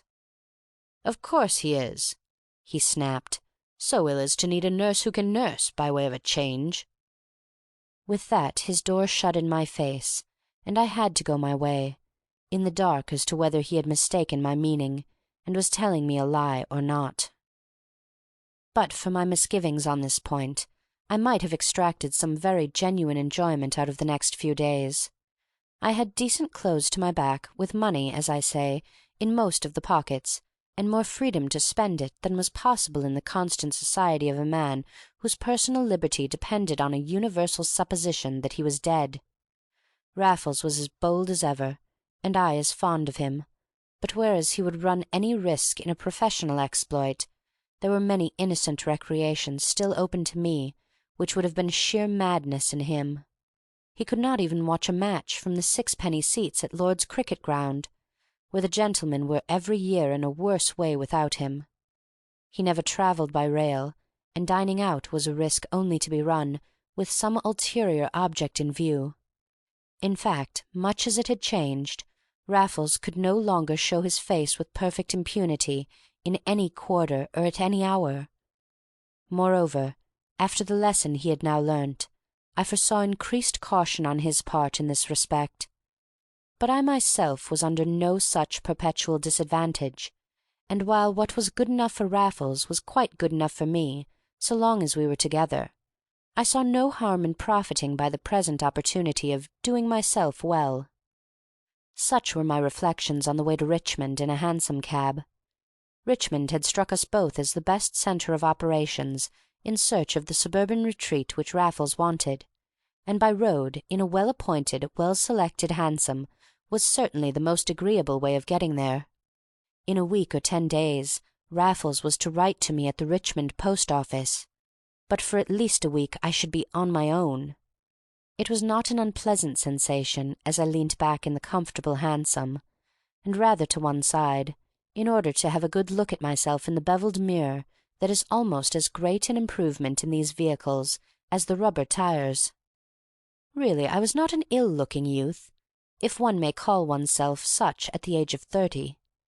I could lay no claim either to the striking cast of countenance or to the peculiar charm of expression which made the face of Raffles like no other in the world. But this very distinction was in itself a danger, for its impression was indelible, whereas I might still have been mistaken for 100 other young fellows at large in London. Incredible as it may appear to the moralists, I had sustained no external hallmark by my term of imprisonment, and I am vain enough to believe that the evil which I did had not a separate existence in my face. This afternoon, indeed, I was struck by the purity of my fresh complexion, and rather depressed by the general innocence of the visage which peered into mine from the little mirror. My straw-coloured moustache, grown in the flat after a protracted holiday, again preserved the most disappointing dimensions, and was still invisible in certain lights without wax. So far from discerning the desperate criminal who has done time once, and deserved it over and over again, the superior but superficial observer might have imagined that he detected a certain element of folly in my face. At all events, it was not the face to shut the doors of a first-class hotel against me, without accidental evidence of a more explicit kind, and it was with no little satisfaction that I directed the man to drive to the Star and Garter, and also told him to go through Richmond Park, though he warned me that it would add considerably to the distance and his fare. It was autumn, and it struck me that the tints would be fine, and I had learnt from Raffles to appreciate such things, even amid the excitement of an audacious enterprise. If I dwelt upon my appreciation of this occasion, it is because, like most pleasures, it was exceedingly short-lived. I was very comfortable at the Star and Garter, which was so empty that I had a room worthy of a prince, where I could enjoy the finest of all views, in patriotic opinion, every morning while I shaved. I walked many miles through the noble park, over the commons of Ham and Wimbledon, and one day as far as that of Esher, where I was forcibly reminded of a service we once rendered to a distinguished resident in this delightful locality. But it was on Ham Common, one of the places which Raffles had mentioned as specially desirable, that I actually found an almost ideal retreat. This was a cottage where I heard on inquiry that rooms were to be let in the summer. The landlady, a motherly body of visible excellence, was surprised indeed at receiving an application for the winter months, but I have generally found that the title of author, claimed with an air, explains every little innocent irregularity of conduct or appearance, and even requires something of the kind to carry conviction to the lay intelligence. The present case was one in point, and when I said that I could only write in a room facing north, on mutton chops and milk, with a cold ham in the wardrobe in case of nocturnal inspiration, to which I was liable, my literary character was established beyond dispute. I secured the rooms, paid a month's rent in advance at my own request, and moped in them dreadfully until the week was up and Raffles due any day. I explained that the inspiration would not come, and asked abruptly if the mutton was New Zealand. Thrice had I made fruitless inquiries at the Richmond post office, but on the 10th day I was in and out almost every hour. Not a word was there for me, up to the last post at night. Home I trudged to Ham with horrible forebodings, and back again to Richmond after breakfast next morning. Still there was nothing. I could bear it no more. At 10 minutes to 11 I was climbing the station stairs at Earl's Court. It was a wretched morning there, a weeping mist shrouding the long straight street, and clinging to one's face in clammy caresses. I felt how much better it was down at Ham, as I turned into our side street, and saw the flats looming like mountains, the chimney-pots hidden in the mist. At our entrance stood a nebulous conveyance, that I took at first for a tradesman's van. To my horror it proved to be a hearse, and all at once the white breath ceased upon my lips. I had looked up at our windows, and the blinds were down. I rushed within. The doctor's door stood open. I neither knocked nor rang, but found him in his consulting room with red eyes and a blotchy face. Otherwise he was in solemn black from head to heel. "Who is dead?" I burst out. "Who is dead?" The red eyes looked redder than ever as Dr. Theobald opened them at the unwarrantable sight of me, and he was terribly slow in answering, but in the end he did answer, and did not kick me out as he evidently had a mind. "Mr. Maturin," he said, and sighed like a beaten man. I said nothing. It was no surprise to me. I had known it all these minutes. Nay, I had dreaded this from the first, had divined it at the last, though to the last also I had refused to entertain my own conviction. Raffles dead! A real invalid after all. Raffles dead and on the point of burial. What did he die of? I asked, unconsciously drawing on that fund of grim self-control which the weakest of us seems to hold in reserve for real calamity. Typhoid, he answered. Kensington is full of it. He was sickening for it when I left, and you knew it, and could get rid of me then. My good fellow, I was obliged to have a more experienced nurse for that very reason. The doctor's tone was so conciliatory that I remembered in an instant what a humbug the man was, and became suddenly possessed with a vague conviction that he was imposing upon me now. "Are you sure it was typhoid at all?" I cried fiercely to his face. "Are you sure it wasn't suicide or murder?" I confess that I can see little point in this speech as I write it down, but it was what I said in a burst of grief and of wild suspicion. Nor was it without effect upon Dr. Theobald, who turned bright scarlet from his well-brushed hair to his immaculate collar. "Do you want me to throw you out into the street?" he cried, and all at once I remembered that I had come to Raffles as a perfect stranger, and for his sake might as well preserve that character to the last. "I beg your pardon," I said brokenly. "He was so good to me. I became so attached to him. You forget I am originally of his class." "I did forget it," replied Theobald, looking relieved at my new tone, "and I beg your pardon for doing so. Hush! They are bringing him down. I must have a drink before we start, and you'd better join me." There was no pretence about his drink this time, and a pretty stiff one it was, but I fancy my own must have run it hard. In my case it cast a merciful haze over much of the next hour, which I can truthfully describe as one of the most painful of my whole existence. I can have known very little of what I was doing. I only remember finding myself in a hansom, suddenly wondering why it was going so slowly, and once more awakening to the truth. But it was to the truth itself more than to the liquor that I must have owed my dazed confusion. My next recollection is of looking down into the open grave, in a sudden passionate anxiety to see the name for myself.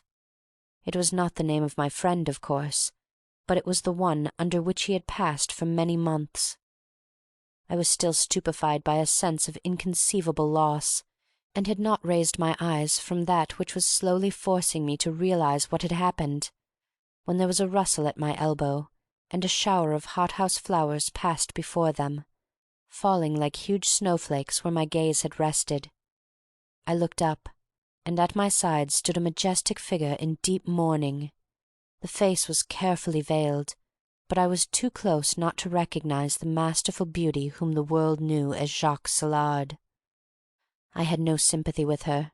On the contrary, my blood boiled with the vague conviction that in some way she was responsible for this death. Yet she was the only woman present. There were not half a dozen of us altogether, and her flowers were the only flowers. The melancholy ceremony was over, and Jacques Saillard had departed in a funeral brougham, evidently hired for the occasion. I had watched her drive away, and the sight of my own cabman making signs to me through the fog had suddenly reminded me that I had bidden him to wait. I was the last to leave, and had turned my back upon the grave-diggers, already at their final task, when a hand fell lightly but firmly upon my shoulder. "I don't want to make a scene in a cemetery," said a voice, in a not unkindly, almost confidential whisper. "Will you get into your own cab and come quietly?" "Who on earth are you?" I exclaimed. I now remembered having seen the fellow hovering about during the funeral, and subconsciously taking him for the undertaker's head man. He had certainly that appearance, and even now I could scarcely believe that he was anything else. "My name won't help you," he said pityingly, "but you will guess where I come from, when I tell you I have a warrant for your arrest." My sensations at this announcement may not be believed, but I solemnly declare that I have seldom experienced so fierce a satisfaction. Here was a new excitement in which to drown my grief. Here was something to think about, and I should be spared the intolerable experience of a solitary return to the little place at Ham. It was as though I had lost a limb and some one had struck me so hard in the face that the greater agony was forgotten. I got into the hansom without a word, my captor following at my heels, and giving his own directions to the cabman before taking his seat. The word station was the only one I caught, and I wondered whether it was to be Bow Street again. My companion's next words, however, or rather the tone in which he uttered them, destroyed my capacity for idle speculation. "Mr. Maturin," said he. "Mr. Maturin, indeed." "Well," said I, "what about him?" "Do you think we don't know who he was?" "Who was he?" I asked defiantly. "You ought to know," said he. "You got locked up through him the other time, too. His favourite name was Raffles then." "It was his real name," I said indignantly, "and he has been dead for years." My captor simply chuckled. "He's at the bottom of the sea, I tell you." But I do not know why I should have told him with such spirit, for what could it matter to Raffles now? I did not think. Instinct was still stronger than reason, and fresh from his funeral I had taken up the cudgels for my dead friend as though he were still alive. Next moment I saw this for myself, and the tears came nearer the surface than they had been yet. But the fellow at my side laughed outright. "Shall I tell you something else?" said he. "As you like." "He's not even at the bottom of that grave. He's no more dead than you or I, and a sham burial is his latest piece of villainy." I doubt whether I could have spoken if I had tried. I did not try. I had no use for speech. I did not even ask him if he was sure. I was so sure myself. It was all as plain to me as riddles usually are when one has the answer. The doctor's alarms, his unscrupulous villainy, the simulated illness, my own dismissal, each fitted in its obvious place, and not even the last power as yet to mar my joy in the one central fact to which all the rest were tapers to the sun. "He is alive!" I cried. "Nothing else matters. He is alive!" At last I did ask whether they had got him too, but thankful as I was for the greater knowledge, I confess that I did not much care what answer I received. Already I was figuring out how much we might each get, and how old we should be when we came out. But my companion tilted his hat to the back of his head, at the same time putting his face close to mine, and compelling my scrutiny. And my answer, as you have already guessed, was the face of Raffles himself, superbly disguised, but less superbly than his voice, and yet so thinly that I should have known him in a trice, had I not been too miserable in the beginning to give him a second glance. Jacques Saillard had made his life impossible, and this was the one escape. Raffles had bought the doctor for £1,000, and the doctor had bought a nurse of his own kidney on his own account. Me, for some reason, he would not trust. He had insisted upon my dismissal as an essential preliminary to his part in the conspiracy. Here the details were half humorous, half gruesome, each in turn as Raffles told me the story. At one period he had been very daringly drugged indeed, and, in his own words, as dead as a man need be. But he had left strict instructions that nobody but the nurse and my devoted physician should lay a finger on me afterwards. And by virtue of this proviso a library of books, largely acquired for the occasion, had been impiously interred at Kensal Green. Raffles had definitely undertaken not to trust me with the secret, and but for my own untoward appearance at the funeral, which he had attended for his own final satisfaction, I was assured and am convinced that he would have kept his promise to the letter. In explaining this, he gave me the one explanation I desired, and in another moment we turned into Praed Street, Paddington. "And I thought you said Bow Street," I said. Are you coming straight down to Richmond with me?" "I may as well," said Raffles, "though I did mean to get my kit first, so as to start in fair and square as the long-lost brother from the bush. That's why I hadn't written. The function was a day later than I calculated. I was going to write to-night." "But what are we to do?" said I, hesitating when he had paid the cab. "I have been playing the colonies for all they are worth." "Oh, I've lost my luggage," said he, "or a wave came into my cabin and spoilt every stitch, or I had nothing fit to bring ashore. We'll settle that in the train." End of chapter 6.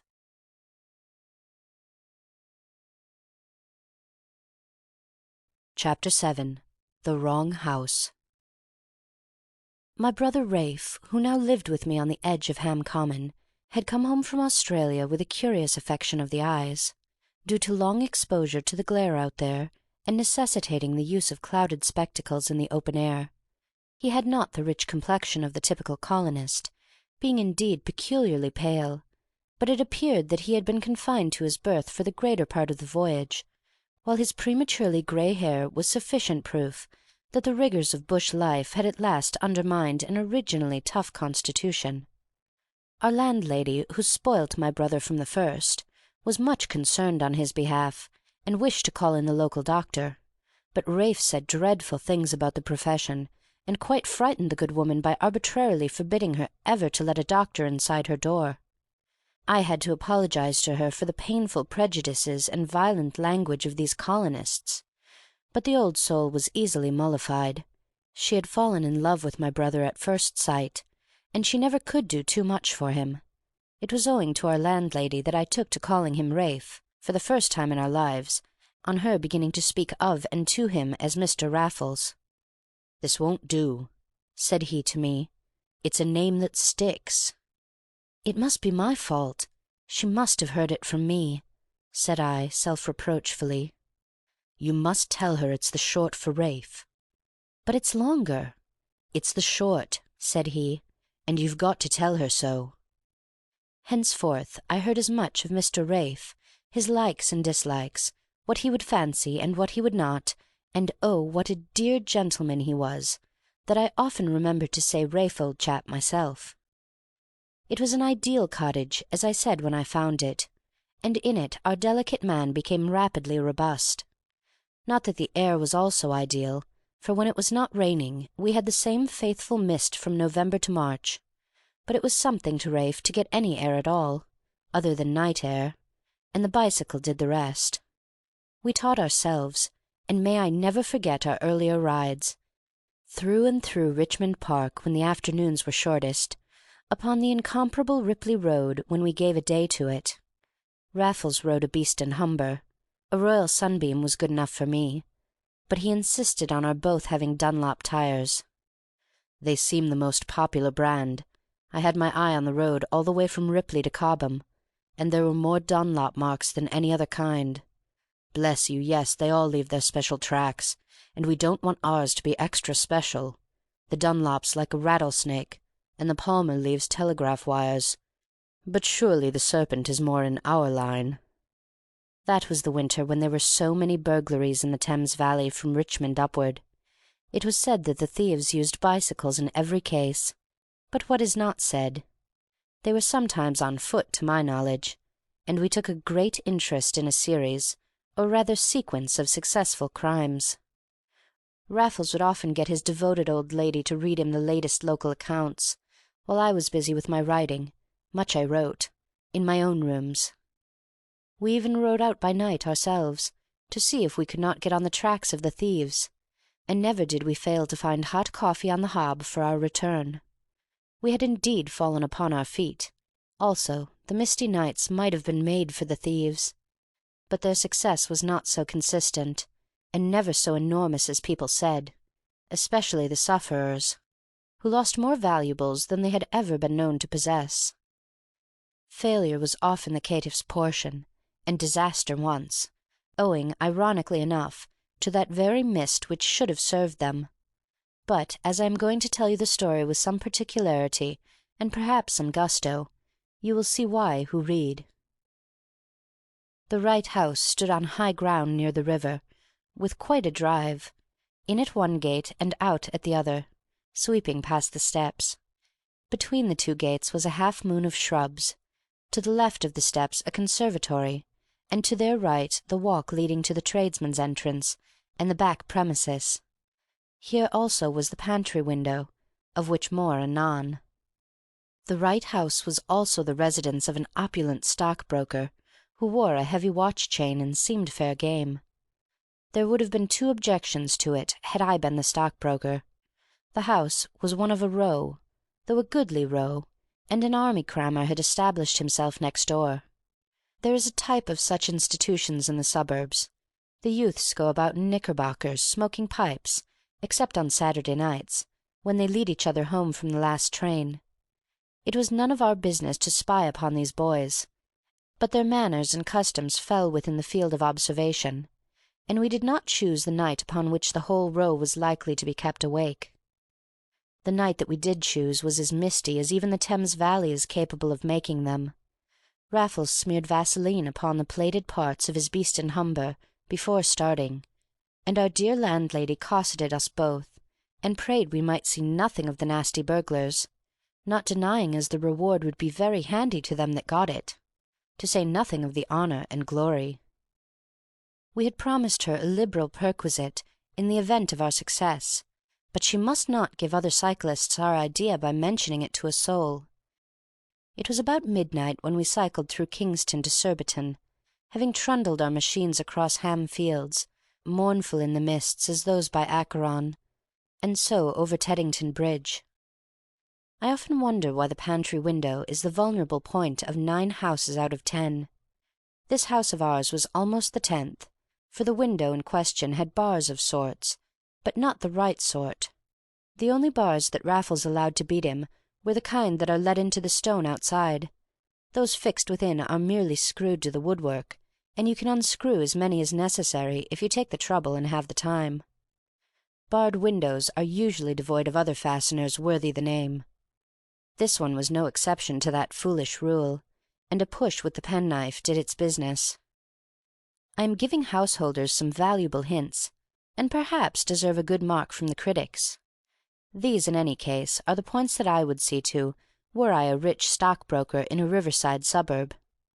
In giving good advice, however, I should not have omitted to say that we had left our machines in the semicircular shrubbery in front, or that Raffles had most ingeniously fitted our lamps with dark slides, which enabled us to leave them burning. It proved sufficient to unscrew the bars at the bottom only, and then to wrench them to either side. Neither of us had grown stout with advancing years, and in a few minutes we both had wormed through into the sink, and thence to the floor. It was not an absolutely noiseless process, but once in the pantry we were mice, and no longer blind mice. There was a gas bracket, but we did not meddle with that. Raffles went armed these nights with a better light than gas. If it were not immoral, I might recommend a dark lantern, which was more or less his patent. It was that handy invention, the electric torch, fitted by Raffles with a dark hood to fulfil the functions of a slide. I had held it through the bars while he undid the screws, and now he held it to the keyhole, in which a key was turned upon the other side. There was a pause for consideration, and in the pause we put on our masks. It was never known that these Thames Valley robberies were all committed by miscreants decked in the livery of crime. But that was because until this night we had never even shown our masks. It was a point upon which Raffles had insisted on all feasible occasions since his furtive return to the world. To-night it twice nearly lost us everything, but you shall hear. There is a forceps for turning keys from the wrong side of a door, but the implement is not so easy of manipulation as it might be. Raffles, for one, preferred a sharp knife and the corner of the panel. You go through the panel because that is thinnest, of course in the corner nearest the key, and you use a knife when you can, because it makes least noise. But it does take minutes, and even I can remember shifting the electric torch from one hand to the other before the aperture was large enough to receive the hand and wrist of Raffles. He had at such times a motto of which I might have made earlier use, but the fact is that I have only once before described a downright burglary in which I assisted, and that without knowing it at the time. The most solemn student of these annals cannot affirm that he has cut through many doors in our company, since what was to me the maiden effort to which I allude. I, however, have cracked only too many a crib in conjunction with A.J. Raffles, and at the crucial moment he would whisper, "Victory or Wormwood Scrubbs, Bunny." Or instead of Wormwood Scrubbs it might be Portland Bill. This time it was neither one nor the other, for with that very word victory upon his lips they whitened and parted with the first taste of defeat. "My hand is held," gasped Raffles, and the white of his eyes showed all round the iris, a rarer thing than you may think. At the same moment I heard the shuffling feet and the low excited young voices on the other side of the door, and a faint light shone round Raffles's wrist. "Well done, Beefy! Hang on to him! Good old Beefy! Beefy's got him! So have I! So have I!" And Raffles caught my arm with his one free hand. "They've got me tight," he whispered. "I'm done." "Blaze through the door," I urged, and might have done it had I been armed, but I never was. It was Raffles who monopolized that risk. "I can't. It's the boys. The wrong house," he whispered. "Curse the fog, it's done me. But you get out, Bun, while you can. Never mind me. It's my turn, old chap." His one hand tightened in affectionate farewell. I put the electric torch in it before I went, trembling in every inch, but without a word. Get out, his turn. Yes, I would get out, but only to come in again, for it was my turn, mine, not his. Would Raffles leave me held by a hand through a hole in a door? What he would have done in my place was the thing for me to do now. I began by diving head first through the pantry window and coming to earth upon all fours. But even as I stood up and brushed the gravel from the palms of my hands and the knees of my knickerbockers, I had no notion what to do next. And yet I was halfway to the front door before I remembered the vile crape mask upon my face, and tore it off as the door flew open and my feet were on the steps. "He's into the next garden," I cried to a bevy of pyjamas with bare feet and young faces at either end of them. "Who? Who?" said they, giving way before me. "Some fellow who came through one of your windows head first." "The other Johnny! The other Johnny!" the cherubs chorused. "Biking past, saw the light. Why, what have you there?" Of course it was Raffles's hand that they had, but now I was in the hall among them. A red-faced barrel of a boy did all the holding, one hand round the wrist, the other palm to palm, and his knees braced up against the panel. Another was rendering ostentatious but ineffectual aid, and 3 or 4 others danced about in their pyjamas. After all, they were not more than 4 to 1. I had raised my voice so that Raffles might hear me and take heart, and now I raised it again, yet to this day I cannot account for my inspiration, that proved nothing less. "Don't talk so loud," they were crying below their breath. "Don't wake 'em upstairs. This is our show." "Then I see you've got one of them," said I, as desired. "Well, if you want the other you can have him too. I believe he's hurt himself." "After him! After him!" they exclaimed as one. "But I think he got over the wall." "Come on, you chaps, come on!" And there was a soft stampede to the hall door. "Don't all desert me, I say!" gasped the red-faced hero who held Raffles prisoner. "We must have them both, Beefy." "That's all very well." "Look here," I interposed. "I'll stay by you. I've a friend outside. I'll get him too." "Thanks awfully," said the valiant Beefy. The hall was empty now. My heart beat high. "How did you hear them?" I inquired, my eye running over him. "We were down having drinks. Gave 'em a nap in there." Beefy jerked his great head toward an open door, and the tail of my eye caught the glint of glasses in the firelight, but the rest of it was otherwise engaged. "Let me relieve you," I said, trembling. "No, I'm all right." "Then I must insist." And before he could answer I had him round the neck with such a will that not a gurgle passed my fingers, for they were almost buried in his hot smooth flesh. Oh, I am not proud of it. The act was as vile as act could be, but I was not going to see Raffles taken. My one desire was to be the saving of him, and I tremble even now to think to what lengths I might have gone for its fulfilment.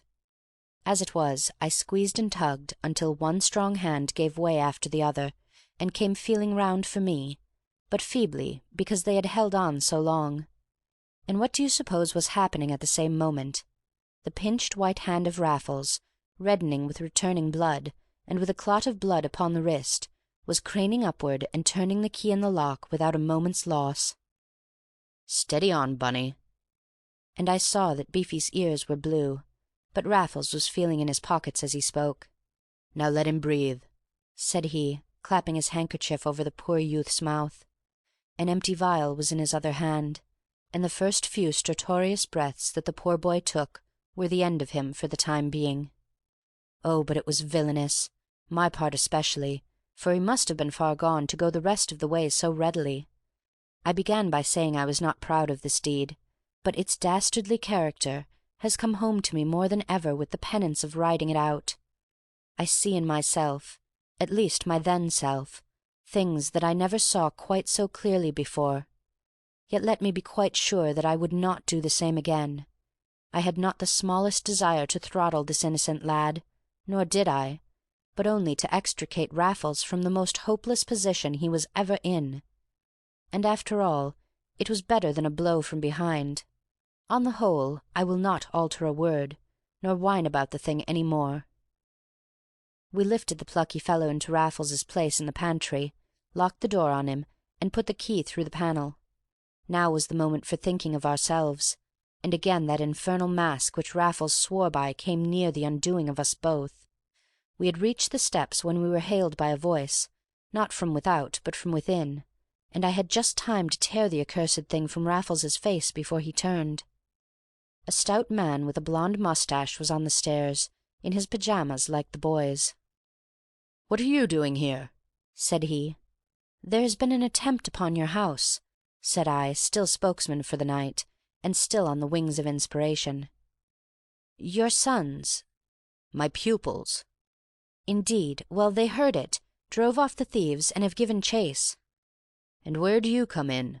inquired the stout man, descending. "We were bicycling past, and I actually saw one fellow come head first through your pantry window. I think he got over the wall." Here a breathless boy returned. "Can't see anything of him," he gasped. "It's true, then," remarked the crammer. "Look at that door," said I. But unfortunately the breathless boy looked also, and now he was being joined by others equally short of wind. "Where's Beefy?" he screamed. "What on earth happened to Beefy?"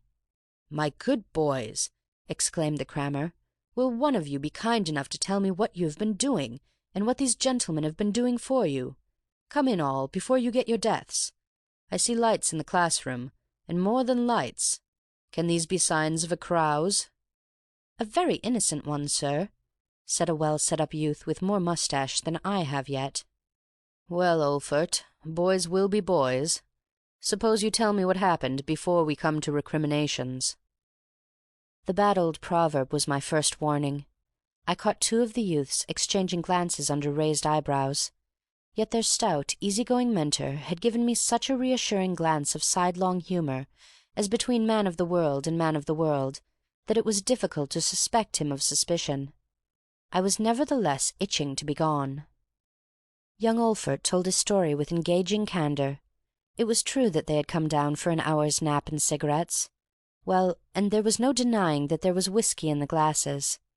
The boys were now all back in their classroom, I think entirely for the sake of warmth, but Raffles and I were in knickerbockers and Norfolk jackets, and very naturally remained without, while the army crammer, who wore bedroom slippers, stood on the threshold with an eye each way.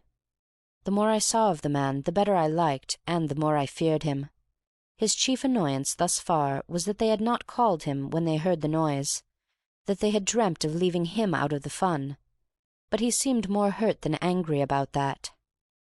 "Well, sir," concluded Olphert, "we left old Beefy Smith hanging on to his hand, and this gentleman with him, so perhaps he can tell us what happened next." "I wish I could," I cried with all their eyes upon me, for I had had time to think. "Some of you must have heard me say I'd fetch my friend in from the road." "Yes, I did," piped an innocent from within. Well, and when I came back with him, things were exactly as you see them now. Evidently the man's strength was too much for the boys, but whether he ran upstairs or outside, I know no more than you do." "It wasn't like that boy to run either way," said the crammer, cocking a clear blue eye on me. "But if he gave chase?"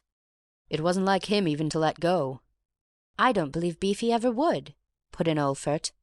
"That's why we gave him the billet." "He may have followed him through the pantry window," I suggested wildly. "But the door's shut," put in a boy. "I'll have a look at it," said the crammer. And the key no longer in the lock, and the insensible youth within. The key would be missed, the door kicked in. Nay, with the man's eyes still upon me, I thought I could smell the chloroform, I thought I could hear a moan, and prepared for either any moment. And how he did stare!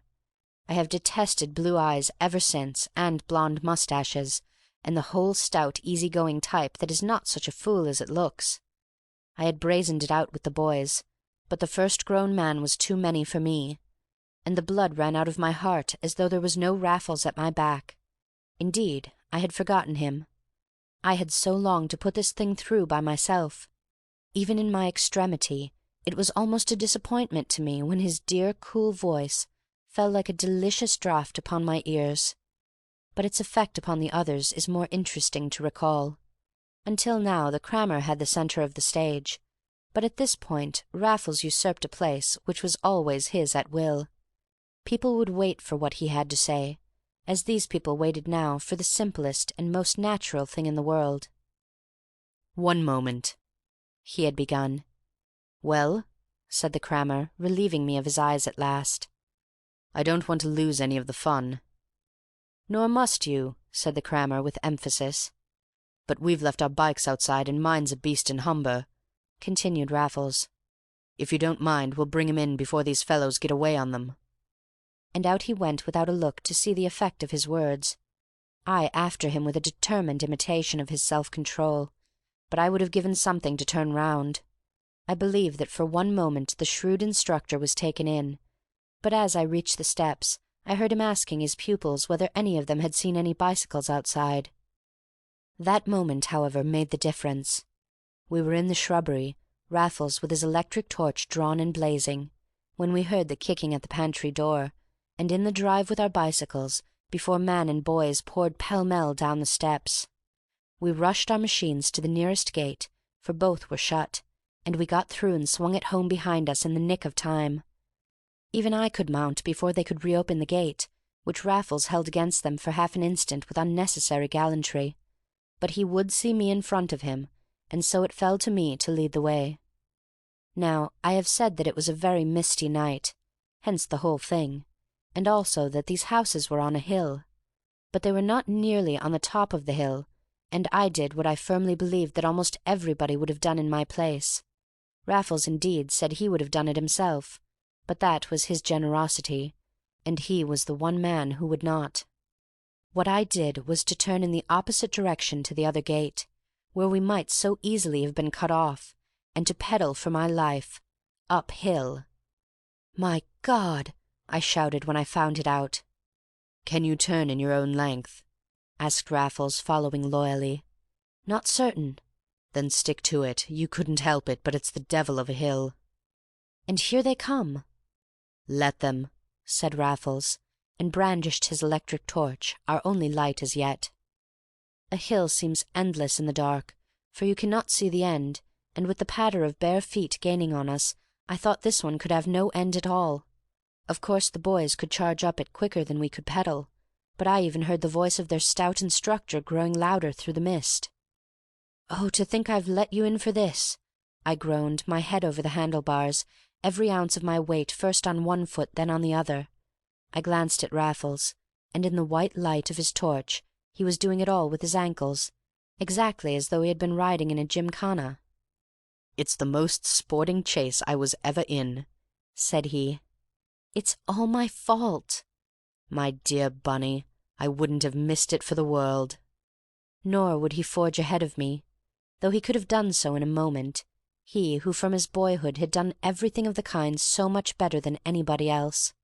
No, He must ride a wheel's length behind me, and now we could not only hear the boys running, but breathing also. And then of a sudden I saw Raffles on my right striking with his torch. A face flew out of the darkness to meet the thick glass bulb with the glowing wire enclosed. It was the face of the boy Ulfert, with his enviable moustache, but it vanished with the crash of glass, and the naked wire thickened to the eye like a tuning fork struck red hot. I saw no more of that. One of them had crept up on my side also. As I looked, hearing him pant, he was grabbing at my left handle, and I nearly sent Raffles into the hedge by the sharp turn I took to the right. His wheel's length saved him, but my boy could run. He was overhauling me again, seemed certain of me this time, when all at once the sunbeam ran easily, every ounce of my weight with either foot once more, and I was over the crest of the hill, the grey road reeling out from under me as I felt for my brake. I looked back at Raffles. He had put up his feet. I screwed my head round still further, and there were the boys in their pyjamas, their hands upon their knees like so many wicket-keepers, and a big man shaking his fist. There was a lamp-post on the hill-top, and that was the last I saw.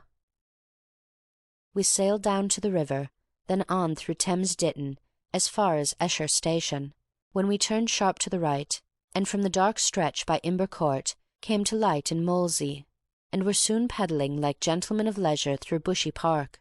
Our lights turned up, the broken torch put out and away. The big gate had long been shut, but you can manoeuvre a bicycle through the others. We had no further adventures on the way home, and our coffee was still warm upon the hob. "But I think it's an occasion for Sullivans," said Raffles, who now kept them for such. "By all my gods, Bunny, it's been the most sporting night we ever had in our lives. And do you know which was the most sporting part of it?" "That uphill ride?" "I wasn't thinking of it." "Turning your torch into a truncheon?" "My dear Bunny, a gallant lad. I hated hitting him." "I know," I said. "The way you got us out of the house?" "No, Bunny," said Raffles, blowing rings. "It came before that, you sinner, and you know it." "You don't mean anything I did?" said I, self-consciously, for I began to see that this was what he did mean. And now, at latest, it will also be seen why this story has been told with undue and inexcusable gusto. There is none other like it for me to tell. It is my one ewe-lamb in all these annals. But Raffles had a ruder name for it. "It was the apotheosis of the Bunny," said he, but in a tone I shall never forget. "I hardly knew what I was doing or saying," I said. "The whole thing was a fluke." "Then," said Raffles, "it was the kind of fluke I always trusted you to make when runs were wanted." And he held out his dear old hand. End of chapter 7.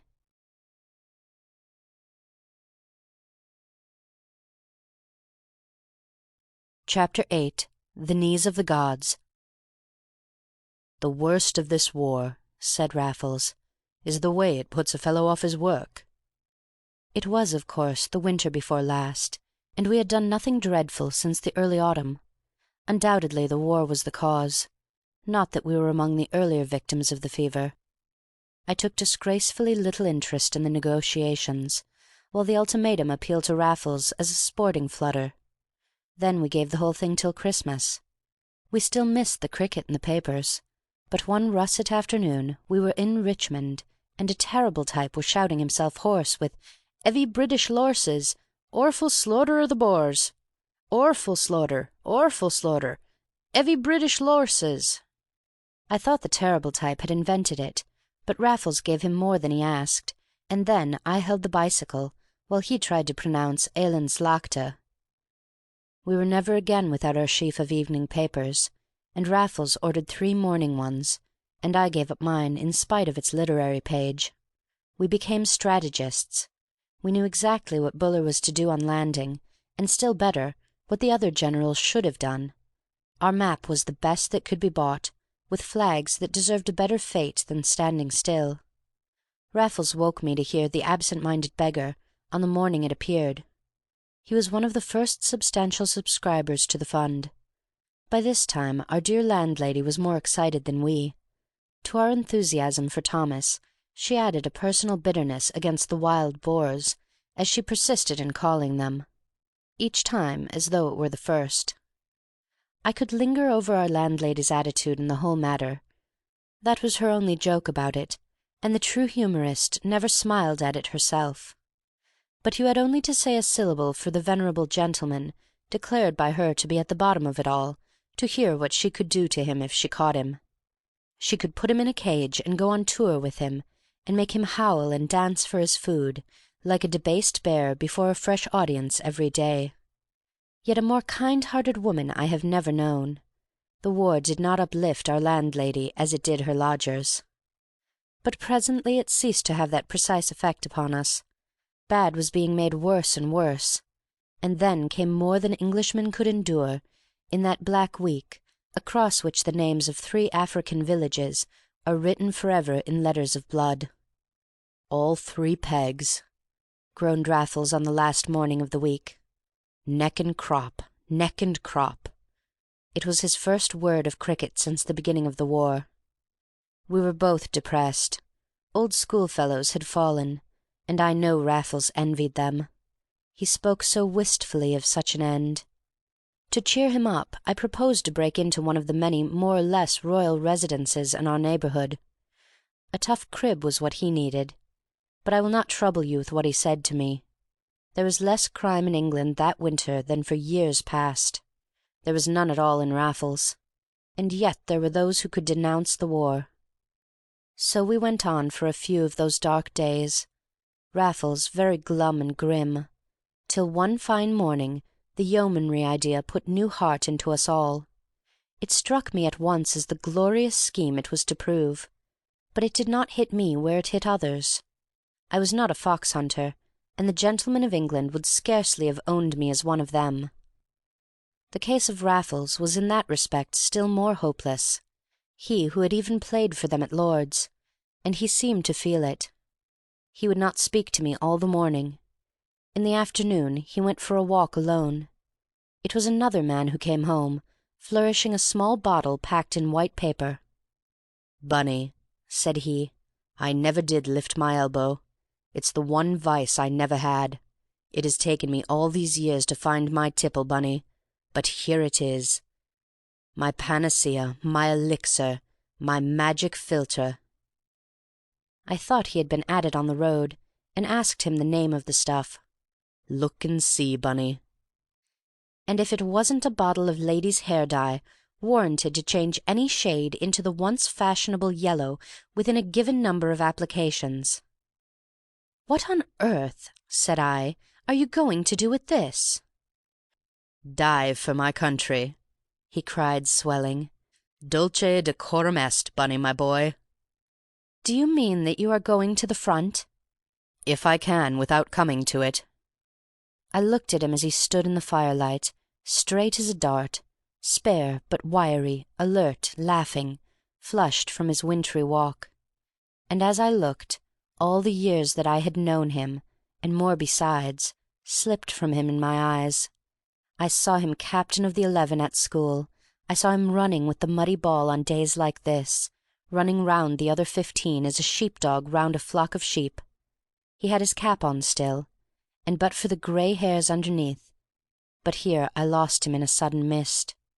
It was not sorrow at his going, for I did not mean to let him go alone. It was enthusiasm, admiration, affection, and also, I believe, a sudden regret that he had not always appealed to that part of my nature to which he was appealing now. It was a little thrill of penitence. Enough of it. "I think it great of you," I said, and at first that was all. How he laughed at me! He had had his innings. There was no better way of getting out. He had scored off an African millionaire, the Players, a Queensland legislator, the Camorra, the late Lord Ernest Belville, and again off Scotland Yard. What more could one man do in one lifetime? And at worst it was the death to die. No bed, no doctor, no temperature. And Raffles stopped himself. "No pinioning, no white cap," he added, if you like that better." "I don't like any of it," I cried cordially. "You've simply got to come back." "To what?" he asked, a strange look on him. And I wondered, for one instant, whether my little thrill had gone through him. He was not a man of little thrills. Then for a minute I was in misery. Of course I wanted to go too.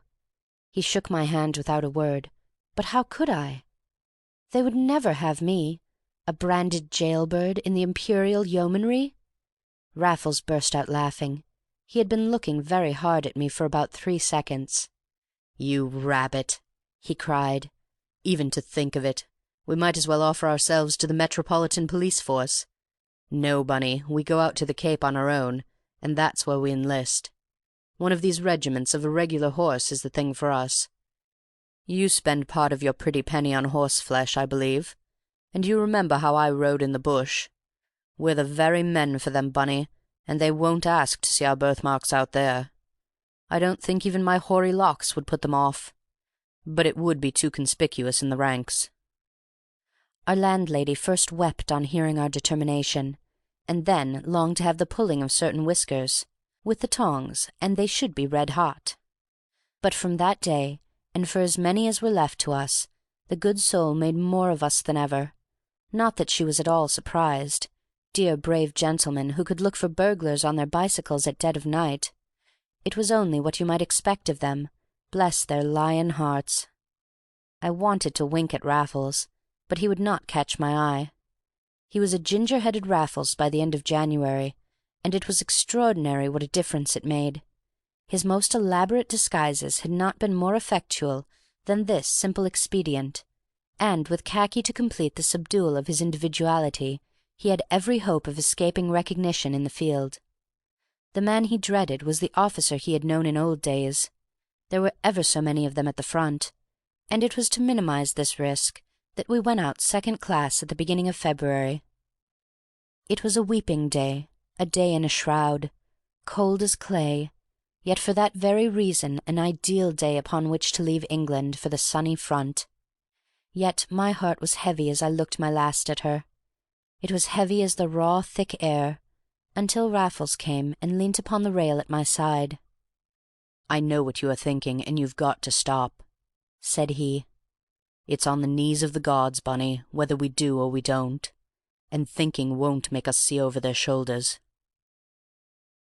Now, I made as bad a soldier, except at heart, as Raffles made a good one, and I could not say a harder thing of myself. My ignorance of matters military was up to that time unfathomable, and is still profound. I was always a fool with horses, though I did not think so at one time, and I had never been any good with a gun. The average Tommy may be my intellectual inferior, but he must know some part of his work better than I ever knew any of mine. I never even learnt to be killed. I do not mean that I ever ran away. The South African field force might have been strengthened if I had. The foregoing remarks do not express a pose affected out of superiority to the usual spirit of the conquering hero, for no man was keener on the war than I, before I went to it. But one can only write with gusto of events, like that little affair at Surbiton, in which one has acquitted oneself without discredit, and I cannot say that of my part in the war, of which I now loathe the thought for other reasons. The battlefield was no place for me, and neither was the camp. My ineptitude made me the butt of the looting, cursing, swashbuckling lot who formed the very irregular squadron which we joined, and it would have gone hard with me but for Raffles, who was soon the darling devil of them all, but never more loyally my friend. Your fireside fire-eater does not think of these things. He imagines all the fighting to be with the enemy.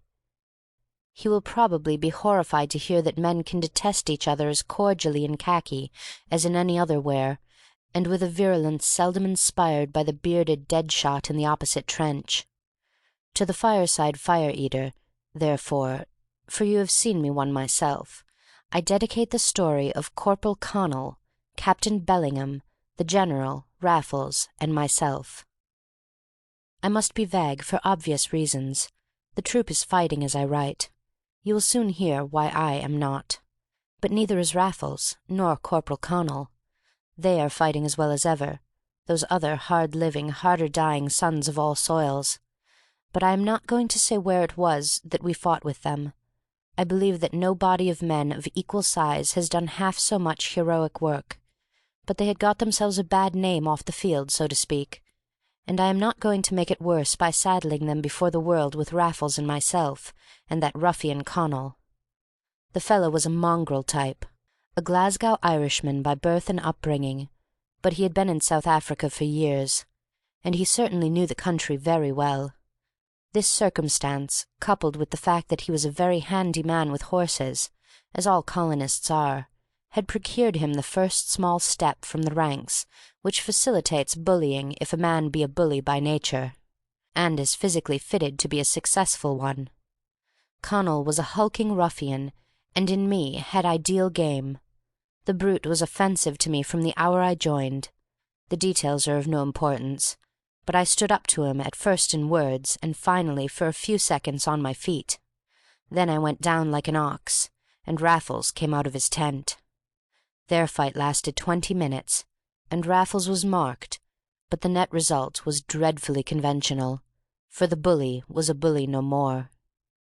But I began gradually to suspect that he was something worse. All this time we were fighting every day, or so it seems when I look back. Never a great engagement, yet never a day when we were wholly out of touch with the enemy.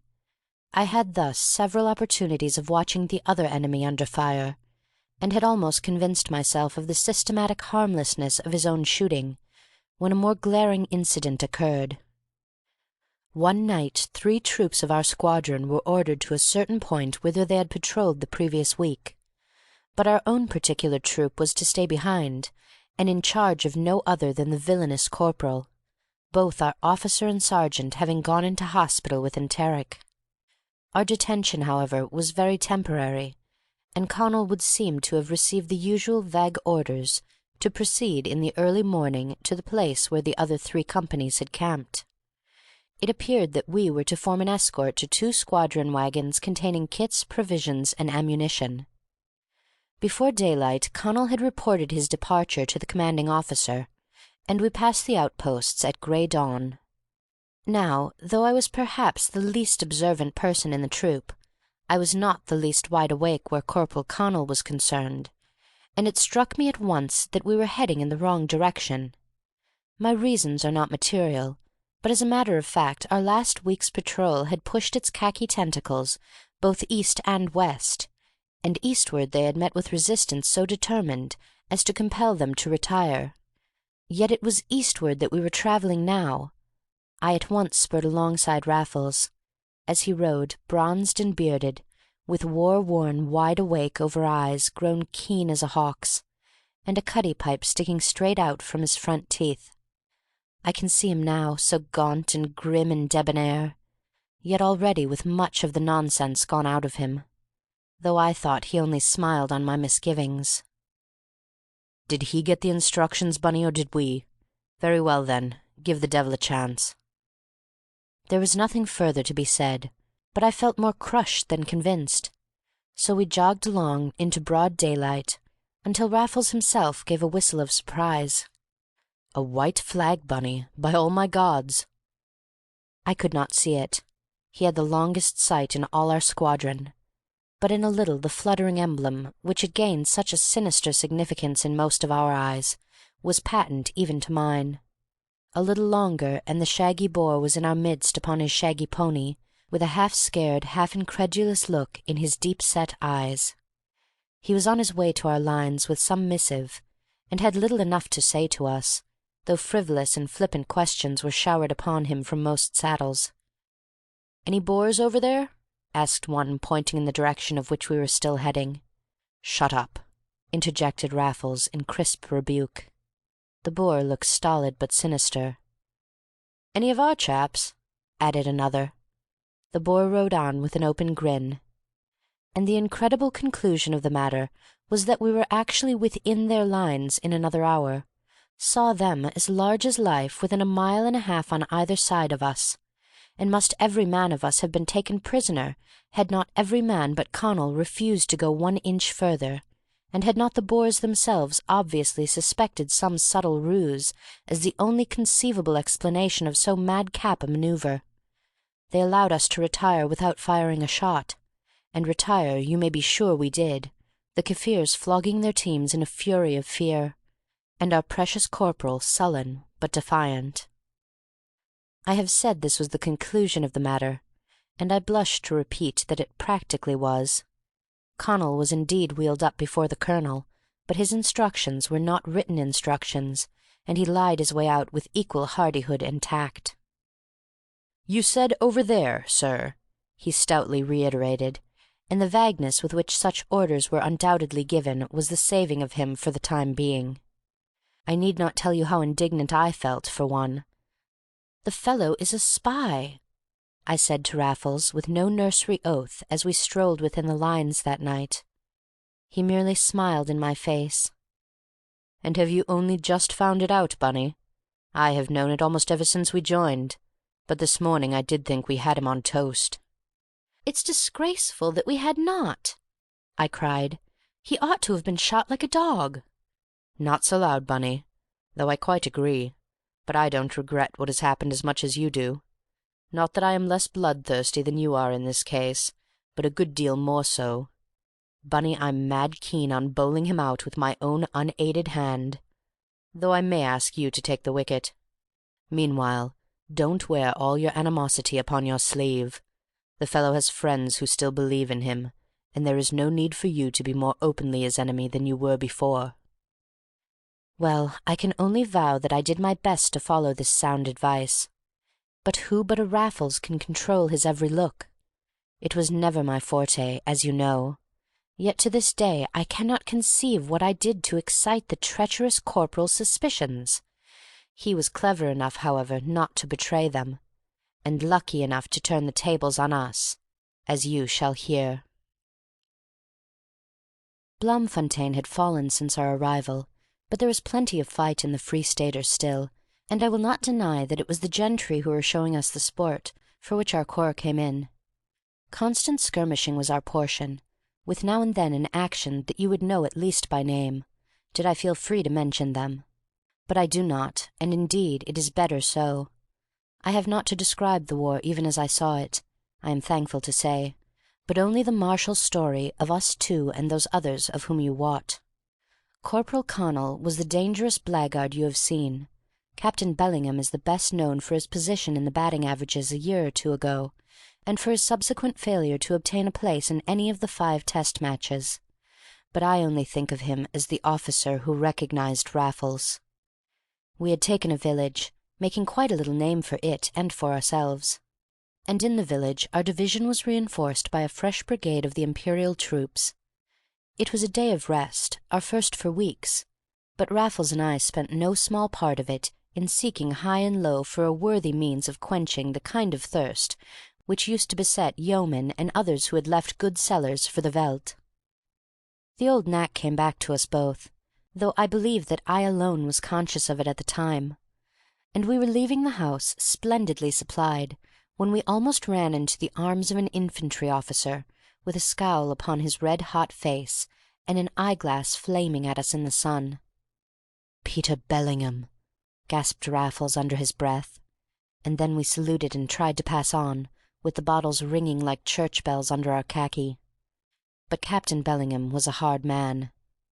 "What have you men been doing?" drawled he. "Nothing, sir," we protested, like innocent with an injury. "Lootin's forbidden," said he. "You had better let me see those bottles." "We are done," whispered Raffles, and straightway we made a sideboard of the stoop across which he had crept at so inopportune a moment. I had not the heart to raise my eyes again, yet it was many moments before the officer broke silence. "Whom var," he murmured reverentially at last, "and Long John of Ben Nevis, the first drop that's been discovered in the whole psalm-singing show. What lot do you two belong to?" I answered. "I must have your names." In my agitation I gave my real one. Raffles had turned away, as though in heartbroken contemplation of our lost loot. I saw the officer studying his half-profile with an alarming face. "What's your name?" he rapped out at last. But his strange, low voice said plainly that he knew, and Raffles faced him with the monosyllable of confession and assent. I did not count the seconds until the next word, but it was Captain Bellingham who uttered it at last. "I thought you were dead." "Now you see I am not." "But you are at your old games." "I am not!" cried Raffles, and his tone was new to me. I have seldom heard one more indignant. "Yes," he continued, "this is loot, and the wrong 'un will out. That's what you're thinking, Peter. I beg your pardon, sir. But he isn't let out in the field.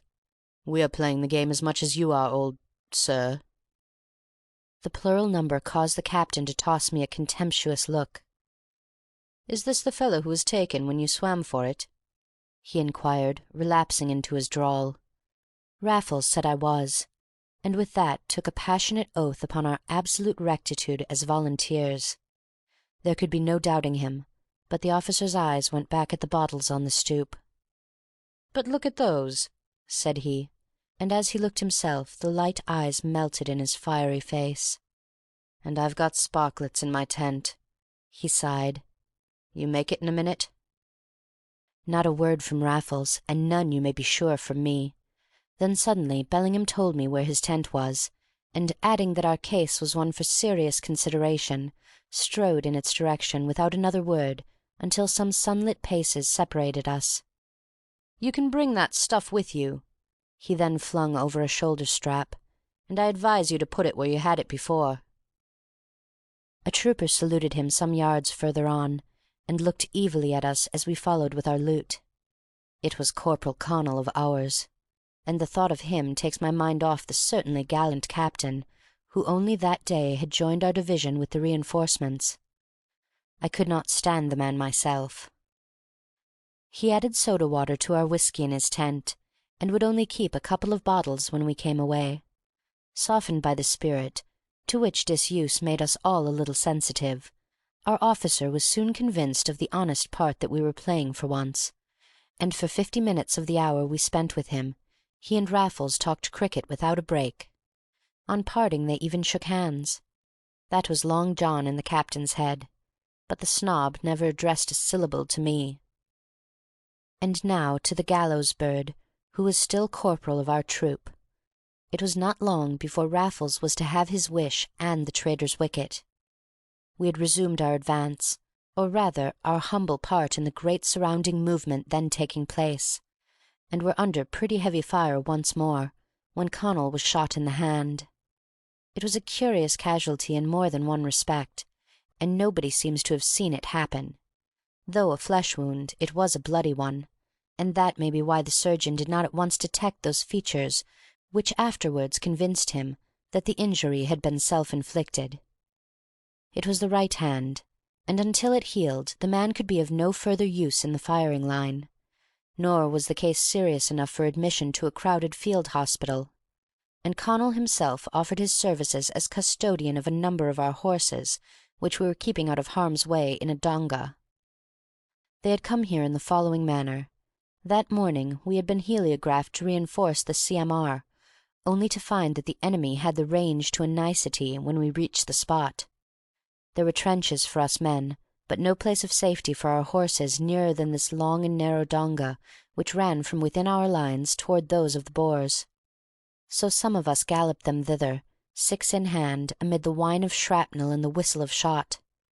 I remember the man next to me being killed by a shell with all his team, and the tangle of flying harnesses, torn horseflesh and crimson khaki, that we left behind us on the veldt. Also that a small red flag, ludicrously like those used to indicate a putting green, marked the single sloping entrance to the otherwise precipitous donga, which I for one was duly thankful to reach alive. The same evening Connal, with a few other light casualties to assist him, took over the charge for which he had volunteered, and for which he was so admirably fitted by his knowledge of horses and his general experience of the country. Nevertheless he managed to lose 3 or 4 fine chargers in the course of the first night, and early in the second, Raffles shook me out of a heavy slumber in the trenches, where we had been firing all day. "I have found the spot, Bunny," he whispered. "We ought to out him before the night is over." "Connal?" Raffles nodded. "You know what happened to some of his horses last night? Well, he let them go himself." "Never!" "I'm as certain of it," said Raffles, "as though I'd seen him do it, and if he does it again I shall see him. I can even tell you how it happened. Connal insisted on having one end of the donga to himself, and of course his end is the one nearest the Boers. Well, then he tells the other fellows to go to sleep at their end. I have it direct from one of them, and you bet they don't need a second invitation. The rest I hope to see to-night." "It seems almost incredible," said I. "Not more so than the light horseman's dodge of poisoning the troughs. That happened at Ladysmith before Christmas, and two kind friends did for that blackguard what you and I are going to do for this one, and a firing party did the rest. Brutes! A mounted man's worth a file on foot in this country, and well they know it. But this beauty goes one better than the poison. That was wilful waste, but I'll eat my wide awakes if our loss last night wasn't the enemy's double gain. What we've got to do, Bunny, is catch him in the act. It may mean watching him all night, but was ever game so well worth the candle?" One may say in passing that at this particular point of contact the enemy were in superior force, and for once in a mood as aggressive as our own. They were led with a dash and handled with skill, which did not always characterize their commanders at this stage of the war. Their position was very similar to ours, and indeed we were to spend the whole of next day in trying with an equal will to turn each other out. The result will scarcely be forgotten by those who recognize the occasion from these remarks. Meanwhile it was the eve of battle. Most evenings were. And there was that villain with the horses in the donga, and here were we two upon his track. Raffles's plan was to reconnoitre the place, and then take up a position from which we could watch our man and pounce upon him if he gave us cause. The spot that we eventually chose and stealthily occupied was behind some bushes through which we could see down into the donga. There were the precious horses, and there sure enough was our wounded corporal, sitting smoking in his cloak, some glimmering thing in his lap. "That's his revolver, and it's a Mauser," whispered Raffles. "He shan't have a chance of using it on us. Either we must be on him before he knows we are anywhere near, or simply report. It's easily proved once we are sure, but I should like to have the taking of him too." There was a setting moon. Shadows were sharp and black. The man smoked steadily, and the hungry horses did what I never saw horses do before. They stood and nibbled at each other's tails. I was used to sleeping in the open, under the jewelled dome that seems so much vaster and grander in these wide spaces of the earth. I lay listening to the horses, and to the myriad small strange voices of the veldt, to which I cannot even now put a name, while Raffles watched. "One head is better than two," he said, "when you don't want it to be seen." We were to take watch and watch about, however, and the other might sleep if he could. It was not my fault that I did nothing else. It was Raffles who could trust nobody but himself, nor was there any time for recriminations when he did rouse me in the end. But a moment ago, as it seemed to me, I had been gazing upward at the stars and listening to the dear minute sounds of peace, and in another the great grey slate was clean, and every bone of me set in plaster of Paris, and sniping beginning between pickets with the day. It was an occasional crack, not a constant crackle, but the whistle of a bullet as it passed us by, or a tiny transitory flame for the one bit of detail on a blue hillside, was an unpleasant warning that we two on ours were a target in ourselves. But Raffles paid no attention to their fire. He was pointing downward through the bushes to where Corporal Connal stood with his back to us, shooing a last charger out of the mouth of the donga towards the Boer trenches. "That's his third," whispered Raffles, "but it's the first I've seen distinctly, for he waited for the blind spot before the dawn. It's enough to land him, I fancy, but we mustn't lose time. Are you ready for a creep?" I stretched myself and said I was, but I devoutly wished it was not quite so early in the morning. Like cats, then, till he hears, and then into him for all we're worth. He's stowed his iron safe away, but he mustn't have time even to feel for it. You take his left arm, Bunny, and hang on to that like a ferret, and I'll do the rest. Ready? Then now." And in less time than it would take to tell, we were over the lip of the donga and had fallen upon the fellow before he could turn his head.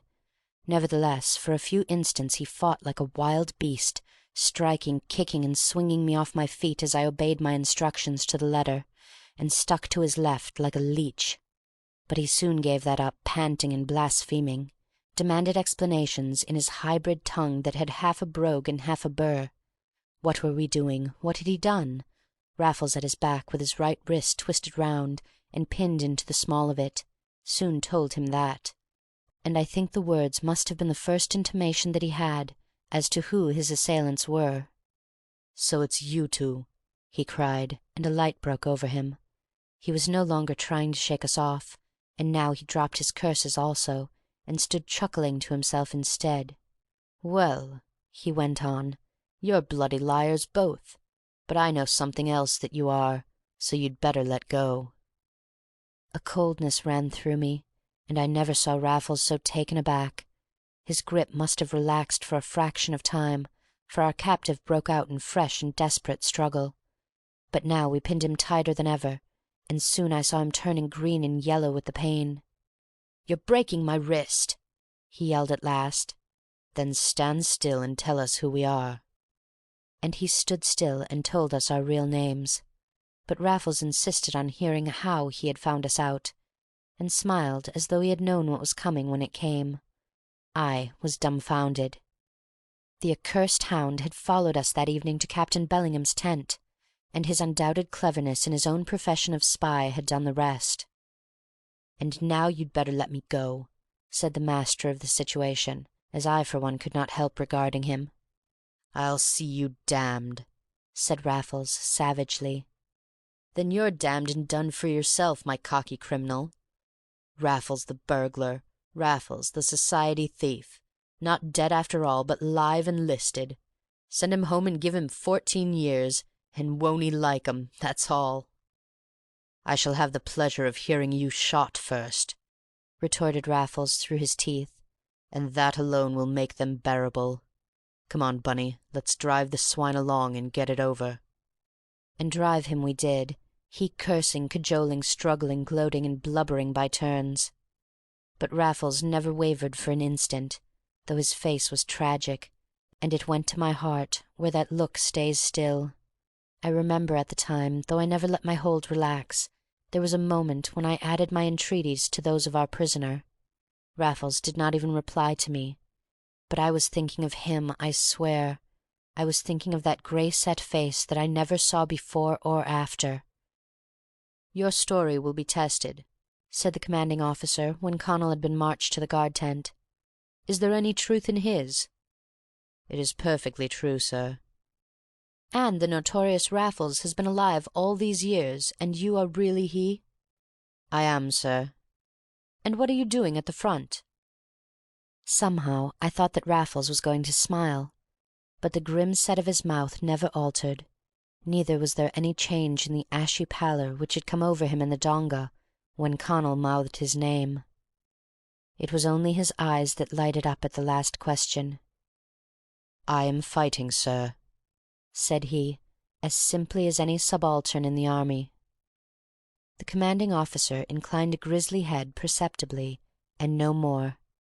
He was not one of any school, our general.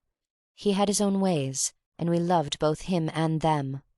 And I believe that he loved the rough but gallant corps that bore his name. He once told us that he knew something about most of us, and there were things that Raffles had done of which he must have heard. But he only moved his grizzled head. "Did you know he was going to give you away?" he asked at length, with a jerk of it toward the guard tent. "Yes, sir." "But you thought it worth your while, did you?" "I thought it necessary, sir." The general paused, drumming on his table, making up his mind. Then his chin came up with the decision that we loved in him. "I shall sift all this," said he, An officer's name was mentioned, and I shall see him myself. Meanwhile, you had better go on fighting." Corporal Connal paid the penalty of his crime before the sun was far above the hill held by the enemy. There was abundance of circumstantial evidence against him, besides the direct testimony of Raffles and myself, and the wretch was shot at last with little ceremony and less shrift. And that was the one good thing that happened on the day that broke upon us hiding behind the bushes overlooking the donga. By noon it was my own turn. I have avoided speaking of my wound before I need, and from the preceding pages you would not gather that I am more or less lame for life. You will soon see now why I was in no hurry to recall the incident. I used to think of a wound received in one's country's service as the proudest trophy a man could acquire, but the sight of mine depresses me every morning of my life. It was due for one thing to my own slow eye for cover, in taking which, to aggravate my case, our hardy little corps happened to excel. The bullet went clean through my thigh, drilling the bone, but happily missing the sciatic nerve. Thus the mere pain was less than it might have been.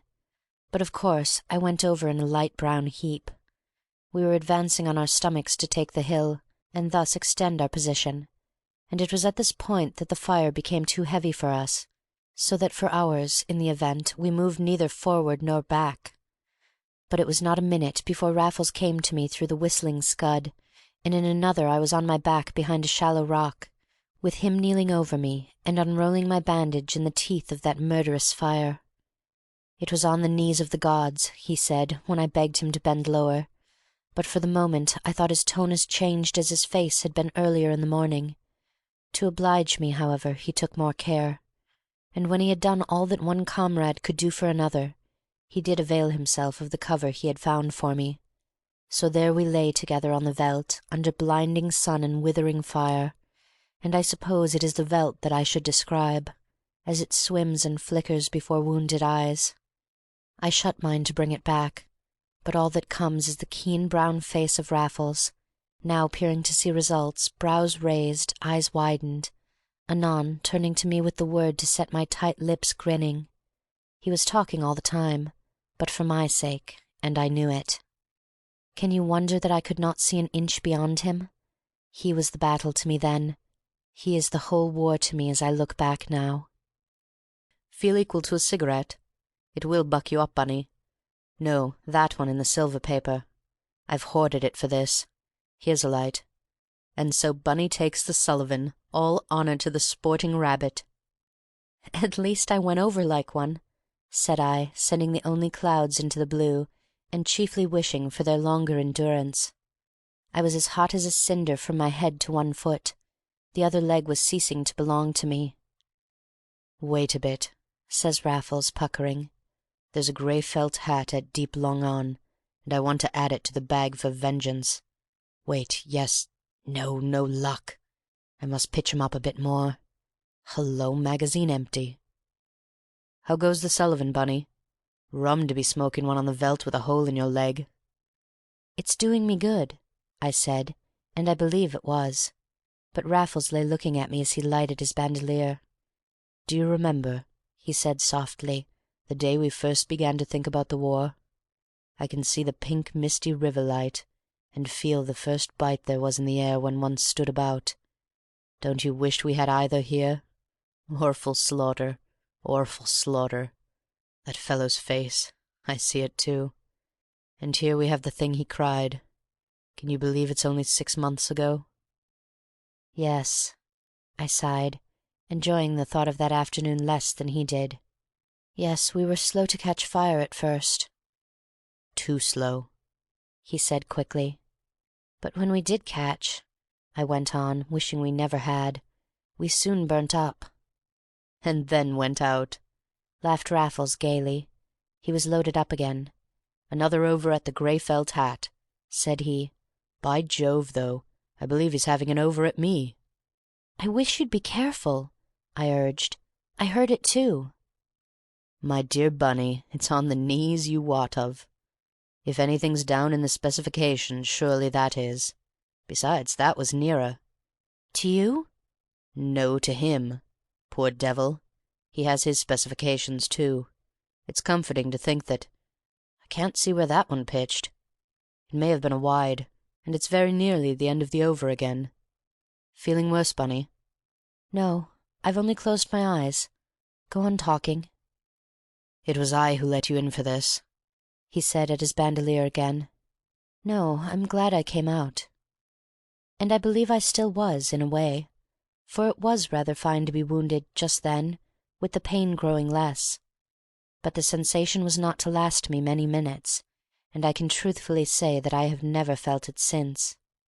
"Ah, but you haven't had such a good time as I have." Perhaps not.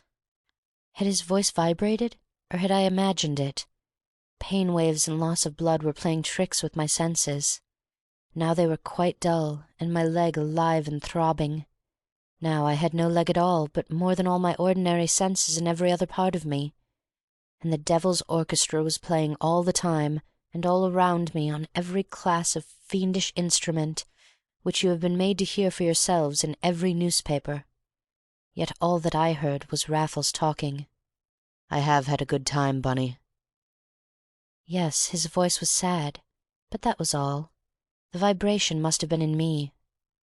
"I know you have, old chap," said I. "I am grateful to the General for giving me today. It may be the last. Then I can only say it's been the best, by Jove." "What is it?" And I opened my eyes. His were shining. I can see them now. "Got him! Got the hat! No, I'm hanged if I have. At least he wasn't in it. The crafty cuss, he must have stuck it up on purpose. Another over, scoring slow. I wonder if he's sportsman enough to take a hint. His hat trick's foolish. Will he show his face if I show mine?" I lay with closed ears and eyes. My leg had come to life again, and the rest of me was numb. "Bunny!" His voice sounded higher. He must have been sitting upright. "Well?" But it was not well with me. That was all I thought as my lips made the word. "It's not only been the best time I ever had, old Bunny, but I'm not half sure." Of what, I can but guess. The sentence was not finished, and never could be in this world. End of Chapter 8, and end of Raffles, Further Adventures of the Amateur Cracksman by E. W. Hornung.